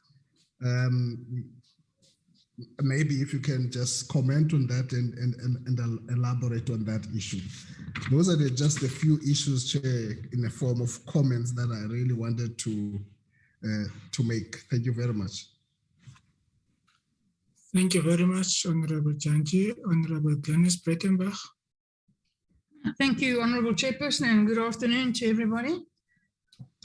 I share the views of Honorable Janki that one must have mixed feelings about this interaction. Certainly an amount of disappointment at a lack of achievement. But also, I must agree, the plans look good, they sound good, they sound implementable, not easily implementable, but implementable. They come a little late in the day. Yeah, I think we were all hoping to see a lot more progress by this point. But I'm sure that goes for everybody in the NPA as well. So not for one moment disregarding the difficulties that I know are there. And not for one moment playing down the magnitude of the job. But those things borne in mind, the fact of the matter is the NPA is the prosecuting authority in South Africa, and it does have to produce, regardless of the difficulties. So we can acknowledge the difficulties, we can try and ameliorate the difficulties, we can try and address the difficulties, but it doesn't excuse non-performance. And there is a measure of non-performance. I'd like to start with the conviction rate. And you say they remain high. Well, yes, they may, but this isn't the first time I've raised this issue, and I'll continue to raise it until some sort of meaningful reporting is done about it. Conviction rates mean nothing to somebody who knows about conviction rates. They may be very impressive on paper to people who know nothing about how the courts function. But if you prosecute one case and you win it, that's 100% conviction rate. It's not very good. If you prosecute 200 cases and you win one, that's quite appalling. So when you say you have good conviction rates and they remain high, it's meaningless. We need to know how many cases came into the system, how many cases were not enrolled and why,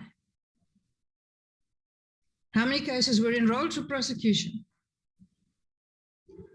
how many of those cases were dealt with by alternative means,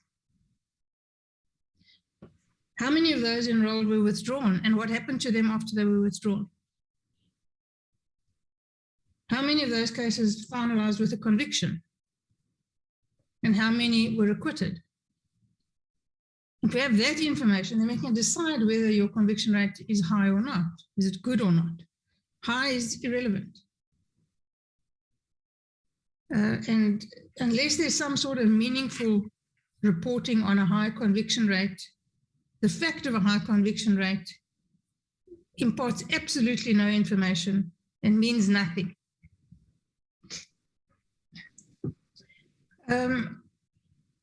Alternative dispute resolutions, and particularly the mediation aspect thereof, I have a difficulty with understanding.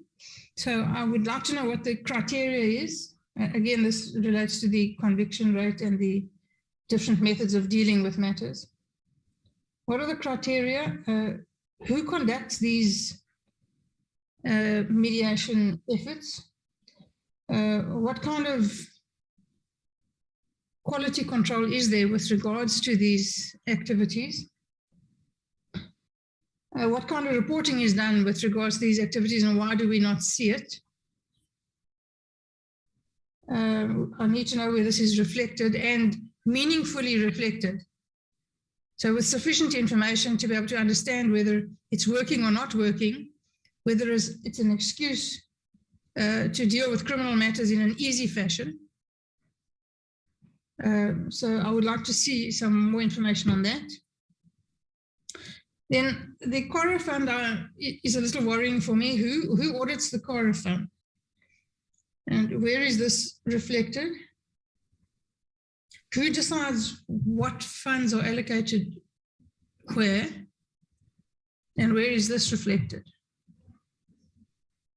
And really, what are the CORA funds currently used for? I think the committee needs to have a lot more information about the CORA fund and what's happening to the money in it. And then LP10 was at least acknowledged, but glossed over quite glibly. LP10 is a serious issue. It is something that I will continue to raise until it is resolved. I'm not unaware of the difficulties. The fact of the matter is it's an untenable position and is becoming more and more untenable as time goes on. It's true that it's with the SCA at the moment. That's because you're appealing it. Honorable Breitenbach, yes. I think for the purposes of the people who are listening, can you explain that one in a much more clearer way? I know it involves prosecutors, senior state advocates, and deputy directors of private prosecution, but there are people who are listening at home who might not have the background. Sure, Honourable Chair, I'll try and do it succinctly. Basically, it boils down to the fact that historically, senior state advocates and advocates were entitled to make a career choice some time ago that put them on a path that didn't include management, which made them pure prosecutors, and they were put on a salary scale. The effect of that is, now the practical effect of it is that senior deputy directors of public prosecutions who have been in that position for the last 10 or 15 years earn significantly less than the people who report to them. They earn significantly less than the people whose work they are obliged to check. And they earn significantly less than the people that they are required to give direction to. It's an untenable situation. So you can have a senior state advocate earning much, much more than the Deputy Director of Public Prosecutions. And it's not being rectified. Needless to say that the senior management who are caught in this trap are deeply unhappy, have been for years, completely demotivated and very, very angry. And they have, and quite rightfully so. And so what happens now is the NPA advertises Deputy Director of Public Prosecution positions, appoints senior state advocates with no management experience to speak of at the top salary scale of a Deputy Director of Public Prosecutions in order to make it worthwhile to apply for the job. But it completely flies in the face of those people who have been there for the last 10 years. And I'm not pretending that it's an easy thing to solve. I know it isn't. And I know that it's going to entail vast sums of money. But the fact of the matter is it must be addressed. It's been ignored, swept under the carpet, dealt with less tactfully sometimes and more tactfully at others, but no progress is made. And those deputy directors of public prosecutions are being prejudiced, and they have no motivation. They are really angry, and I don't blame them. And this position cannot continue. And I see no real effort to address it. So when you say you have strategies in place, I'd like to know what those strategies are. It's no good saying to us, we've raised this 4 or 5 times now. It's no good saying to us, we have strategies in place. What are the strategies? How are you going to deal with it? I'm really pleased to hear that you're addressing the FATF report, because the FATF report is, as you have acknowledged, exceptionally damaging. And again, it's something that the NDPP has inherited. She can't be blamed for it, but unfortunately it falls to her to fix it. So FATF, amongst other things, found that the Financial Intelligence Center efficiently produces operational financial intelligence, but law enforcement agencies lack the skills and the resources to productively investigate money laundering and terrorist financing. So while that is not necessarily, strictly speaking, solely an NPA responsibility, you have to prosecute those cases. So I'd like to know what interaction there is with senior management of the police to address the terrible paucity of skills in the police force. Because we all know that there's an enormous vacuum of skills in the NPA with regards to prosecuting complex prosecutions. But the fact of the matter is that prosecutors can only prosecute that which is brought to them by the police. And there's very, very little skills in the police to deal with these complex matters. And so the prosecutors are hamstrung from the start. So there would have to be a team effort, some sort of joint effort between the NPA and the South African police to address this issue. For instance, I don't think the police have a detective agency anymore, a detective academy anymore. So I don't know where their detectives now get trained. It appears to me that they don't get trained if I look at the quality of the work that I see. So you have the skills getting old and leaving for a variety of reasons, and you have young people being employed with no skills and no opportunity to develop such skills. It's not an ideal situation, it must be addressed. It's also the case in the National Prosecuting Authority. So there have been, FATF found also that there have been some successful investigations and proactive identification and investigation but no proactive identification and investigation of laundering networks and professional money launderers. So what is going to be done to what specifically is going to be done to address that issue? Because again, it requires very specific skills that are hard to come by and cannot be taught from a book. They need to be learned in court. Anybody who thinks that a prosecutor can be produced by being lectured to or taught something out of a book is wrong. The skills of a prosecutor are learned in court by progressively exposing prosecutors to more and more complex matters. And they learn their craft in that fashion. So they make mistakes, everyone does, but hopefully they learn from them.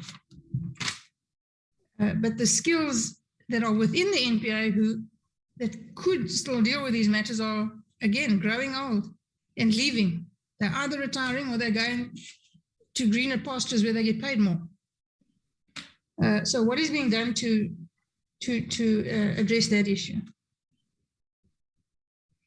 FATF also noted that some good results were achieved confiscating criminal proceeds, but the struggle was to recover assets from state capture and proceeds that were moved to other countries. So is there any plan in place to up those skills? How are we going to recover those monies? Is there a plan? Is it being done? Is it being done successfully? And then FATF also noted that we must make better use of financial intelligence needs. Financial intelligence needs to be more proactive. We must work proactively with international and partners to detect and seize illicit cash flows. Are we doing that? Are we working to build networks with international partners in that regard? Then I have a question about the new SCCUs. Everybody is very impressed with the new SCCUs. There's one in every province now, I understand, and that is, it's always nice to see expertise being rolled out. But my question is this: what expertise is being rolled out? There's already a shortage of skilled complex commercial crime prosecutors in the SCCUs that exist.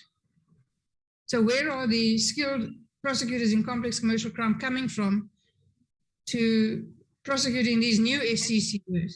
And is there really sufficient complex commercial crime in provinces like the Northwest and Limpopo and Mpumalanga to justify a specialized commercial crime court?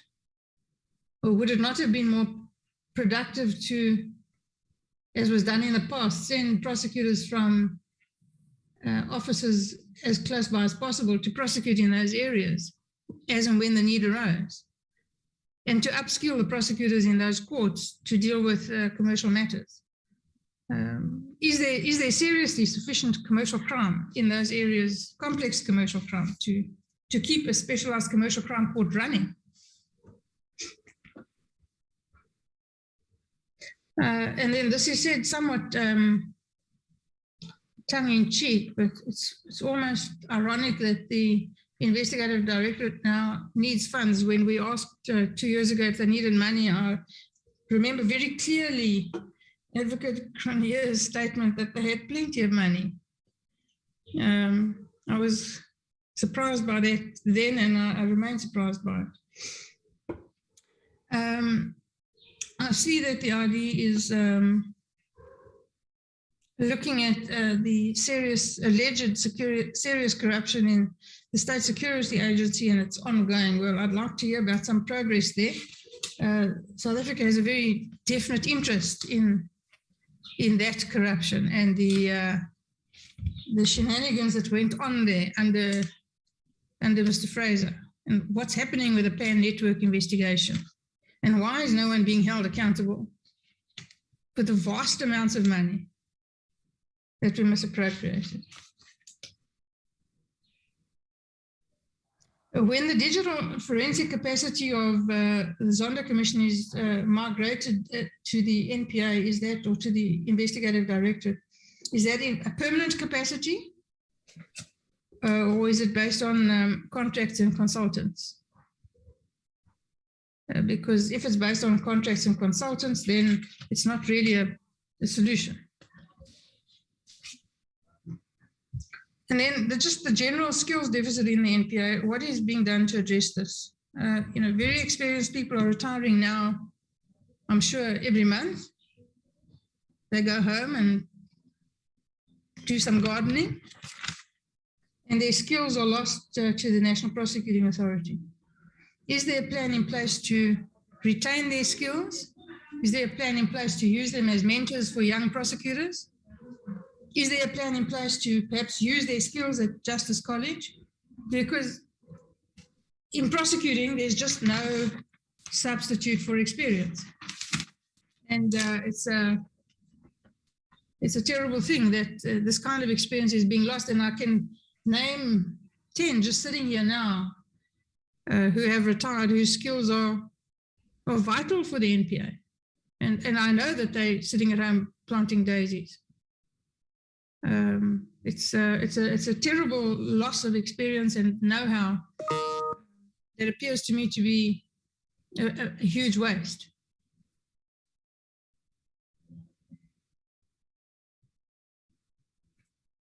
There was a question I had on the SOEs and the resolution of matters with the NPA. I didn't quite catch what was said in the presentation. It sounded to me like, I hope I'm wrong, that there was some sort of desire to resolve corruption matters of SOEs with the NPA, but it didn't result in a trial. If that's so, please could I have some more information on that? Thank you, Mr. Chair. Thank you, Honorable Nevos Trachens. Thank you, Chairperson. I know it's been a long day because my Wi-Fi is starting to disconnect from all my devices, so I hope everyone can get my questions, so I'll try and be quick. Thank you to the NPA for your presentation. I know that COVID, was quite bad, and I'm very sorry to hear about all the officials that, passed away and those who tested positive. Hopefully they recovered fully. With that, I just wanted to know the percentage of the NPA staff and officials who have been vaccinated. I know this weekend is the second VUMO weekend, and we're trying to encourage people, to get themselves vaccinated. So if you can let me know what percentage has been vaccinated. Secondly, I'd like to look at slide 8. You don't need to put it on, but on slide 8, I'm trying to understand the wording. It says in gray, one of the gray blocks says 75% below target. So does this mean you only achieved 25%? And then another block says 99% below target. So was only 1% of that target. I mean, the wording just confuses me a little bit. So if you can just explain that a little bit more. And then in the previous financial year, it said that the TCCs were 58, but only 55 was achieved. So 3 targets were not achieved. So I'm just curious, where was it not achieved? And then on slide 20, you show 6 things listed. Those 3 that was not achieved in the previous financial year, is it included in those 6? Then they identify to be completed in 2022. So those 3 that was not achieved in the previous financial year, is it included in the 6 to be completed in 2022? And 25% of vacancies, that is quite high compared to the requirement by GPSA of 10%. Now 25%, how many positions does that equate to that are still vacant?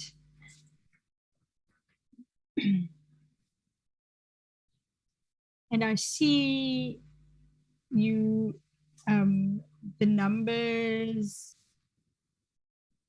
of witness protection being threatened or in danger, it's 000. But I'd like to know your whistleblowers. 1 whistleblower was shot and 1 whistleblower, ran overseas. Were they part of the witness protection program or not? Or what does the NPA do to make sure that any whistleblower is protected?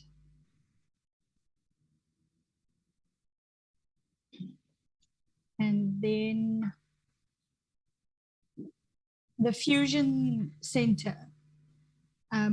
I didn't hear anything, maybe it's not important, but I'm curious about the impact that the Fusion Center has on the work of the NPO.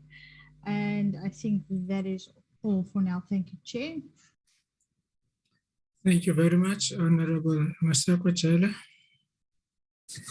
Chair, it says the battery is low. Let me just be fast, Chairperson. Thank you very much, Advocate Patoy and the team.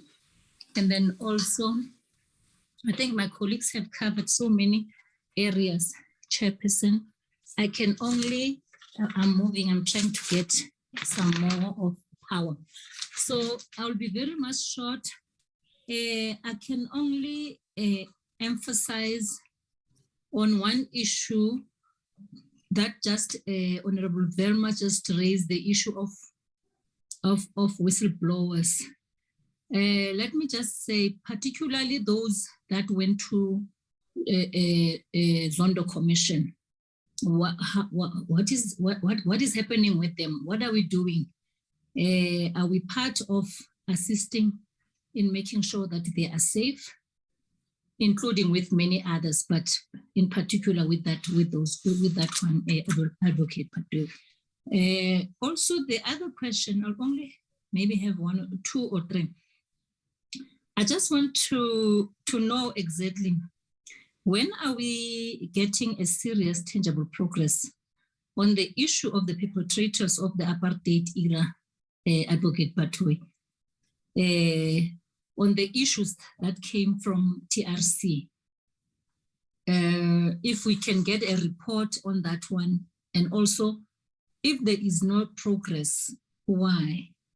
If we can get that, not forgetting the issue of capacity that you keep on mentioning it, but I think there are other issues that we need to also to make sure that we give priority, and this is one of those issues. And then the other one question, or maybe I would like to get more clarity, is on the matters of referral.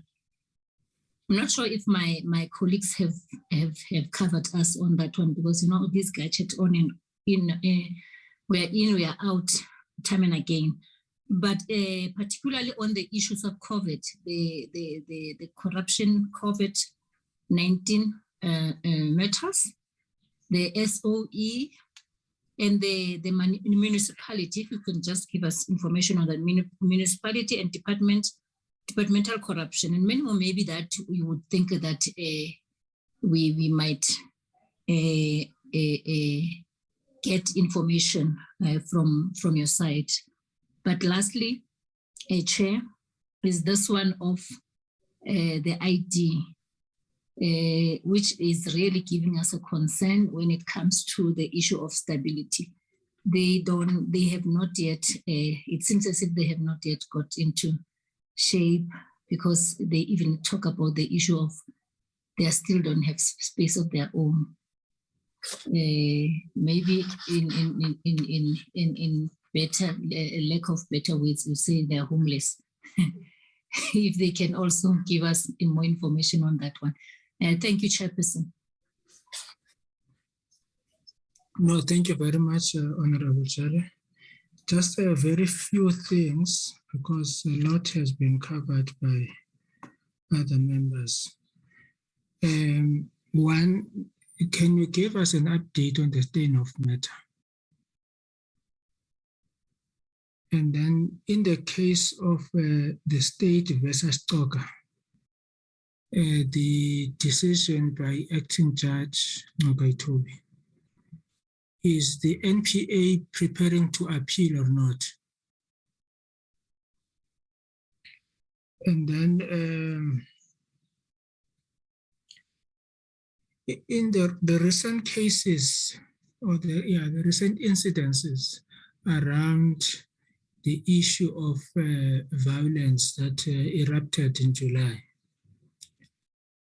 don't you feel that highly pressured that some of the colleagues within the security cluster made promises to the public that they know who the perpetrators are? There was even a number, but even now nobody has been prosecuted. Don't you feel that in a way you were pressured to make such announcements, whilst understanding that there still have to be thorough investigations first before, and some of the people you might find that you don't have a case to prove beyond reasonable doubt? So don't you feel that it was too early for some colleagues to make such statements? And those are the issues that put a lot of pressure on the NPA. Your comments on that, I think they will link with the first issue that Honorable Janji raised, that I think you are appearing before SCOPA. So I think in that case it was in the SCOPA, but now I'm talking about outside of Parliament and in the executive to make such statements. There is an issue that I would like to take a little bit forward from Honorable Breitenbach. How many cases where the NPA has refused to prosecute and there are private prosecutions? And then how many of those private prosecutions have succeeded, have resulted in convictions?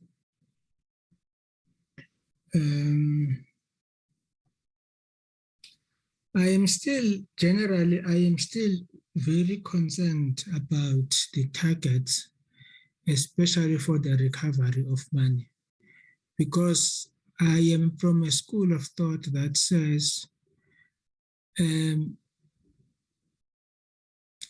no credible investor, unless you talk about rogue investors, will invest in a country where there is a view that the rule of law is very weak. There is high levels of corruption.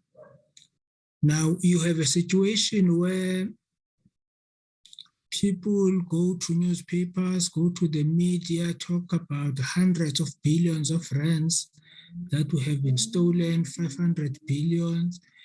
And when you have the target from the NPA, you talk about 1-point-something billion, 2 billion. And for me, it creates a serious disjuncture. I know that some of you are basing your targets based on what you think is prosecutable. That's fair enough. But I do think that you will forever be under pressure if you are going to have people announcing these large sums of money, but on paper, what we are actually pursuing, is chalk and cheese compared to what is being announced outside. Because, I mean, ordinary South Africans have a view or a confidence that all those 500 billions that are being talked about, NPA is the only solution to those monies coming back to the fiscals. I think if you can have your comment on that.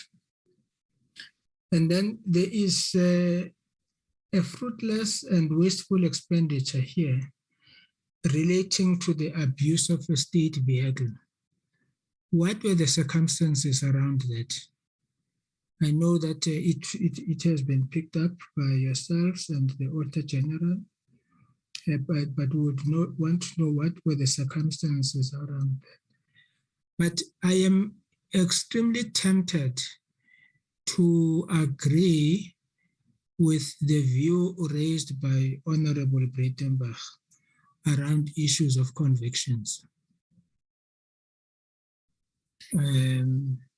If we do not have the full picture, I mean, they won't mean anything. Because generally you decide to prosecute how many cases. So that conviction is more or less based on what we have decided to prosecute. But if we have the complete picture, it would be much more better to check if really those convictions mean what they're supposed to mean. And then the last thing, I don't understand, maybe you can explain to me, why is the regional court performing lower than the district courts that is supposed to have more cases? And although it deals with more complex cases than the regional court, but it also performs lower than the higher court, than the high court. So what is the issue around the performance of the district courts? Those would be the questions on my side. Over to you, NTPP. Thank you, Honorable Chair, honorable members. I'm going to ask the managers in respect of the various portfolios to take questions relevant to their portfolios. So if I can start with Advocate de Kock.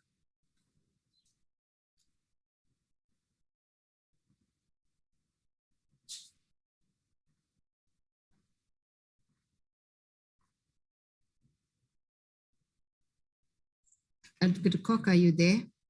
Yes, I am here. Thank you very much. I'm just trying to reorganize some of the papers on my table.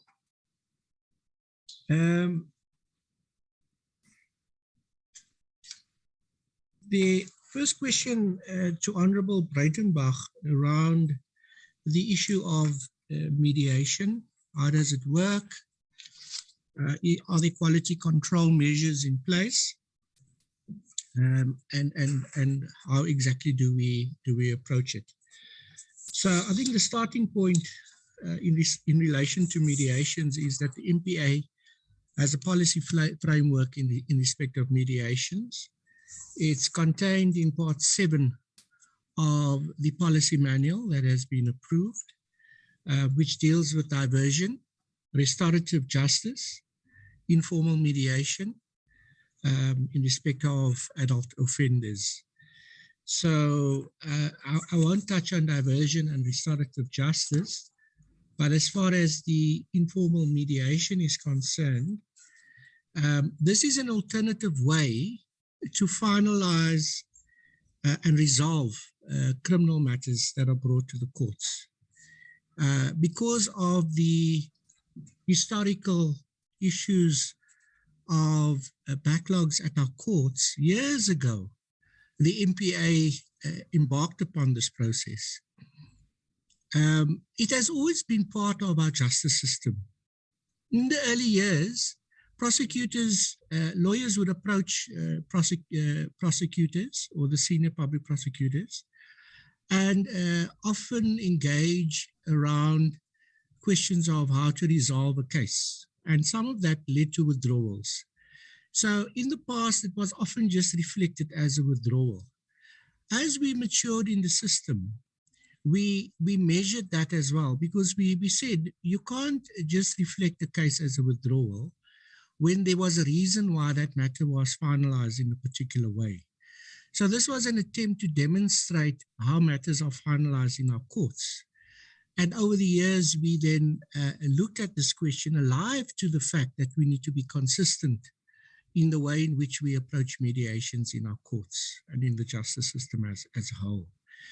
So as we speak, this is still an ongoing project. I think that we will have to come back to the committee through the department and the ministry to talk about whether or not this should be formalized, as we have in the Child Justice Act, and what the processes will be. That is the ideal. And I think that the South African Law Commission, one of the projects currently is to look at mediations and how it is formulated or finalized in the criminal justice system. So hopefully going forward, the committee will help us to better manage the mediations. At the moment, in terms of the policy framework of the MPA, the mediator can be a prosecutor. The prosecutor may be assisted in the mediation process by a social worker or a professional mediator. But in the majority of instances, senior public prosecutors are engaging in these processes. We have put in place operational methods in terms of how it's done. And one of the strict requirements are that it must be contained in writing so that there can be a quality control check in terms of that. The other important aspect of mediations are that informal mediations should only be considered for less serious statutory and common law offenses. And so generally, informal mediations should not be considered in the following matters, and these are the criteria. Offenses such as murder, rape, robbery with aggravating circumstances, and any other offense that falls within the minimum sentence legislation. Domestic violence is particularly excluded from mediation. Cases involving assault or threat of assault, serious offenses where victims may be classified as vulnerable or children, where offenses are racially motivated, mediation is excluded. Offenses where a court will probably impose imprisonment without the option of a fine, that's excluded. And the accused has previously committed a similar offense. You would not qualify for mediation in those cases. So really we're talking about the less serious offenses done by senior public prosecutors in our courts, in the district courts largely, and then the oversight through the management structures of the MPA, chief prosecutors, the DPPs, and of course, the office of the NDPP. So where there's a complaint, certainly we always look into these issues, and from time to time, we do receive representations in respect of mediation. NDPP, there's a question on the CARA funding. I can touch on that briefly if you wish me to. Our understanding is that the CARA funding is managed through the Department of Justice, particularly in our developmental committee of the Department of Justice. That is where it is tracked, that is where the reports are delivered, and that is where motivations must be done to the Cabinet Committee that's responsible for allocation of funding in respect of the CARA funds.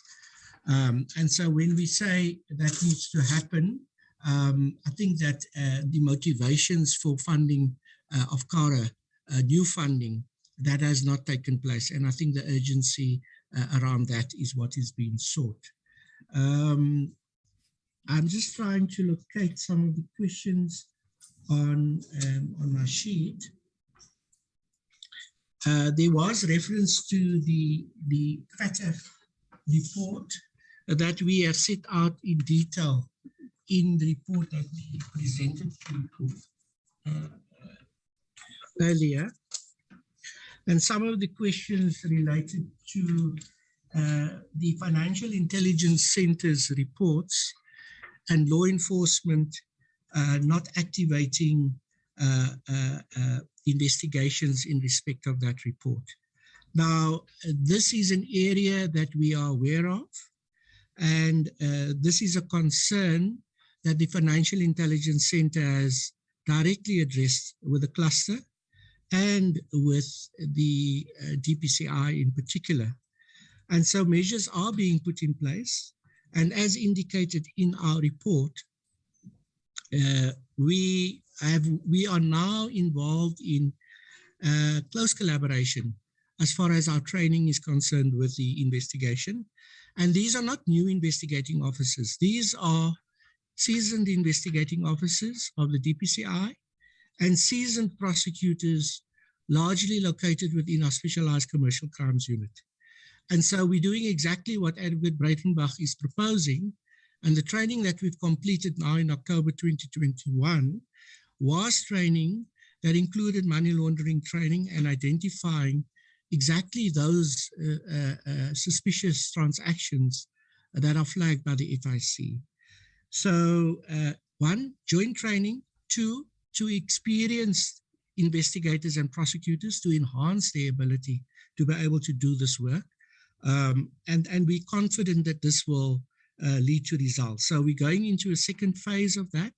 And this will also, we're also preparing for the new legislation that will deal with the Cyber Crimes Act. And we've already started our training in that regard again. So all these issues are really interrelated. And the idea that the prosecution is putting forward is that there must be a much stronger collaboration between the DPCI, the senior investigators, the FIC, National Treasury. And so we're pulling all of this together in the ACTT where the heads of the various departments are sitting, including the NDPP. We meet once a month. And so hopefully all of these issues that are raised around FATF, that are raised around the concerns around how we're dealing with commercial crime and how we're dealing with corruption in particular, that this will be addressed.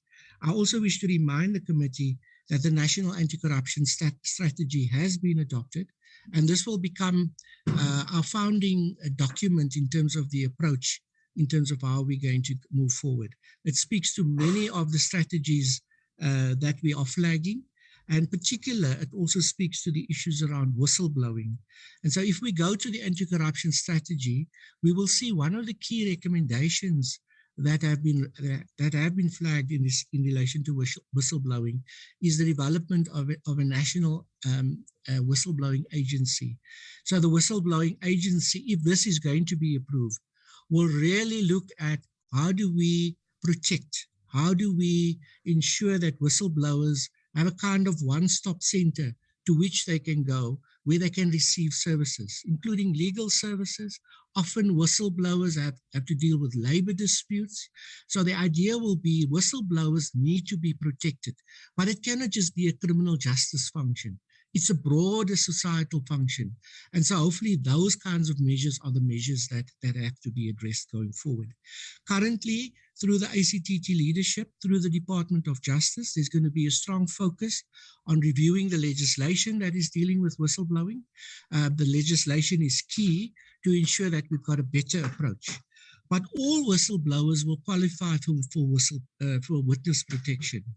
And so when the MPA becomes aware of a whistleblower and becomes aware that a whistleblower is vulnerable, there is an engagement with a whistleblower or the witness to explain how witness protection works and to offer the witness protection to the witness or to the victim. So this is all ongoing processes within the prosecution. And when we say that there's a zero outcome in terms of deaths in our witness protection, it means that all the people that we've taken onto the program, nobody's been harmed. That's important. But of course, the way in which you then identify a risk to a witness is very important. And that is the area that we have to improve upon, because that is speaking to the investigating authorities, speaking to risk assessment in terms of vulnerable witnesses, and then putting in place measures to protect those witnesses. So those are also things that we are working on, and we realize that there are gaps that needs to be addressed in terms of how we are dealing with that. There was a question about the SCCU courts and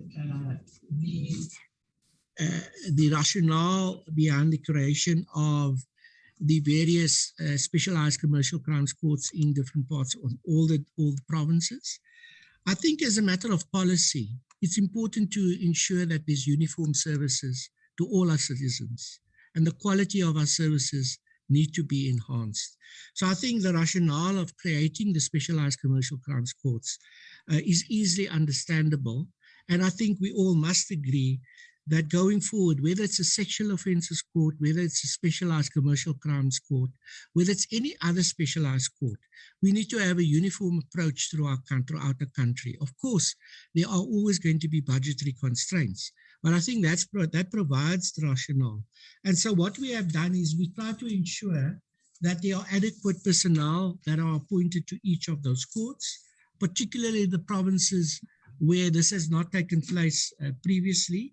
And so currently throughout the country, we have 259 prosecutors appointed within our specialized areas.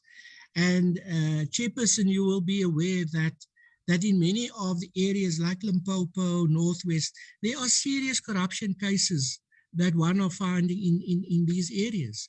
And the model that said you locate prosecutors in a central point and then you send them to go do cases elsewhere, sometimes geographically 300 kilometers away from the central point, we find this doesn't work. You cannot prosecute a case from a national office, you cannot prosecute a case from a central office. The closer you put the investigators and prosecutors to the actual crimes where they are being committed, that is the best approach. And so that is what the approach that we're following also in the commercial crimes arena. And we want to ensure that the work is being done, the skills are being developed in those areas where the crimes are being committed.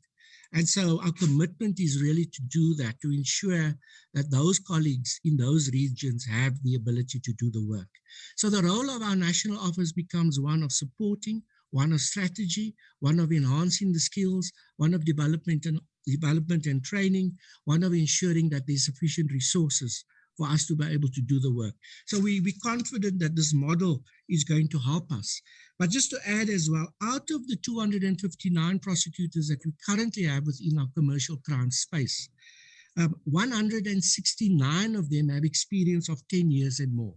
And I think this is an important number because it's not just the 20, 30 years experienced prosecutors that can do the work. We are confident that given the opportunity, all the prosecutors that are within the MPA will be able to do work of a particular quality and specialization. The challenge for the MPA is to ensure that those prosecutors are getting exposure to the work and they are being supported. So in our commercial crimes environment, when we have prosecutors 169 with 10 years and above, what we need to do is to enhance the skills levels of those colleagues. They are competent prosecutors, but there are certain areas of the work where they need additional skills. And so the joint training I'm talking about, the working with the police, working with the detectives is being done to enhance the skills of those prosecutors in particular. I'm hoping that my colleague, Advocate du Plessis, will come in and answer the general question around some of the developmental work that he touched on earlier in our address. Colleagues, I just need to pause because I just need to understand if there are any other questions I may have overlooked. My colleagues are just assisting me here. Soccer unit. Can you allow other people to deal with their questions? And then we can come back to me. Thank you very much, Chair, because I think I've got the bulk of the questions here on my table. Thank you. Okay.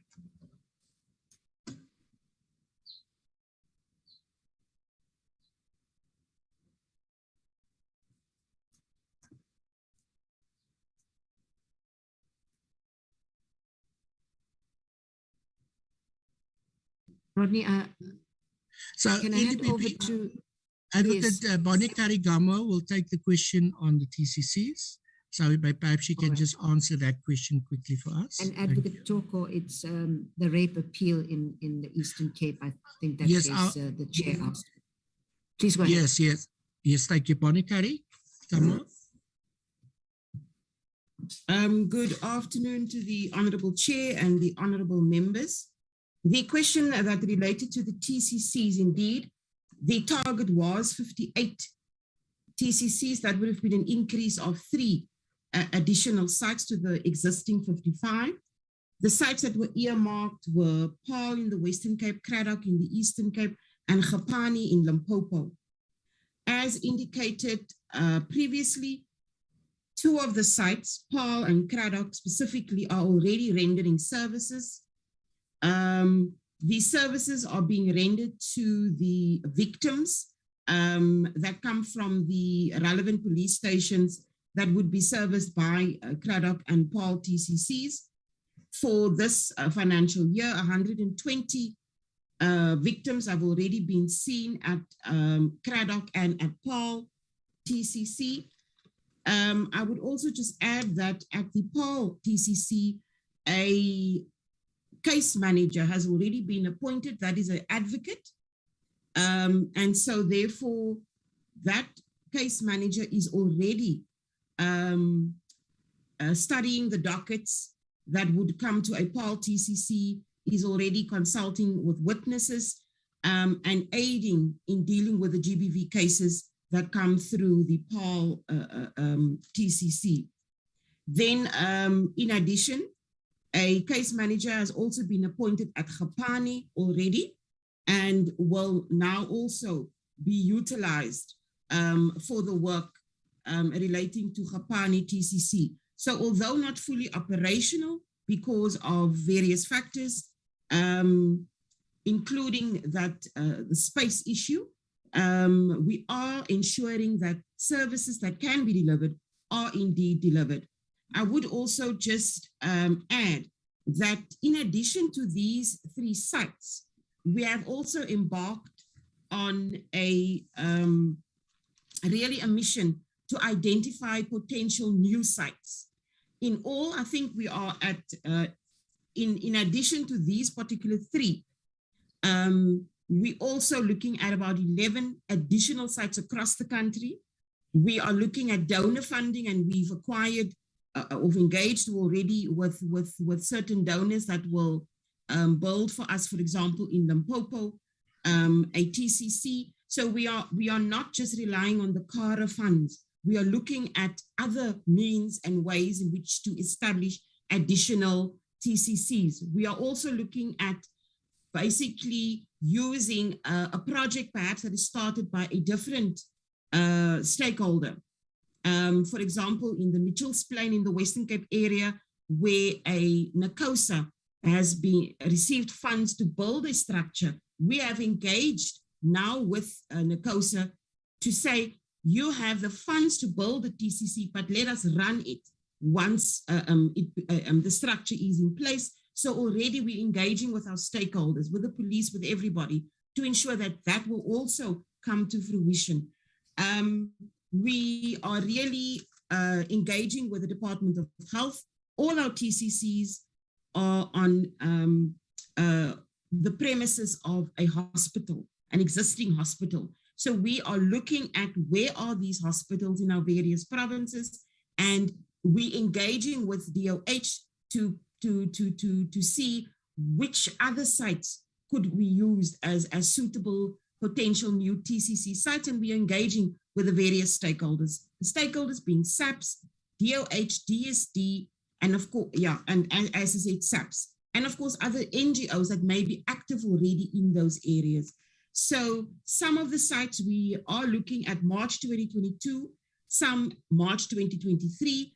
But again, the establishment of a TCC is an expensive venture, but we are looking at really aggressively going out there and trying to find the funds and not just be reliant on CARA funds, but also looking at other ways and means to ensure that we continue to increase the number of TCCs. I hope that answers the question. If not, I'm available to answer any further questions. Thank you very much. Thank you very much, Advocate Bonikari Gamwell. Chairperson, I have found 3 other matters I need to address. The one is the question of the appeal matter, I think that you raised. So I have called for a report from the DPP of the Eastern Cape. We have received a report on the matter from the DPP with a recommendation in the matter, but we've also assigned this on an urgent basis to our Sexual Offences and Community Affairs Unit, to the Special Director who has just spoken now. They are studying this report, and they are going to provide me with a expert opinion in terms of whether or not we can appeal in respect of the matter. So at this stage, I'm not going to disclose the recommendation of the DPP. We are still working on it in a nutshell, but we're working on this on an urgent basis going forward. On your question, Honourable Chair, relating to the Steinhoff matter, the Steinhoff matter is receiving a lot of attention as we speak. The Steinhoff matter is under the supervision, the direct supervision of the Director of Public Prosecutions for Pretoria, Gauteng, North Gauteng High Court. There's a team of prosecutors that are working with it, including one advocate that's been assigned from our SSU office at the national office. We are also working with other experts currently who are evaluating the reports that we've received in terms of the financial investigations. And we're at advanced stages of looking at this matter. For various reasons, I cannot go into too much detail, but just to say, we are now engaging with countries outside of South Africa. There's preparations in respect of various mutual legal assistance applications that we need to submit via the central authority. And in fact, one of them have already been dispatched to the NDPP for consideration so that it can move on to the central authority. So as far as Steinhoff is concerned, we hope that come the new year, that we will see some traction in terms of this matter. Of course, we retain our objectivity. We will wait until we have received all the information, and our prosecutors who are then seized with the matters will have to make the decisions whether or not there is sufficient evidence to proceed to charge any official with criminal misconduct. So I don't want to preempt that finding. I'm not in a position to preempt the finding because I'm not seized with the matter. But what I can say is that from our national office, we're doing a lot to support the DPP in Pretoria to ensure, one, that there's sufficient resources, two, that as far as mutual legal assistance are concerned, that those matters are getting the necessary support. And we've also assigned international expert from the office of the NDPP to be part of the team. So I hope that covers it. If there's more information required, Chairperson, we will be happy to respond to that. Now the controversial issue around the conviction rate. And this, of course, is a matter that has come up before. And so, you see, the fundamental approach of the prosecution has always been that we can only take responsibility for what is within our powers, because it relates to mandates. So there are mandates that the police have to investigate crime, and there are mandates that the prosecution have to prosecute crime. And the structures that we have put in place via our constitution is that the police are investigating, the prosecution are prosecuting generally. Of course, we now have the ID that investigates and prosecutes. And so when we talk about the conviction rates, what the prosecution is saying is that when we receive a case docket from the police, our job is to ensure, one, that that case docket is properly investigated. We assist the police. We talk about PGI in our serious cases. We assist the police to ensure that they do their work. And we try to do that to the best of our ability, taking into account all the constraints within the system. But then we say, when we make a decision to prosecute, we will measure the effectiveness of that prosecution. And so that is how we determine our conviction rate. So we say, out of the cases that we receive from the police, the cases that we actually enroll, those are the ones that we're counting. So when we're talking about the 90%, the 80%, etc., we do have those numbers, and they are contained in our annual report to reflect exactly how those totals are achieved at. But so we are moving the prosecution, and this is what we spoke about earlier around innovation. And through the NDPP has repeatedly requested, what is the prioritization policy that we are going to apply? So what we want to do is we want to focus on the offenses that are causing the greatest harm to the country. And I think that should be the debate. Which are those offenses? We're starting to do that. Gender-based violence, sexual offenses, murders, robberies, those housebreakings, those are the offenses. So going forward, we are going to develop a policy to deal with prioritization, and then to say, how do the prosecution make those decisions in terms of which cases do you enroll? So if we say, for example, housebreaking is the offense that we need to really focus on, we need to ensure that the conviction rate generally in terms of housebreaking must improve. But we start with the police and we say, out of the total number of cases that you have received reports on, crimes have been committed, how do we enhance the investigation of those matters so that there can be a successful prosecution? And so these initiatives that we are busy with, and particularly the Community Prosecutions Initiative, is designed to improve the overall quality of the investigation, the overall decision-making that prosecutors receive. If we get a better product from the police, if we get better cooperation from communities, if we work closer with our communities, then we will get better investigation of our cases. So I think it's a debate that informs all aspects of the way in which we need to work together. And then we can start to say, once a crime is reported, what happened to the case? Was there a successful conviction? But we have not matured yet, I must admit, that we are able to do that. We are not at that level. But I think that going forward, those are the kinds of discussions that we're going to have with the prosecution, and that we're going to ensure that we are going to improve the quality of the work that we do, and that we're going to focus on the correct matters that we take to court. Then it's linked to this informal mediation we spoke about earlier, and we say, where you can resolve a dispute that happened between neighbors, why do we have to take them to court? Why do we have to use critical court time to prosecute that when the two neighbors are telling us They want to settle the case.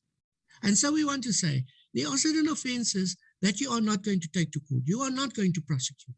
You can look at other ways. You can look at restorative justice. You can look at mediation.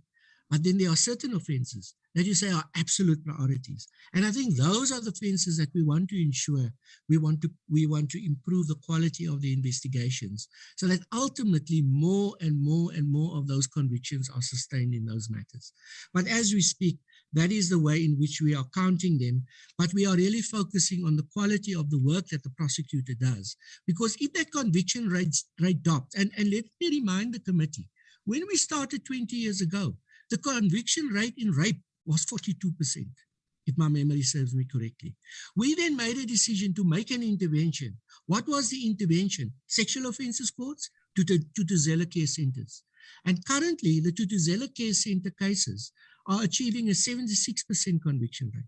So I'm saying, let us not underestimate the importance on focusing on the conviction rate as we have it, because we have demonstrated that when you focus on the conviction rate, you actually improve the quality, one, of the investigation, two, the quality of the prosecution, because then you're focusing the prosecutor's mind in terms of what they need to deliver in the outcomes. So I know I've said a lot, but I think what I'm saying in a nutshell is that we need to prioritize one. We all agree that we must improve the quality of the investigations, and this is largely dependent on the investigative agencies. And then hopefully in the future, we can build a system that really can answer the question, how are we addressing crime that's affecting our communities? But in order to do that, we need the partnership with the communities. We want to work closer. And so this new approach that the NPA is going to follow, and I'm sure the NDPP is going to close off on it, is really to forge those relationships that we, particularly with our communities, that we have in place. So NDPP, I'm not sure if there's any other question that I may have missed. But if I did, Advocate de Kock. Yes, yes, I think our issue with Advocate Breitenbach, she will correct me if I'm wrong. It is generally based on the integrated justice system that you must, at the end of the day, we must have the information from police to prosecution to conviction. That is the essence of the integrated justice system. But we do understand when you say we are not yet there, but we should be building towards going there.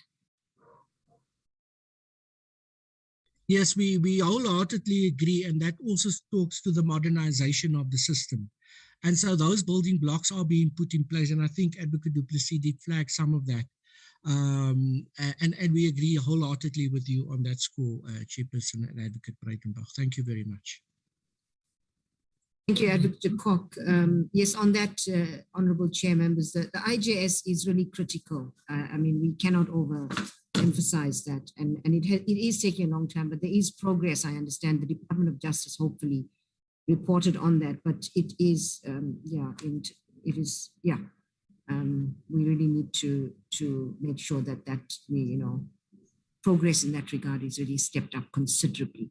Advocate Rabaji, can you deal with the AFU cases, please? I don't want to keep our colleagues from our members and Honourable Chair here after dinner time, but succinctly and crisply with the key issues, please, whilst answering the questions as best we can. Thank you. Advocate Rabaji.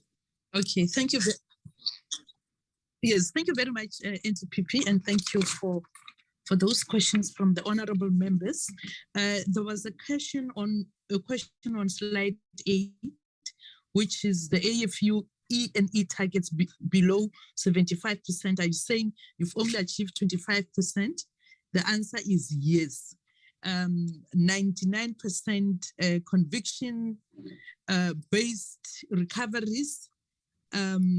Also, I think the reading is correct. So let me deal with the first question, and this the NDPP dealt with briefly. So it's specific to preservations or freezing orders in the corruption space. So you would have noticed when I reported on the work we've done on corruption as law enforcement including ID, the DPCI, AFU, and SCCU, this target has now increased. At end of Q2, we are above 45% of target because of those big preservation matters that the ID has done, the 1.4 billion, the 500 million uncapped restraint order, the big matter from Free State and end.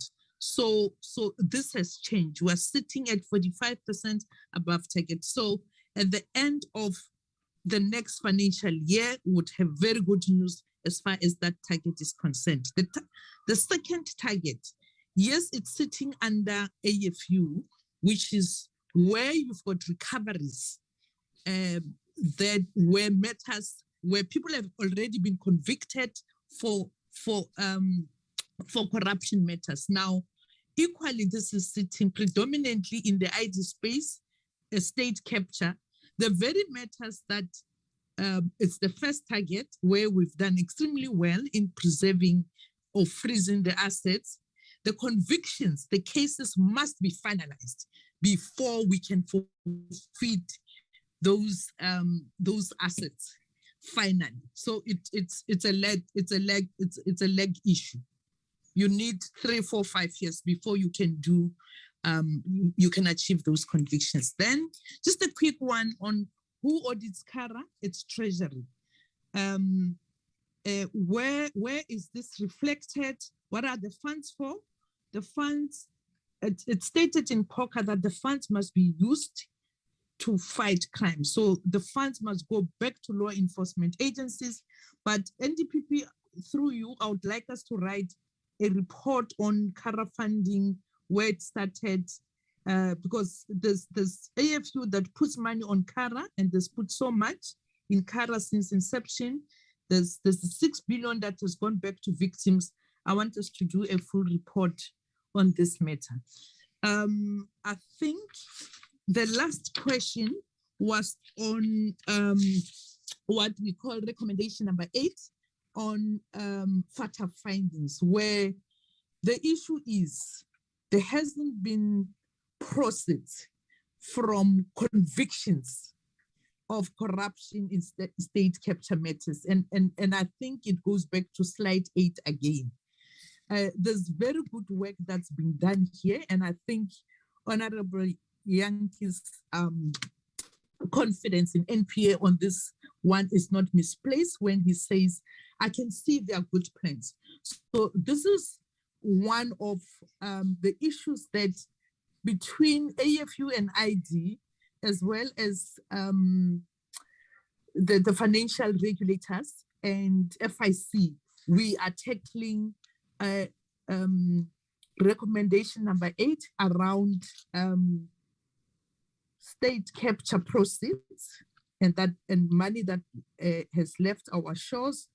There's a task team that's been established under Treasury, which is meeting weekly to make sure that they are the plans in place and there's progress. And we're mindful of time because the next fight of assessment is in less than 2 years. So I think I can leave it NDPP. Thank you. Thank you, Advocate Rabaji. Before I ask Advocate Cronje to deal with the ID issues, Honorable Jere, I think you raised the issue regarding concerns for stability, ID not yet in shape. I just want to say that the 2.5 years have been extremely challenging, and it's actually not unusual when you have to create a new entity to actually 2.5 years is actually not that long a time.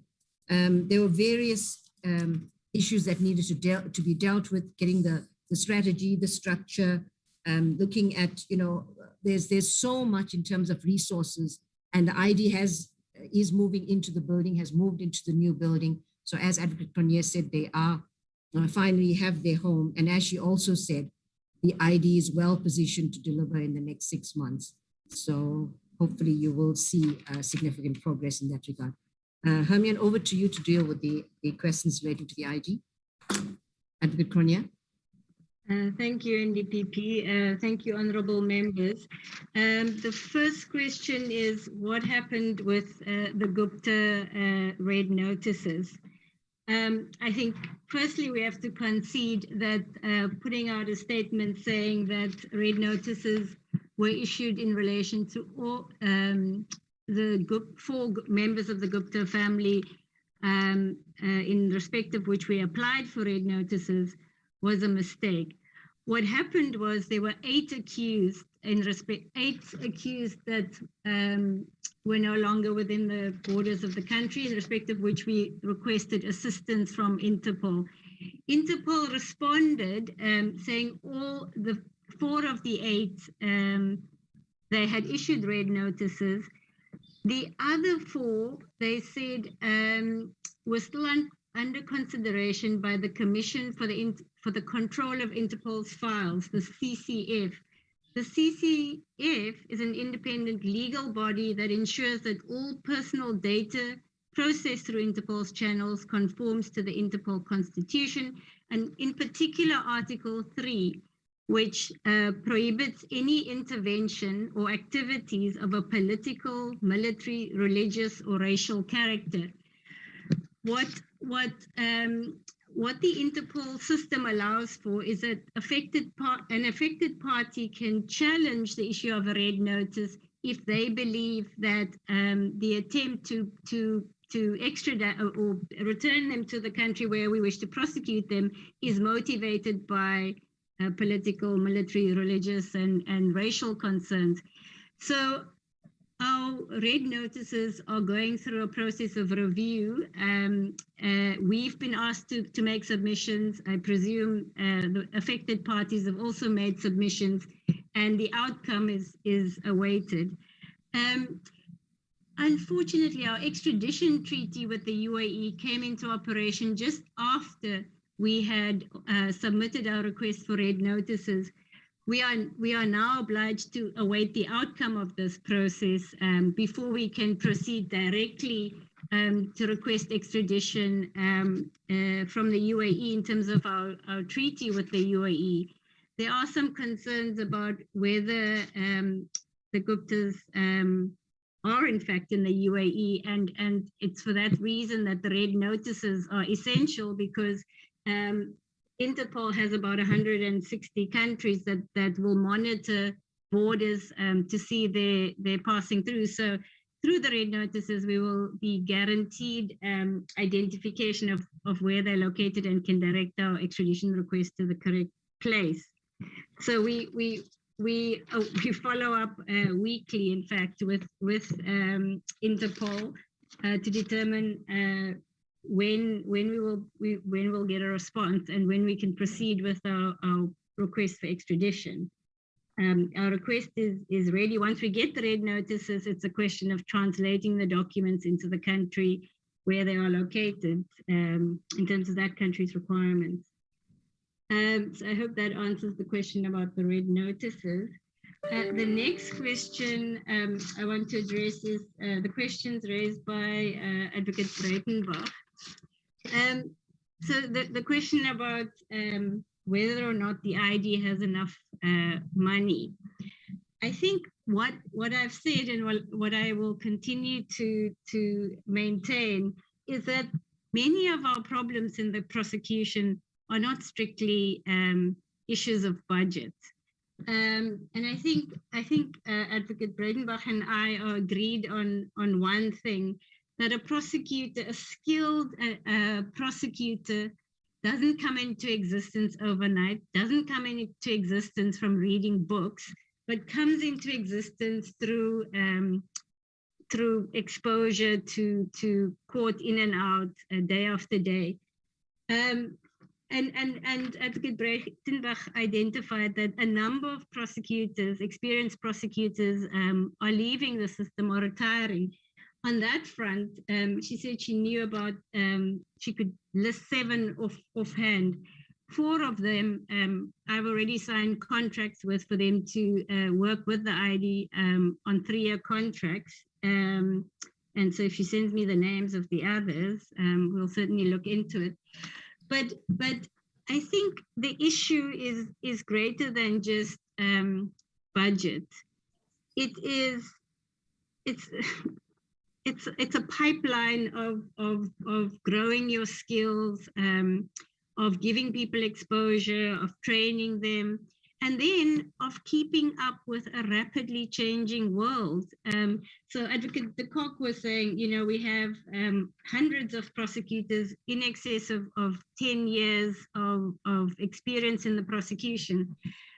The challenge for us in the ID is that many of the skills that we now require and the challenges that we face, very few prosecutors in South Africa has had exposure to.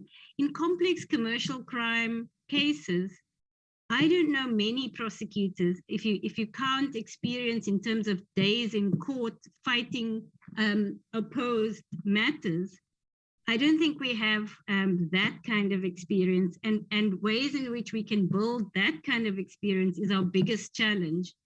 So that is what I've spent a lot of my time and a lot of energy and effort on, because when we started, initially there was an idea that we would try and bring people from outside, and we've certainly done that. But let's take the digital forensic skill and capacity that I was asked about. Is the skill and capacity we're getting from the Zondo Commission contract staff, or are we going to have them around permanently? Initially, they have to be on contract because those posts don't exist in the prosecution. So we are in a work study process where we have to create posts of digital forensic experts that we can then advertise. We have to benchmark their salaries and get them on board. So that can take anything from a year to I don't know how many years to just get to the point where you can now advertise a post of digital forensic specialist with a particular specialization in the new technologies that are being produced on an incredibly dizzyingly rapid pace. Recording stopped. I will try to stop as well. The recording in progress.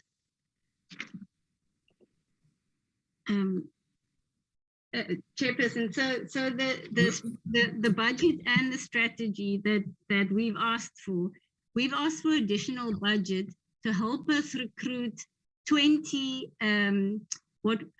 prosecutors in what we call the enhanced aspirant prosecutor program.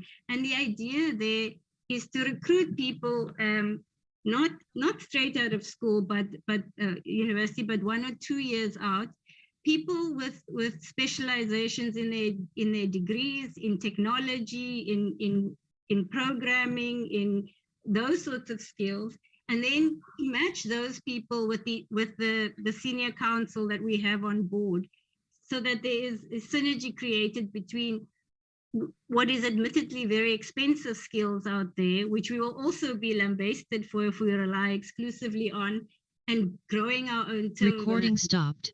People exposure to these matters and giving them experience, but supporting them. Recording in progress. With the retired prosecutors that we've brought on board on contract, with senior counsel externally, and so it's building a whole and creating a whole team of people with expert skills. If you compare what we come up against, in the Nulani case, the case where we got an order against Island Site Investments, which was owned by the 4 members of the Gupta family we were just referring to, the litigation that we are experiencing in that matter is enough to keep a serious law firm very busy for a very long time. What we have is one advocate, a state attorney that is carrying a caseload of many other cases. So recording stopped. That is not a problem you solve overnight. You have to have various strategies to get yourself equipped while you're fighting battles on a daily basis. So it's true that we've got our new building, and it's been a tremendous impetus to the ID, because it's been really demoralizing and disheartening for ID staff to work remotely and work in when they do come in crowded facilities. The new building has been literally a new lease on life for us. On the question of non-trial resolution, my colleagues have raised it in their presentation. This is particularly an issue that I feel very strongly about, can make a significant difference in South Africa recovering the proceeds of corruption, particularly from corporates. So non-trial resolution is recommended by the OECD working group on bribery as a mechanism that can be used in foreign bribery cases in particular to facilitate global resolutions. And just to give a quick case in point, the ABB resolution that was reached between ESCOM and SIU and ABB paid back $1.5 billion. ABB is a corporate recording in progress. So there's the officials who are responsible for the bribery, they fired, and they've assisted us by providing information that will assist us in prosecuting those officials, as well as the officials in the state-owned entity responsible. ABB is based in Switzerland, and it has offices in New York. So both the Americans and the Swiss and the Germans and ourselves have been involved in multi-jurisdiction investigation to try and complete the prosecution there. Without non-trial resolution, we could not exact a fine in addition to the $1.5 billion restitution claim that ABB made. And so there are 2 or 3 other corporates who are in a similar situation. And if we had the framework in which to embark on these settlements, I think they are effective mechanisms of bringing much speedier resolution than our courts are currently affording us. So I would certainly encourage that there be more debate and more discussion so that the appropriate policy and legislative provisions can be put in place to support this. I think those are the questions my colleagues answered. I don't know how much you can say. There's a question on SSA. I'm not sure whether you can say anything about that. And I think that was, I'm just looking through my notes quickly, but if you could please be quite brief on it. Thank you. Members, it is an investigation we authorized about a year ago, and there have been huge challenges in progressing this investigation. Obviously, investigating the security agency of your own country has several very unique challenges. We, with the appointment of the presidential advisor on SSA, we have been able to resolve some of the challenges we've had in trying to access information, access witnesses, and just generally with cooperation. So I think we are now in a position to make real progress in that investigation. I think that's as much as I can say at this point on the matter. Thank you. Sure. Thanks, Advocate Cronje. Can I ask Advocate de Kock to deal with the matters relating to the HR and other issues, and then Advocate de Kock, I'll come back to you. Sorry, Advocate du Plessis, and then Advocate de Kock, I'll come back to you. Thank you, NDPP colleagues. I'm very aware that it is now very late. So what I'm going to suggest, if the chair allows, is that I deal very briefly with these issues and then provide written comments in detail to them. And the ones that stand out in terms of the questions that have been asked, the one is on the LP10 that Ms. Breitenbach asked about. And just to make the point there that we We are waiting for the judgment. We are engaging with the minister on this issue. At this stage, we didn't want to share too much because we don't know what the judgment's going to be, but we have a number of scenarios in place. And what we will do is provide a written response on this, providing a little bit more information on it. We also were asked about the vacancy rate as opposed to just the numbers. We only gave the rate and not the numbers. The numbers of vacancies currently sit at 1,527. Of those, about 820 are prosecutor vacancies, but these are not long-standing or old vacancies. They're mostly new vacancies because of the positions that have been created, particularly in the context of the specialized units, the SCCU, asset forfeiture, etc. So we're in the process of filling those posts. There was also a question on the fruitless and wasteful expenditure that the chair asked, just to make the point that the amount is extremely low, doesn't make it not serious. The amount is in total about 5,000 Rand, which was in relation to unauthorized use of a vehicle. It's a relatively new case, Chair, and the matter is being investigated, and we will report on this later. But as I say, it's only an amount of 5,000 Rand, which is relatively low, albeit still very serious. I think many of the other questions have been dealt with by our colleagues, but I think perhaps what I'll do is I'll ask our HR colleagues to give the written responses, Chair, if you agree to, in the interest of time, on our skills development strategy, because many of our colleagues have already touched on them in the context of the specialized skills and what we do with retired colleagues. Advocate Cronje referred to that. But we do have a very comprehensive skills development strategy that has been adopted by our MANCO and our EXCO, and we're currently rolling it out. And what I will do is I'll provide a written response through you, Chair, if you accept that, which provides the detail of that, so we don't go into too much detail on it now, if that's acceptable to you, Chair. Excellent. And I'll also include the vaccination statistics in that. Chair, is that acceptable? I think it's fine. I don't see any objection from members. Thank you, Chair. I'll hand over to Advocate Kok. Advocate Kok, we're going to limit your time. There are 3 issues. You could quickly deal with them very crisply. Please go ahead. Thank you very much. And so the first one is the question on the TRC matters. Honorable Member Jele, that on slide 34, we do give an update on TRC. So TRC is receiving urgent priority attention currently at in the MPA, and the NDPP did make a recommendation to the minister in relation to the issue of the investigation of all the delays. So I think the minister also indicated that that work will receive attention from his office. That's on TRC. On the question on the private prosecutions, Honorable Chair, I think you raised the question. As far as my knowledge is concerned, there's only been one successful private prosecution in South Africa, one. And this was unfortunately a matter in my division in the Western Cape some years ago, 2, 3, maybe 4 years ago. It was a murder case where the prosecution decided not to prosecute. And then that case was prosecuted by way of a private prosecution.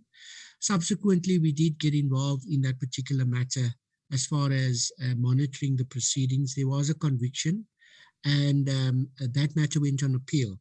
Unfortunately, I don't know the outcome of that appeal and whether it's been made. I suspect it has not been made because I haven't received the report. But there's only that one that we are aware of. But I will do a check with all the DPPs just to be absolutely sure that there isn't any other matter that I'm not aware of, Chair. We will be able to come back to you on that. The last one I'd like to deal with is just the Fusion Center. So let us say up front that the ACTT and the NDPP and the MPA in particular, we are not really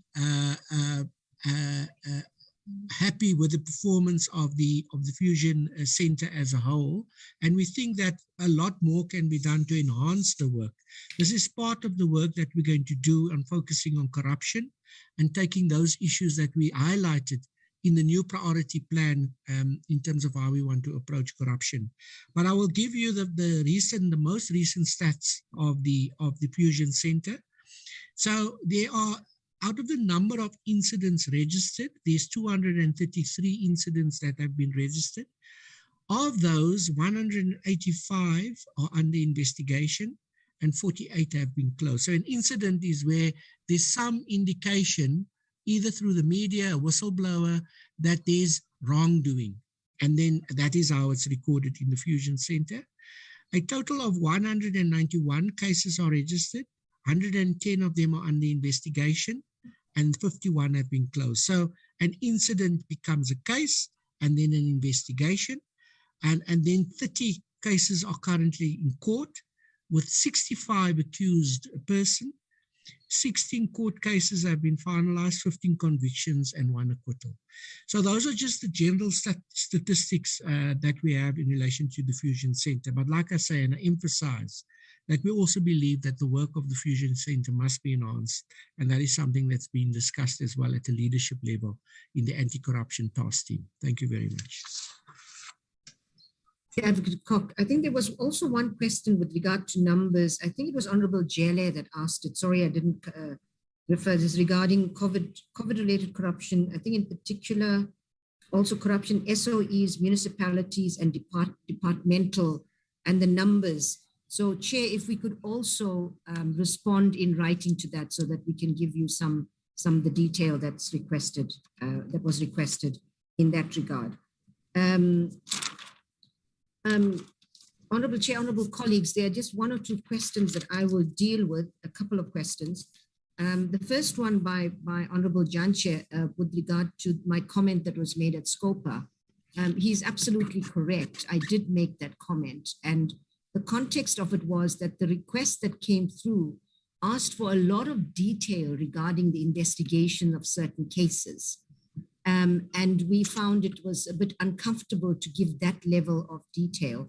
And so that's the reason why I made the comment that the accountability function that a Parliament plays, role that Parliament plays, is hugely important. And we take very seriously, but that we need to strike this balance between what we can share in respect of the detail of cases and accountability to Parliament, and defining what accountability means, and certainly not micromanaging, but certainly we need to be able to properly report to Parliament without compromising any of the investigations. So that was the context of my comment, and hopefully that adequately addresses your question. With regard to the FATF, I think there was a question about what we are doing to address I think it may have been by Honorable Breitenbach, the issues that were raised and the not challenges, but the weaknesses in our system. There is a task team and there is an action plan. And we have until I think about a year to really put in place a number of interventions to ensure that we meet the requirements. So there is we are happy to send that report to the chair, and which will clarify exactly what is being put in place to address all the issues that have been raised in the FATF report, which I said is hugely important and reflects very poorly on our country in terms of its international obligations. My colleague has the issue of professional money launderers. I agree this has been a serious gap in prosecutions and hugely important. You're absolutely right. I think this was Honorable Breitenbach who raised this issue. And this is the issue of the standalone money launderers, where we have a lot of money laundering convictions, but there are predicate offenses almost always linked to predicate offenses. And this is something we are focusing on because, the role of banks, insurance agents, even, certain lawyers, insurance companies in corruption and money laundering is hugely important in this process. And my understanding is it's also being dealt with in the context of FATF, but I'm not sure. We will also look into that, but it is something that I have raised in the NPA as an important issue that we need to really look at. But these are very complex investigations, but it's something that certainly needs attention The issue of building of networks that was also raised. I know that my colleagues in AFU, also in the ID and SCCU, have regular engagements with a range of partners in the both locally and internationally. We also have attended, we've attended UNCAC conferences, and they've been also study tours. So we're certainly building the network internationally in order to ensure that we can collaborate better. Because as we know, the informal networks is what really helps collaboration, because the formal networks, generally follow that, and it's important that those networks are in place in order to deal effectively with corruption. The issue of, it has been dealt with, the issue of whistleblower protection. I just want to emphasize that there's a lot happening in terms of, as Advocate de Kock explained, what do we put in place to protect whistleblowers? But the reality of the matter is, what do we do now to protect whistleblowers? And that is the challenge that we're facing, because there is no proper framework in place to deal with it. The Witness Protection Act is for witnesses, and that currently the office is located in the NPA, but the Witness Protection Act actually locates that office in the Department of Justice. And the DG has communicated with us, and there will be engagements in terms of where is the proper location for, and I'm hoping I'm not conflating the issues, but dealing with witness protection and not whistleblower protection is the issue of where do we locate witness protection, capacity and capability, currently in the NPA, but in terms of the act needs to be in Department of Justice. So the DG has asked that we meet in order to decide where is this, should this be properly located. If it's in the NPA, this was an agreement between a previous national director and the DG of Justice, or the minister. And so now we are looking into it. And if it's the NPA, then there must be a change in legislation. If it's a Department of Justice, then the witness protection program must move to the Department of Justice. But currently it's been really well run in the NPA. And we, as Advocate de Kock said, there haven't been any witnesses that have been killed whilst in protection. But that is an important discussion that I think the Portfolio Committee needs to be aware of. But with regard to whistleblowers, there's a gap. And I know the DG of Justice has called for urgent meetings in order to deal with this issue.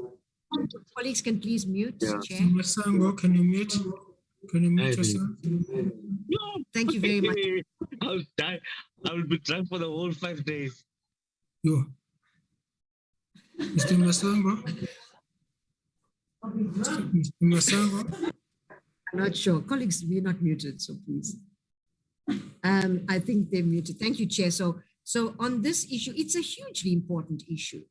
And there needs to be, Zondo, for example, the whistleblowers at the Zondo Commission, that doesn't fall within the mandate of the NPA, but something needs to be done. So the Department of Justice is engaging and recognizes that there needs to be an intermediate intervention that deals with this. It requires many partners in government, but also business and private sector to come together to look at how we can best deal with whistleblower protection now, whilst we look at the legal framework moving forward.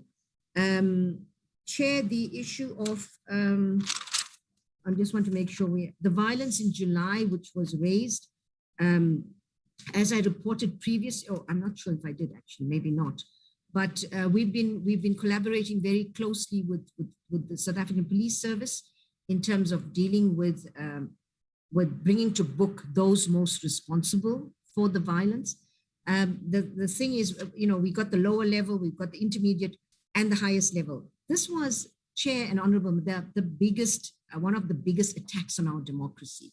And if as law enforcement, we cannot demonstrate that we cannot hold those most responsible to account, there's no guarantee this will not happen again. So we're working with the DPCI.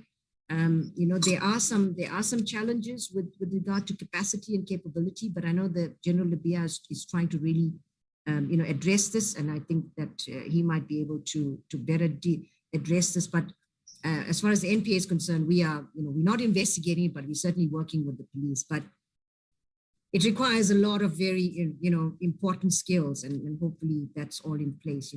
It should almost be, there should be really, a command center set up to deal with this issue. And, hopefully we will be able to hold those most responsible to account. Chair, I think that those are all. I think there was a question, Advocate de Kock, about why the regional court, the chair raised. Sorry, I've just looked at it now. The performance of the regional court. Chair, if we could also respond in writing, will be appreciated on that one. And finally, Chair, I want to thank the committee for, I don't know if there's any further questions. There was one comment that I want to make quickly before we end. There was a question raised in the earlier sessions with the Department of Justice regarding the amendments to the SIU Act with regard to asset recovery. I don't have the actual question, but I do want to inform the committee that this is a very, very important issue with regard to the powers of the asset forfeiture unit vis-a-vis the SIU unit. And I think we need to be very careful that we don't, that we are trying to engage with the department. We are aware that there is a draft act, but it's really important that we ensure that there are these processes in terms of consultation happen, so that we can do what's best for the country at the end of the day. Chair, I have no further. I think we've answered everything. If there's anything further, we're happy to take them. Thank you, Chair. Members, have all your questions been answered? I think everybody is happy with the proviso that there are other questions that are going to be responded to in writing. Thank you very much, NDPP, and to the entire team for spending the whole day with us. And you have also proven that self-regulations does help. You have regulated yourself as the NPA, even in terms of time, without any interventions. Right. Successfully. Yes, successfully so. No, thank you very much. We are here to support the work of the NPA because people believe that it is only through investments that we will be able to create jobs and build the economy. But it's a combination of many things. The quality of life of our people in general, and that will include safety and security. So I think the view that we should take is that over a long period of time, the criminal justice system has been underfunded. And that is coming back to bite us. And let us not wait until a time where we have like terrorists in our country and to find that our army is not ready, our intelligence is not ready, our prosecution services also is not ready. I think it's important to build capacity now so that when we need it, it will be readily available. Because if we don't do it when we need it, we are going to start building it at that time. So it's important that the NPA intelligence, police, and defense are properly capacitated. And all of them, they are seriously struggling now financially.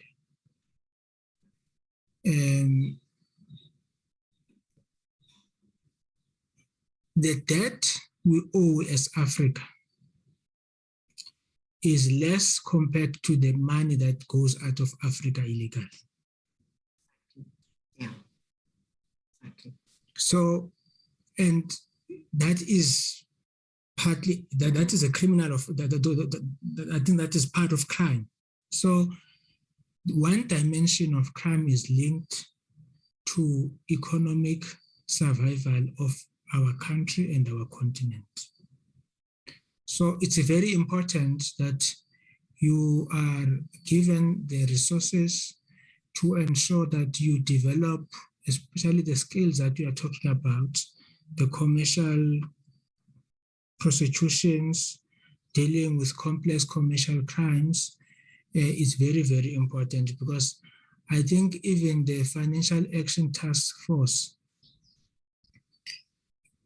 one of the things that makes them to be sort of jittery, it's because in their view, there is always a close relationship between money laundering and terrorist financing. So they always view money laundering as a twin sister to terrorism and terrorist financing. So we are going to, I think as a committee, we will continue to raise these issues. We will continue to back you up to get the necessary resources and to also ensure that the rate at which we are losing experienced prosecutors, we are able to bring some of them back, because one of the issues that I wanted to raise with you, maybe you can respond in writing, is that during COVID, we were informed that quite a number of advocates in the Cape Bar, in the Johannesburg Bar, are closing shop because they could not survive. To what an extent has that been a benefit to you? Have any of those people not come or apply to some of your positions to be prosecutors? But those are the things that you can respond in writing. But thank you very much for the fruitful engagement and also the honesty with which you have responded to our questions. We know that it's legal processes generally don't require just quick fix. You are not running a 100-meter marathon in legal processes. You are running a race. So quick fix solutions are not sustainable in legal processes. So it's important that we must be able to, what we can do today must be done today. That one is very important, because I think the issue that was raised by Honorable Jele about the TRC cases, I think our discomfort is based on the fact that each day that passes by, it becomes more and more difficult to prosecute those cases, because people who committed those crimes are very old now. So each day that goes by, it becomes much, much more complicated. But it's something that we have to work together to ensure that our country becomes a better place to live in.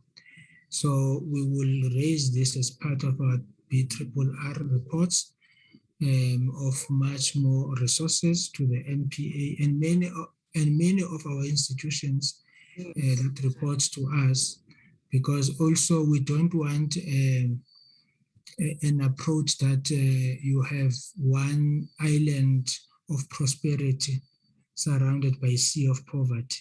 NPA would not succeed without the police SAPS being properly funded. So it's important that we have to take a much more of a cluster approach in dealing with those issues. But thank you very much to you for keeping us company for the whole day. And thank you to the members for your diligence. You always go beyond call of duty. Thank you very much. I think it's time for dinner. I think let's declare this meeting to be adjourned. Thank you, Chair. Thank you, honorable members, for your constructive engagement and support. Thank you very much. Thank you very much. Your guidance. Thank you. Thank you. So even those who want to drink for the next 5 days, they can do that now.